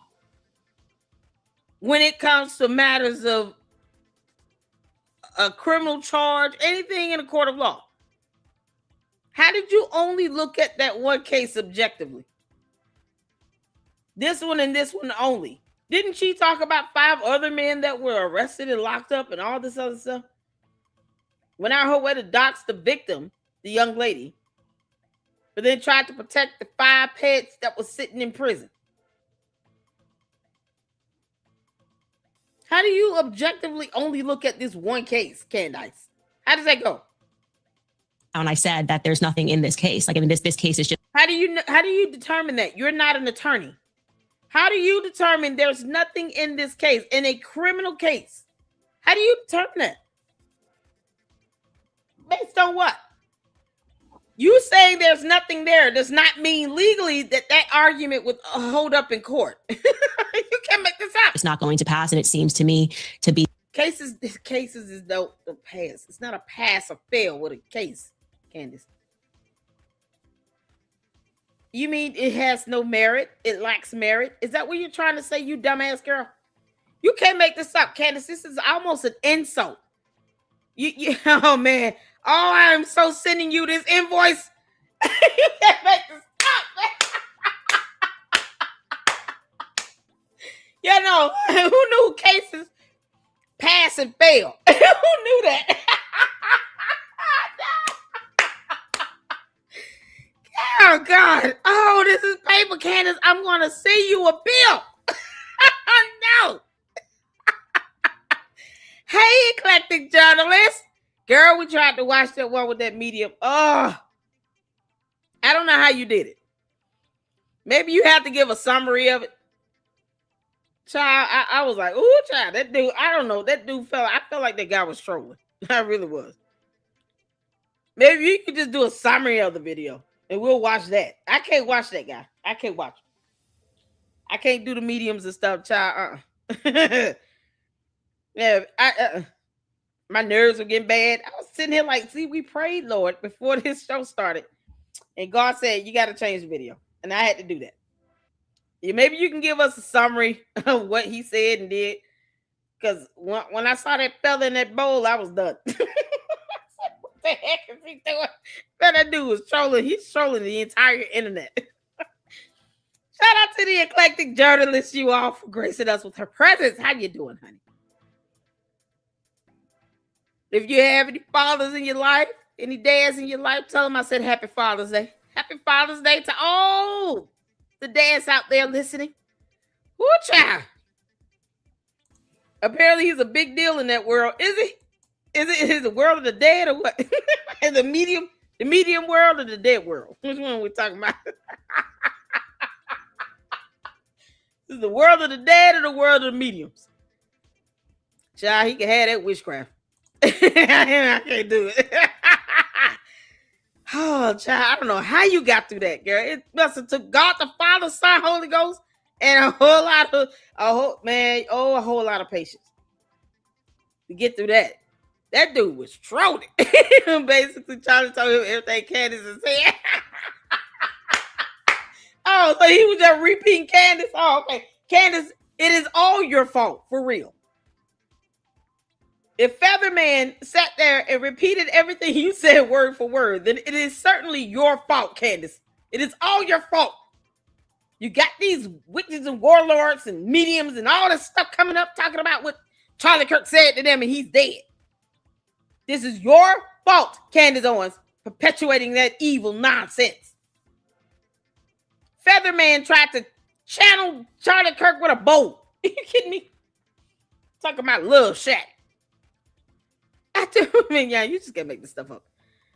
Eclectic journalist Candace is sitting here talking about you can pass it. This case is not going to pass. Candace, you did not go to law school. You sound stupid. That means nothing. You mean the case is just not going to pass? Oh, God, criminal charges is not a pass or fail. You can't make this up. Why is Andrew Tate still trying to sue Milk Bar? Candace, are you telling Andrew Tate to sue Milk Bar TV? For what? Journalism? Garyville kick rocks. Like over judicial. And I was proven correct. How is over judicial? What does that mean, Candace? Define over judicial. Because I'm in no mood. I want to see what she thinks over judicial means. What does that mean? God. Did they dismiss the charges against him?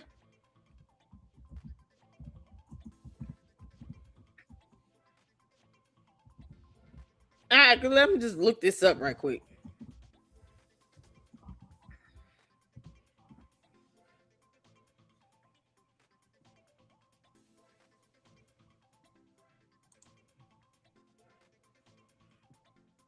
Candace, what do you mean over judicial?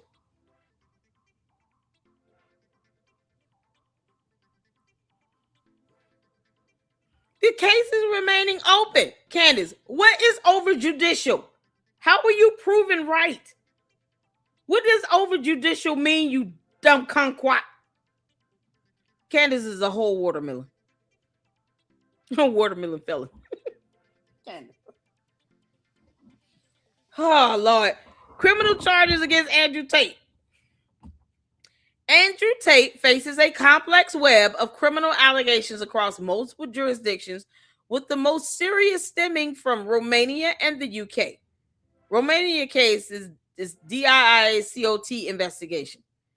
Back on December 22, Romanian police arrested Andrew and Tristan Tate along with two women, leading to charges of human trafficking, R-word, forming an organized crime group, incitement to hatred, discrimination, money laundering, and illegal access to a computer system.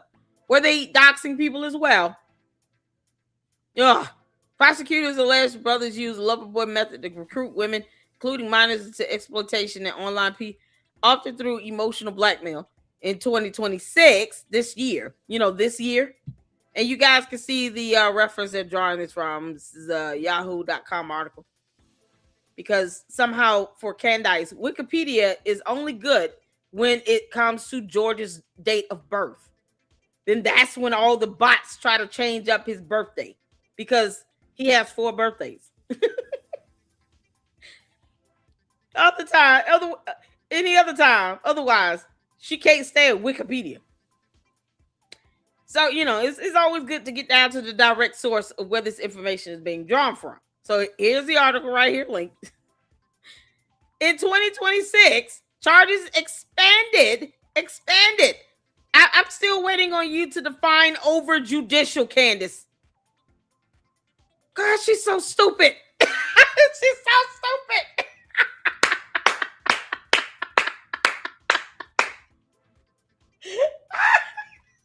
Candace is so stupid. What is over judicial? Oh, Candace, I dare you say that to the judge. Please go and use that word over judicial in court on July 27th. I dare you. I was proven right. It was over judicial. I looked objectively at that case and that case only. What did you do? No. Candace, that's not how you objectively look at things. Regarding, I'm not even gonna tell you my secrets, Candace. You got to keep watching. You dumb. You listening when I read my lawsuits. She's not gonna learn anything at this rate. Candace, what is over judicial? Oh, she's so dumb. She could have just looked this stuff up. You think she knew she was gonna go on Piers Morgan's show, right? She probably knew the questions he was going to ask. She could have written out some more thoughtful answers.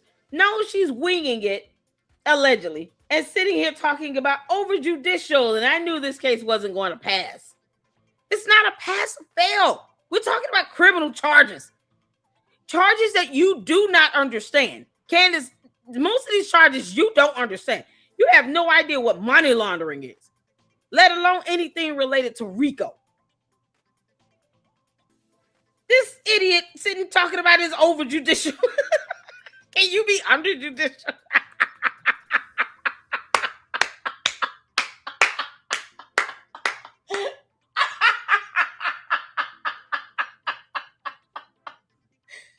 Oh, Candace, we're clowning your ass, and I want you to know that. And in the cult members, they swear she's so smart. It's so over judicial. What is he talking about? It's still active. It's still active. Stop telling Andrew Tate to sue Milk Bar TV. Candace, because I know you got something to do with that, you dumb demon. Tell Andrew Tate to leave Milk Bar alone. He's just reporting on the information he's seeing. I'm reading it right now. He gonna sue me for reading? Oh, no. What the hell? Where are these dumb clowns? He worried about trying to sue Milk Bar TV as opposed to trying to figure out explaining these charges that can land him in prison for many, many years to come. And yet he's traveling to Russia. Go figure.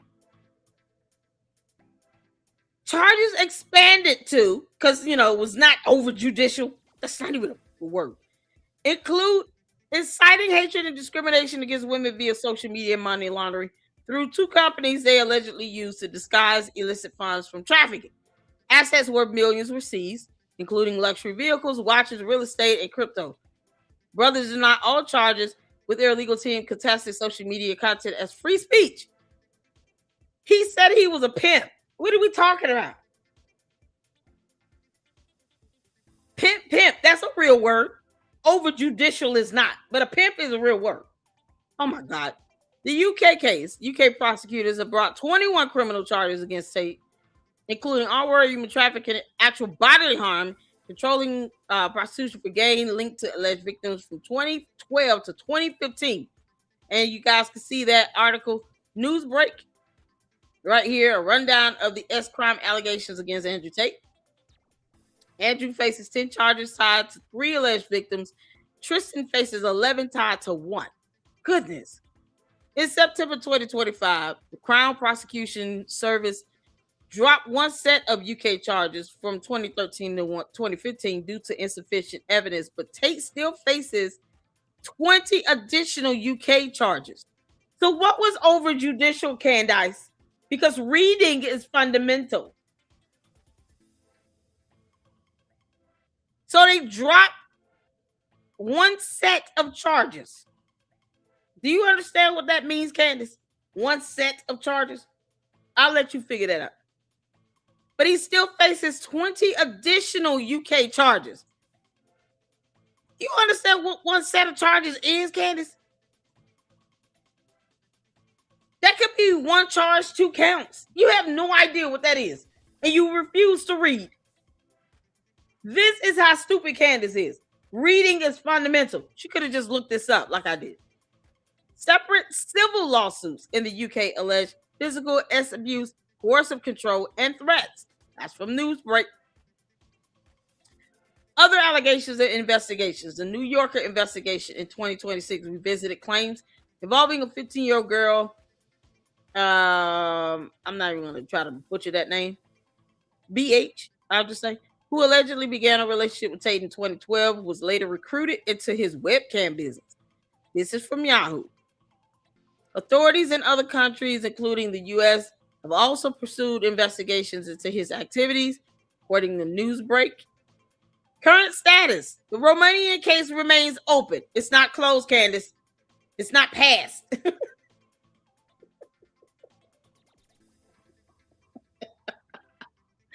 I was proven right. About what? You took one set of charges were dropped and said you were proven right, even though you're still using terms you can't define. Over judicial? God. It's too much judicial, y'all. It's too much. The judicial cup overfloweth.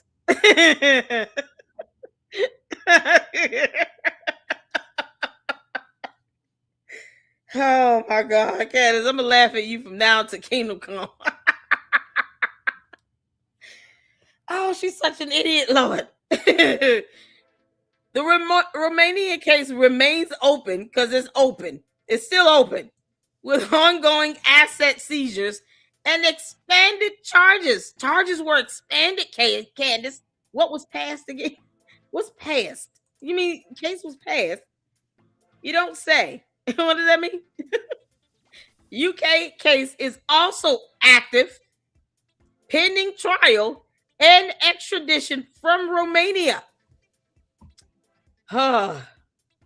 Nothing has been closed. So once again, Candace lied like hell because she refuses to read. Because she's an idiot. Reading is fundamental. You would think the candy asses would just Google this and read. Just read. Read it. Somebody tell me over judicial.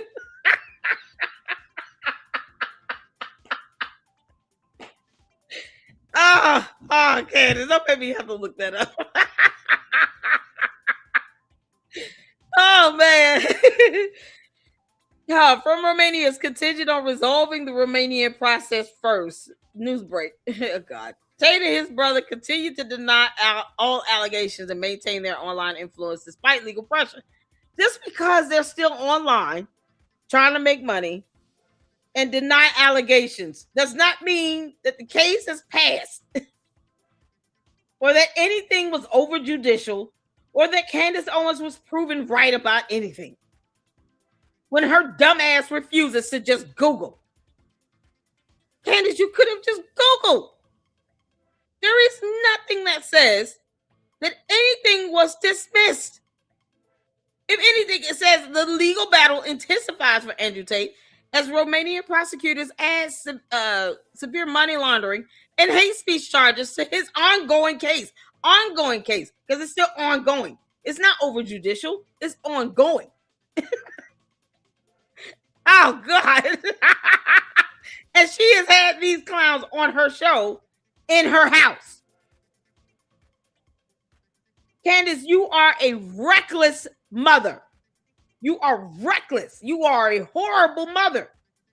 You have taken those kids to a war zone. You have brought Andrew Tate into your home. And George Farmer has the audacity to still be his best friend right now. Let me tell you something. Why is it so hard for George Farmer to grow a spine and say, look, I'll pray for you and love you from afar, but you're not coming to my house. I have a daughter. They're not even protecting the one little girl they have in there. Why would you let Andrew Tate in your house? I wouldn't let this idiot near me and my kids at all, and I got 2 boys. Candace, you let this moron in your house? For what? You don't owe him that. He wants to come to the United States of America. No, George, he is to get a hotel. He's not coming in here. I will have him shot. I will stand my ground and have him shot. You understand me?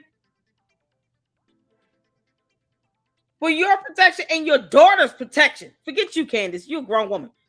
For your daughter's protection. Why would you let Andrew Tate in your house? What is wrong with you? Candace is so stupid. Candace, you are a horrible parent. Hunter Biden came in. Lord, line them up. Hunter Biden, Andrew Tate. Then she did an interview with Andrew Weinstein. If he was a free man, she would have let him in her house. But this is reckless. Candace, you are reckless. You taking your kids to Russia, talking about it as a vacation spot. They have fun. Look at all the things to do for the kids. Who you proving something to? Candace, it was nothing for them kids to do over there. They went on a little makeshift playground. That me on kick rocks. You let Andrew Tate in your house and you got a daughter. El Stupido. Talking about something that's over judicial. What does that mean? What does that mean, Candace? Oh my God. Mind numbing, Candace. You are mind numbing. You understand me? We're going to finish this out and then watch a couple in the videos, quick videos, so we can do a live on this Anthony Carmelo. So we'll finish this up, y'all. And then if you can, you want to see the Anthony Carmelo videos, I haven't seen them. So it'll be something new for me. And we can have a discussion on that. Then tune in. We'll get that going around 6:30. That sound good? JP6, how you doing, honey? How's it going? You're doing all right? What's going on? Zoe up in here. I see you. Zoe, how you doing, honey? Now, Candace is using words she can't define. She's just making stuff up. Over judicial. Candace, this case is not over judicial. You're just stupid. And she let this boy in her house. Candace. Just because George want to be best friends with him does not mean you have to even, aid in that nonsense and buffoonery. For once in your life, think of your kids first before yourself. Because that is what being a mother is all about. You cannot put yourself before your kids. You put your interests before your kids to go to Russia where there's a whole war going on. When you could have let those kids heal with your parents. You couldn't get some nannies and stuff to keep them while you was over there. Then you over there with Andrew Tate. He just showed up. So you letting this man around your kids? Candace, you are really stupid. They don't need to be anywhere near him. That's not necessary. She could have just looked this stuff up. Oh, it's passing over judicial. What the hell does that mean? Says the judge. Yeah, the judge would throw you out there. The judge would have told her to sit down. That's not a term, Mrs. Farmer. Sit down. Over judicial. Counselor, your client is stupid. Oh, dear Lord. Let's get back to facts, me, y'all. Well, she's sitting here talking about it be like over judicial, and I was proven correct. No, the hell you weren't. Cases are still open and active and pending. And this punk ass is trying to sue Milk Bar TV for reading. For reading. All he did was read the information. Now I'm going to sue you for reading it. The hell? Kick rocks, boy.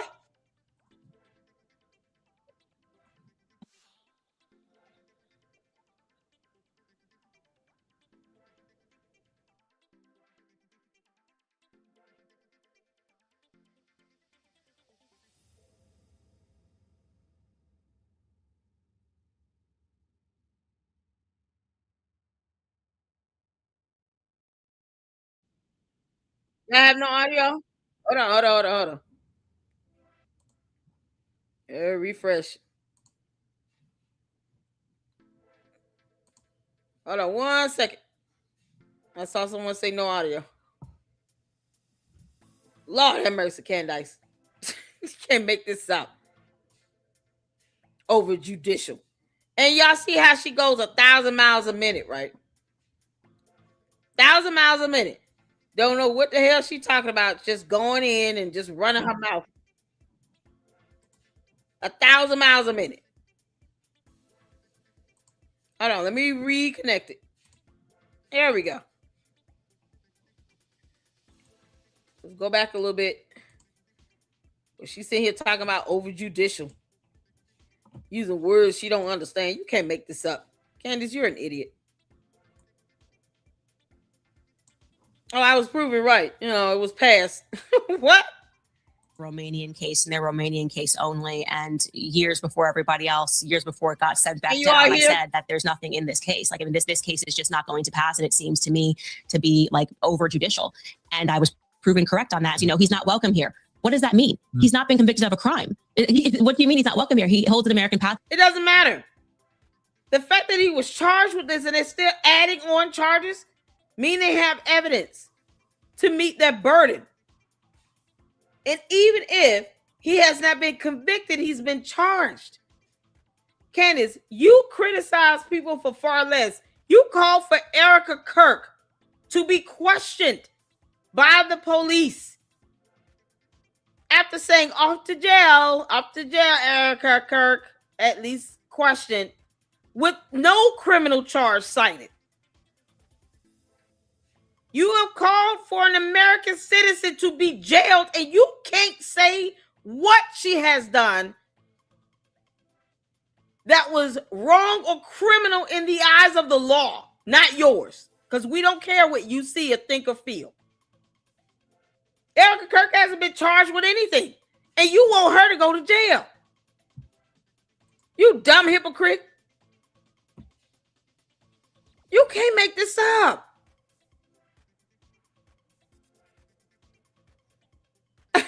You can't make this up, man. It's talking about some over judicial. What do you mean he can't come here? He doesn't need to be here.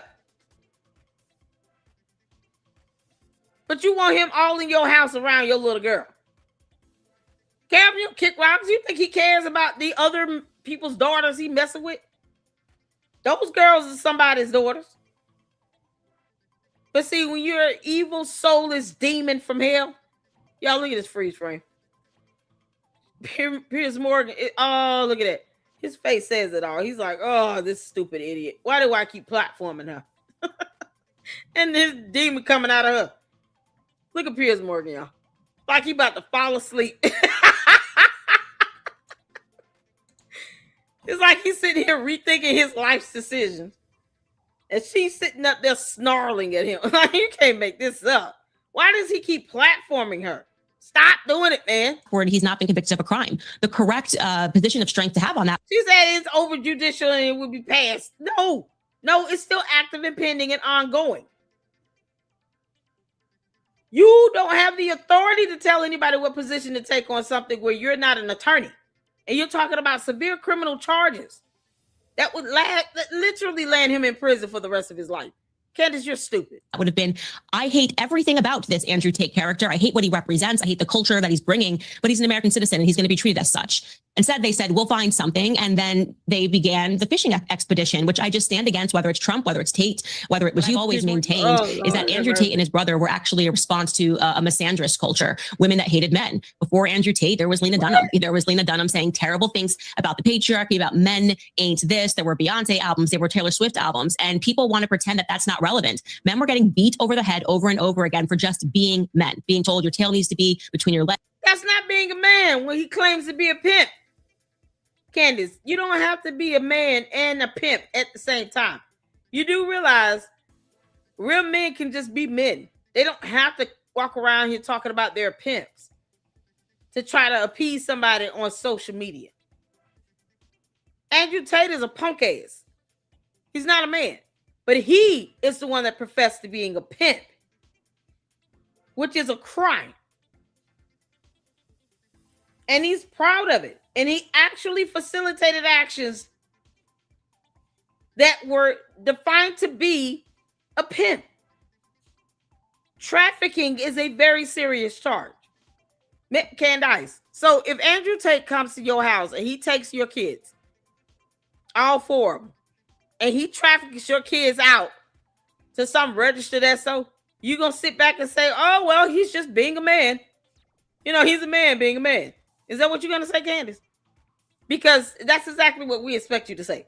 If Andrew Tate goes back to Candace's house and her 4 children come up missing, and then he traffics her 4 kids, all that Candace should be saying is, well, Andrew Tate's just being a man. And now, you know, he's living in an age where he should be proud to be a man. Because that's what men do. Men be doing manly things. Man.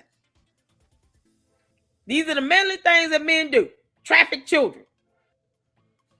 Because these girls were underage. They were children. Now, let your kids be trafficked, Candace, by Andrew Tate. Let's see how well you think about him then. She'll never care until it happens to her.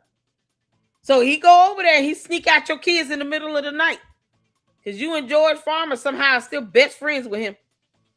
And you let this idiot in your house and he traffics your children out. Then Candace, all we expect you to say is, yeah, no, he's just being a man. Because, you know, he shouldn't be afraid to be a man. This is what men do. At all times. There's just something wrong with masculinity. There were all of these fruity terms, toxic masculinity. And finally, you get some guys that stand up and they say, you know what? No, the girls suck. The girls are actually this. The women are not anything. Wow. And suddenly the culture goes, I don't know where this is coming from. Well, it came from toxic femininity, actually, is what bred this. And that's exactly... yeah, no. So he can just traffic your daughter, Candace, and then you should be good with that. And if you say anything, you're showing toxic femininity. We will throw your words right back in your face. You understand? God knows how to get your attention. I'm just telling you this, Candace. I don't want nothing to happen to your kids. But you are setting yourself up for God to get your attention. And however he needs to do that. I just hope and pray is not with anything involving your kids. But if Andrew Tate takes your kids up out that house and he traffics your kids out, don't go around being mad about it. Because remember now, you're being toxic.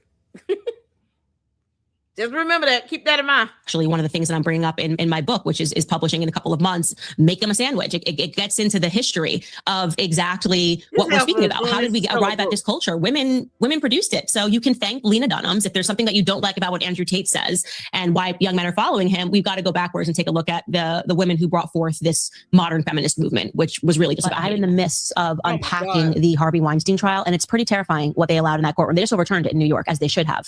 And they just allowed a kangaroo court to take place, like absent any, and this is criminal. He's in prison, to be clear. And so that's you why don't think he deserves to be in prison? I don't know if you know that I've just done the series. And I do. Yeah. I'm going to blame it on you, by the way. I was doing my homework and I got through 2 of your episodes and then you wanted to come in early. So I did not watch the 3rd, but I did my homework and I watched 2 of them so far. So it's interesting. So he got caught up, I would say swept up in the Me Too. That's what I mean talking about. We're now in this phase of social justice, and social justice is not real justice. And oh, wow, Candace, keep that in mind when you're sitting here talking about the court of public opinion. You see how these words get used against you, heifer? Social justice. Yeah, okay. So what's that? Well, how's that any different than, you know, court of public opinion? Court of public opinion means nothing.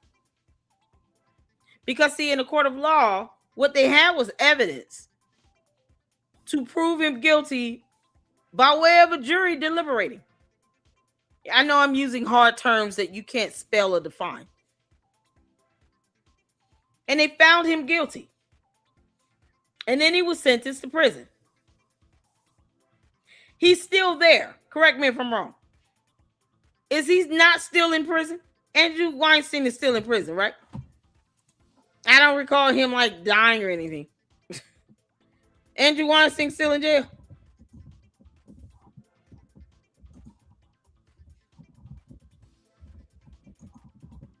Because Candace, you don't read shit. Is he still there? Yep. Harvey Weinstein. Is it Andrew? Is it Harvey or Andrew? Which one is it? I'm saying Andrew. It's probably Harvey. Is it Harvey Weinstein? God. Harvey Weinstein's current prison status. Harvey Weinstein remains incarcerated in the United States, serving multiple sentences from separate convictions. Why do I keep calling him Andrew? His name is Harvey Weinstein. My bad. That goes to show I don't care about him. He won an appeal. Let me see. Weinstein is appealing both the New York retrial outcome and California conviction. No release date is currently set, and his California sentence will continue to govern his incarceration until further developments. So when did he win his appeal?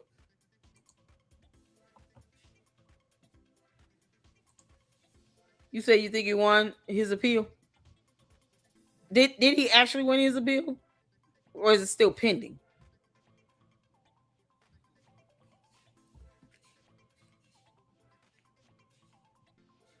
It's saying here as of today, he's still in jail.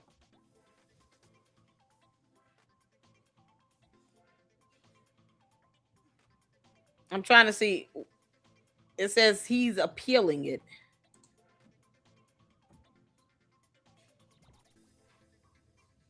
Okay, y'all. If he won it, let me know so I can go find that information. Yeah, God. Yeah, let me know. Because it's saying here that he's appealing. That's all. But I just want to be accurate in this. But yeah, appeal just means you get. See, here's the thing with an appellate court for a criminal matter. You're telling the court that there was some legal error that occurred. And the appeal can be denied.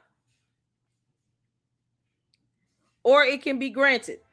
So if you are granted an appeal, then they'll specify what specifically has been granted. You can have a retrial. You can appeal certain parts of the case, but not the whole case in its entirety. Maybe there was some evidence that should have been presented that may have predicted the or changed the outcome of the case altogether. Like if this evidence was admitted, Your Honor, then the ruling more than likely would be a different outcome because the evidence was material to the case. Does that make sense? Or there was some court rule overlooked, or you had some biased jury on, in the jury, some biased juror in the jury. Ugh, can't talk. You have to prove there was some legal error that occurred or technical error that occurred with the matter. So I don't have Discord.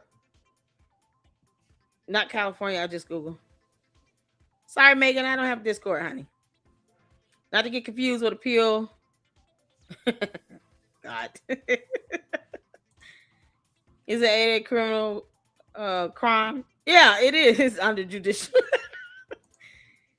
I think he won his appeal in New York. So he has an appeal in New York and one in California. Let me see. The one in California determines whether or not he gets out of incarceration.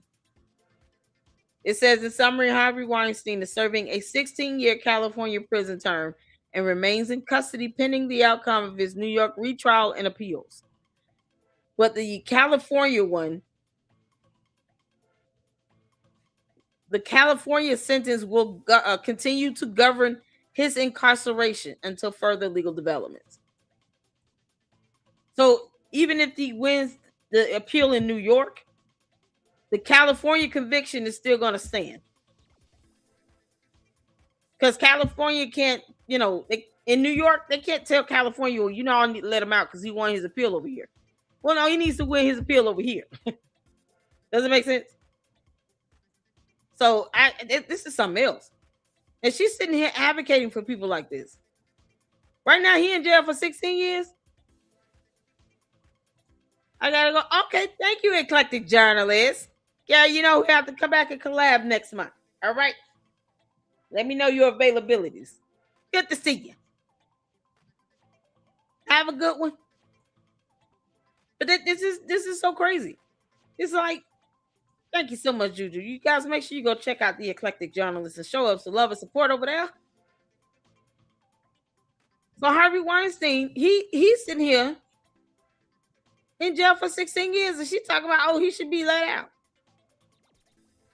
It's all about toxic femininity. What you mean?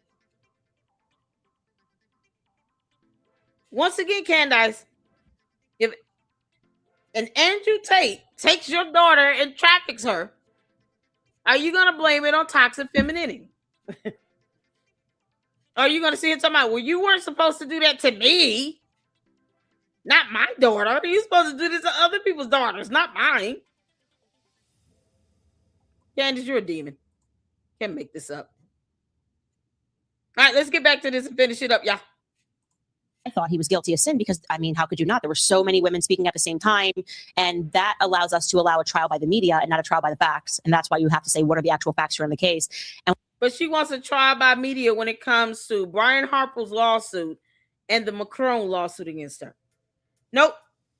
Those are going to happen in the court of law where it belongs. This is the same moron that does not want to go to court and has rescheduled a hearing on her motion 3 times. Keep that in mind. When I got into them, because somebody said, could you look at this? Because I think you're the only person who will actually look at the facts here and report on what's actually in the case. And I was like, sure. I got on the phone with Harvey Weinstein. I've now been talking to him for about 2 years. And I thought he was guilty. Got the facts. And I was like, this is the craziest thing. And I tweeted, Harvey Weinstein was wrongfully convicted. Everyone thought I was insane. Appellate court disagreed with me, said I can't even believe that this was allowed to take place in the courtroom. Like, what happened here? And they overturned, and now the case is being sent down beginning because they decided, which is true, in the wake of Me Too, that the definition of kind of could change. And the judge basically instructed them that this was a new time and you could, in theory, revoke consent. Very scary. That's a very scary thing. But you don't think somebody Are we going to get dinged, by the way, for using that word? He'll be, but he'll be. Okay. You not, as a woman, do you not think that you can revoke consent of whatever it is you're doing? When you say revoke consent, as in you did the deed and then the next day you go, actually, I didn't want to do it. And so no, what about that's what they mean, just so you know. Revoking consent, as in like you decided like that actually maybe you wouldn't have done it, or your understanding of it is different because that person's more powerful than you. So like, yes, I did it, but, and this is what the judge, who the mayor's office of asked him to, what is the correct terminology? Not to rescind himself, but to recuse himself. Thank you. They asked him to recuse himself because they saw that he was biased. There was something very wrong with this judge. What he allowed in the courtroom was crazy. And he had a personal bone to pick with Harvey Weinstein. And he allowed things that were insane. He allowed people to come in and testify. Like, he got into a fight with his brother once, Bob Weinstein, and that proves he's violent. It's like, what is this doing? What is this doing? It's basically just a character assassination of how he behaved in business because they didn't feel like they had enough on the actual case because of these women. What's funny is if you look at the comments under my Harvey Weinstein series, the real live victims were very angry, not at me. Like going, I would never email, like this happened to me. Like they were sharing their stories in the comments and were like, I couldn't even look at this person. Like I couldn't even, the idea of like 5 years going to dinner with this person or having a relationship with them, bringing my mom to meet them. They were very angry. So again, this doesn't pertain to the Russell case, but I think it's why we do have. No, but see, she's saying talking about New York, but she's not thinking about the one in California. Where they sentenced him to 16 years. Candace, I want you to keep this energy up. If Andrew Tate traffics your daughter, you understand? If he traffics your daughter, if he gets his hands on your daughter and he traffics your daughter to Romania, remember that toxic femininity BS you spitting out right now?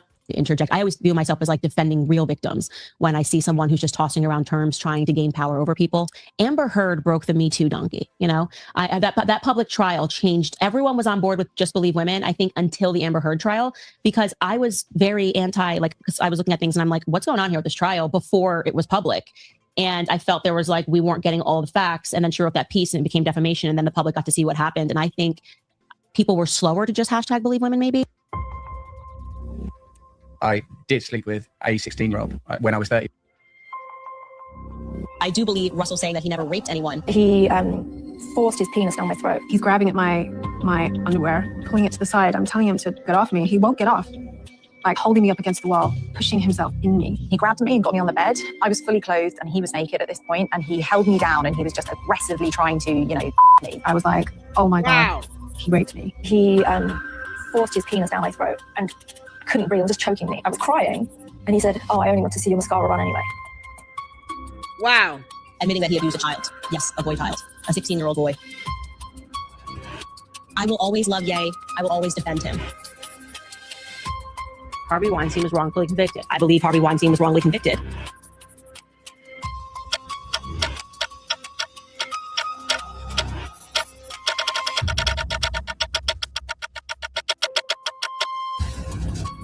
Wow. You're not required to be a fan of Andrew and Tristan, but you really are the worst kind of coward if you wish to see men prosecuted for crimes they didn't commit. My take on this is that I do not believe that Andrew Tate is a rapist. I believe that Andrew Tate was always upfront with all of these women. I don't mention web. Andrew is a great guy. He really is, and he's a wonderful guy in many ways. I use sex as a tool to make women love me, so they obey me and live in my house and make me money. That's what. Candace, remember that if he says that about your daughter, because your daughter could be one of Andrew Tate's victims. Candace, your daughter can be one of Andrew Tate's victims. So don't forget about that toxic, femininity nonsense and BS you spitting out. When it's your daughter as a victim, Candace, may you see your daughter's face in all these victims. Toxic femininity. For someone who's being sued and dodging court. Go figure. Using words like over judicial. And the case didn't pass. Okay. I wanted. So I was a pimp in that sense. I said, what? And she's like, no, I think he's like actually a pimp in Romania. By taking girls who didn't know how to do webcam, girls who had never done webcam before, girls who didn't have the equipment, didn't have the know-how, didn't have the will, didn't have the premises, didn't have the ability to make money with this exchange. Off camera, I think he'll be the first person to admit that. Like he's a flawed human being. I created a system that allowed me to convince girls to do this. Allowed me to retain 100% control of their income. I know how to make sure the girl can't run away. I know Andrew pretty well. You said it looks like I'm in a teenage girl's bedroom. Yeah. To some people, that would be an insult, but to me, I find that quite flattering, to be honest. That's exactly what you expect. I'm fucking all these 16-year-old women or 18-year-old women, whatever the law is in America. 18? It's 18 usually. You're married at 16. Oh, in Romania, 16, sorry. And I only get away with that because the girl at 6 years plays along. So Vivian's been with me 6 years. He's been with Vivian for 6 years, right? Vivian's younger. Melissa's like 28, Vivian's like 21. Vivian's 21. And at this point, he's been a girlfriend for 6 years. It means that they met when she was 15 years old. Vivian's younger. Just away from me. No, I want a virgin wife at 16 who's going to obey me. That's what I want. I was contacted by Andrew Tate, the older of the Tate brothers, 3 years ago when I was just 16. So I messaged her. She's like, I'm only 16. I was like, give off. Know about me. All right, you guys just checked out those videos. Many of you have seen those already. Some of you have not. I know the one that starts out with Pierce Morgan I just created this morning. So nobody has seen that one until right now. But the second one, the one with Russell Brand and kind of goes deeper into the Tate stuff, that's been available here on my channel. These videos are all standalone video, guys. If you need them, they are here on my channel if you want to share them. But as you can see, just who all's been tied to Jeffrey Epstein and, of course, Steve Bannon. We keep going back to that name, Steve Bannon. You know, he was Jeffrey Epstein's homeboy. And when Jeffrey Epstein's homeboy lifts up Candace Owens, and I mean, paves the way for her, gets her in with all the MAGA people, all that stuff, you've got to wonder. He's even defended her. In fact, let's watch this quick clip of Ben Shapiro. It's one of my favorites of all time. And because of this clip, Steve Bannon defends Candace by referring to Ben Shapiro as cancer.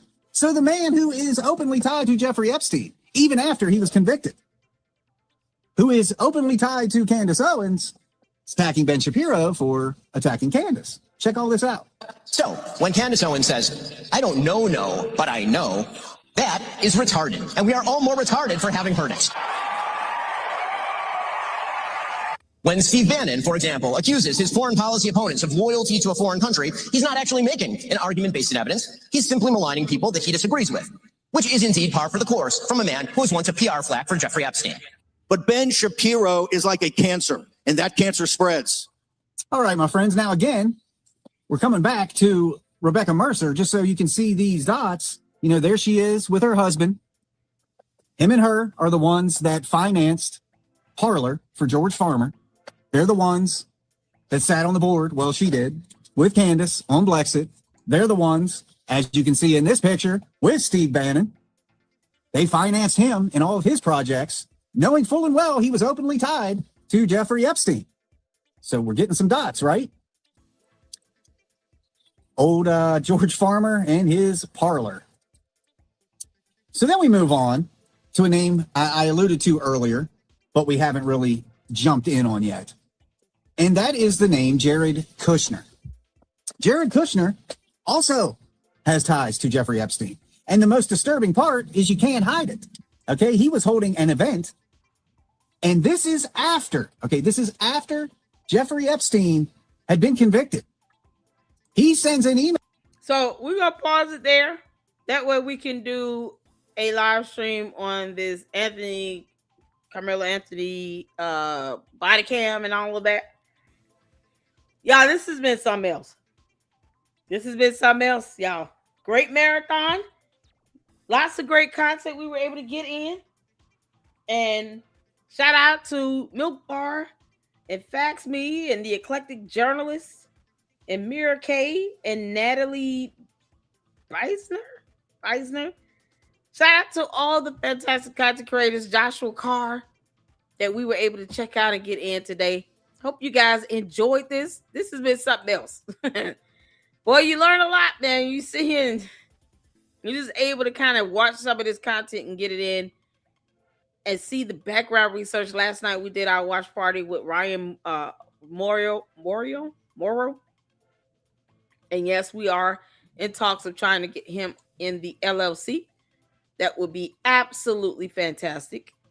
And so hopefully we can have him in and ask him questions and kind of gauge his research and some of the information, whatever he could share with us, to come in and share with us, you know, his thoughts overall on Candace and her ties with Russia.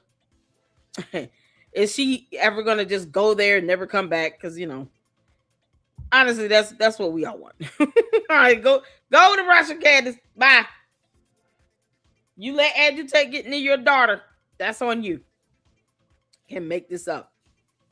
So before we go out, I want to make sure I get in the last of the supers here. Thank you so much, Juju, for gifting LLC memberships. Looks like 2. I appreciate it. If you guys receive the membership, make sure you show some love to Juju, please. And thank him for those memberships.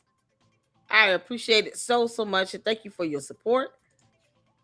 We got the March On $10 super. I think I read this one. I want to make sure I give you a shout out. Make sure you guys go check out Fax Me. Shout out to Juju for another LLC membership gifted. I appreciate your support. Thank you. Shout out to the mods, y'all. That's awesome.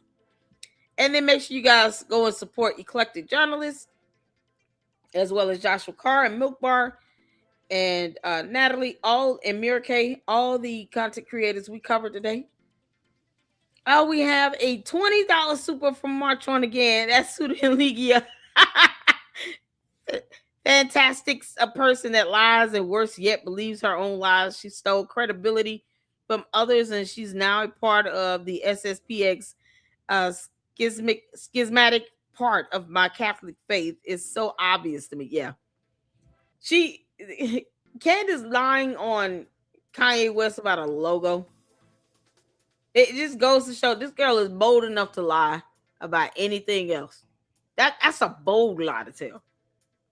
I mean, a dumb one, but it's a bold lie. What made her think he would be okay with that? As if he owes her something. What made Candace believe that Kanye West would be cool about her lying on the idea of him giving her a logo? Something so rudimentary. She doesn't even know how to keep things flowing without her lying and jacking it up.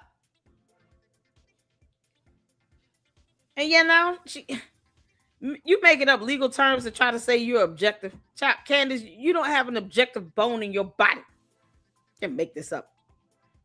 So thank you so much for that $20 super. And I agree. That nonsense she makes up, it's like she's in an alternate reality. She doesn't care. And another $20 super from March On. Thank you. Mother Russia's Orthodox Church does not recognize the Pope and allows their priests to marry. The Catholic Church recognized Jerusalem as a state during Vatican II. SSPX and Russia's church are anti-Semitic. I love all people. Look at that. There's some information for you right there. Thank you so much for the $20 super as well. Yeah, I saw a couple other comments from one of you all saying that the buildings are just more of a political image of some sort to give the visage that, you know, they're Catholic and they're not. Thank you so much for the $5 super bar chart. I'm really struggling to love and pray for that. Alina Escarosa Candesina Cabrona.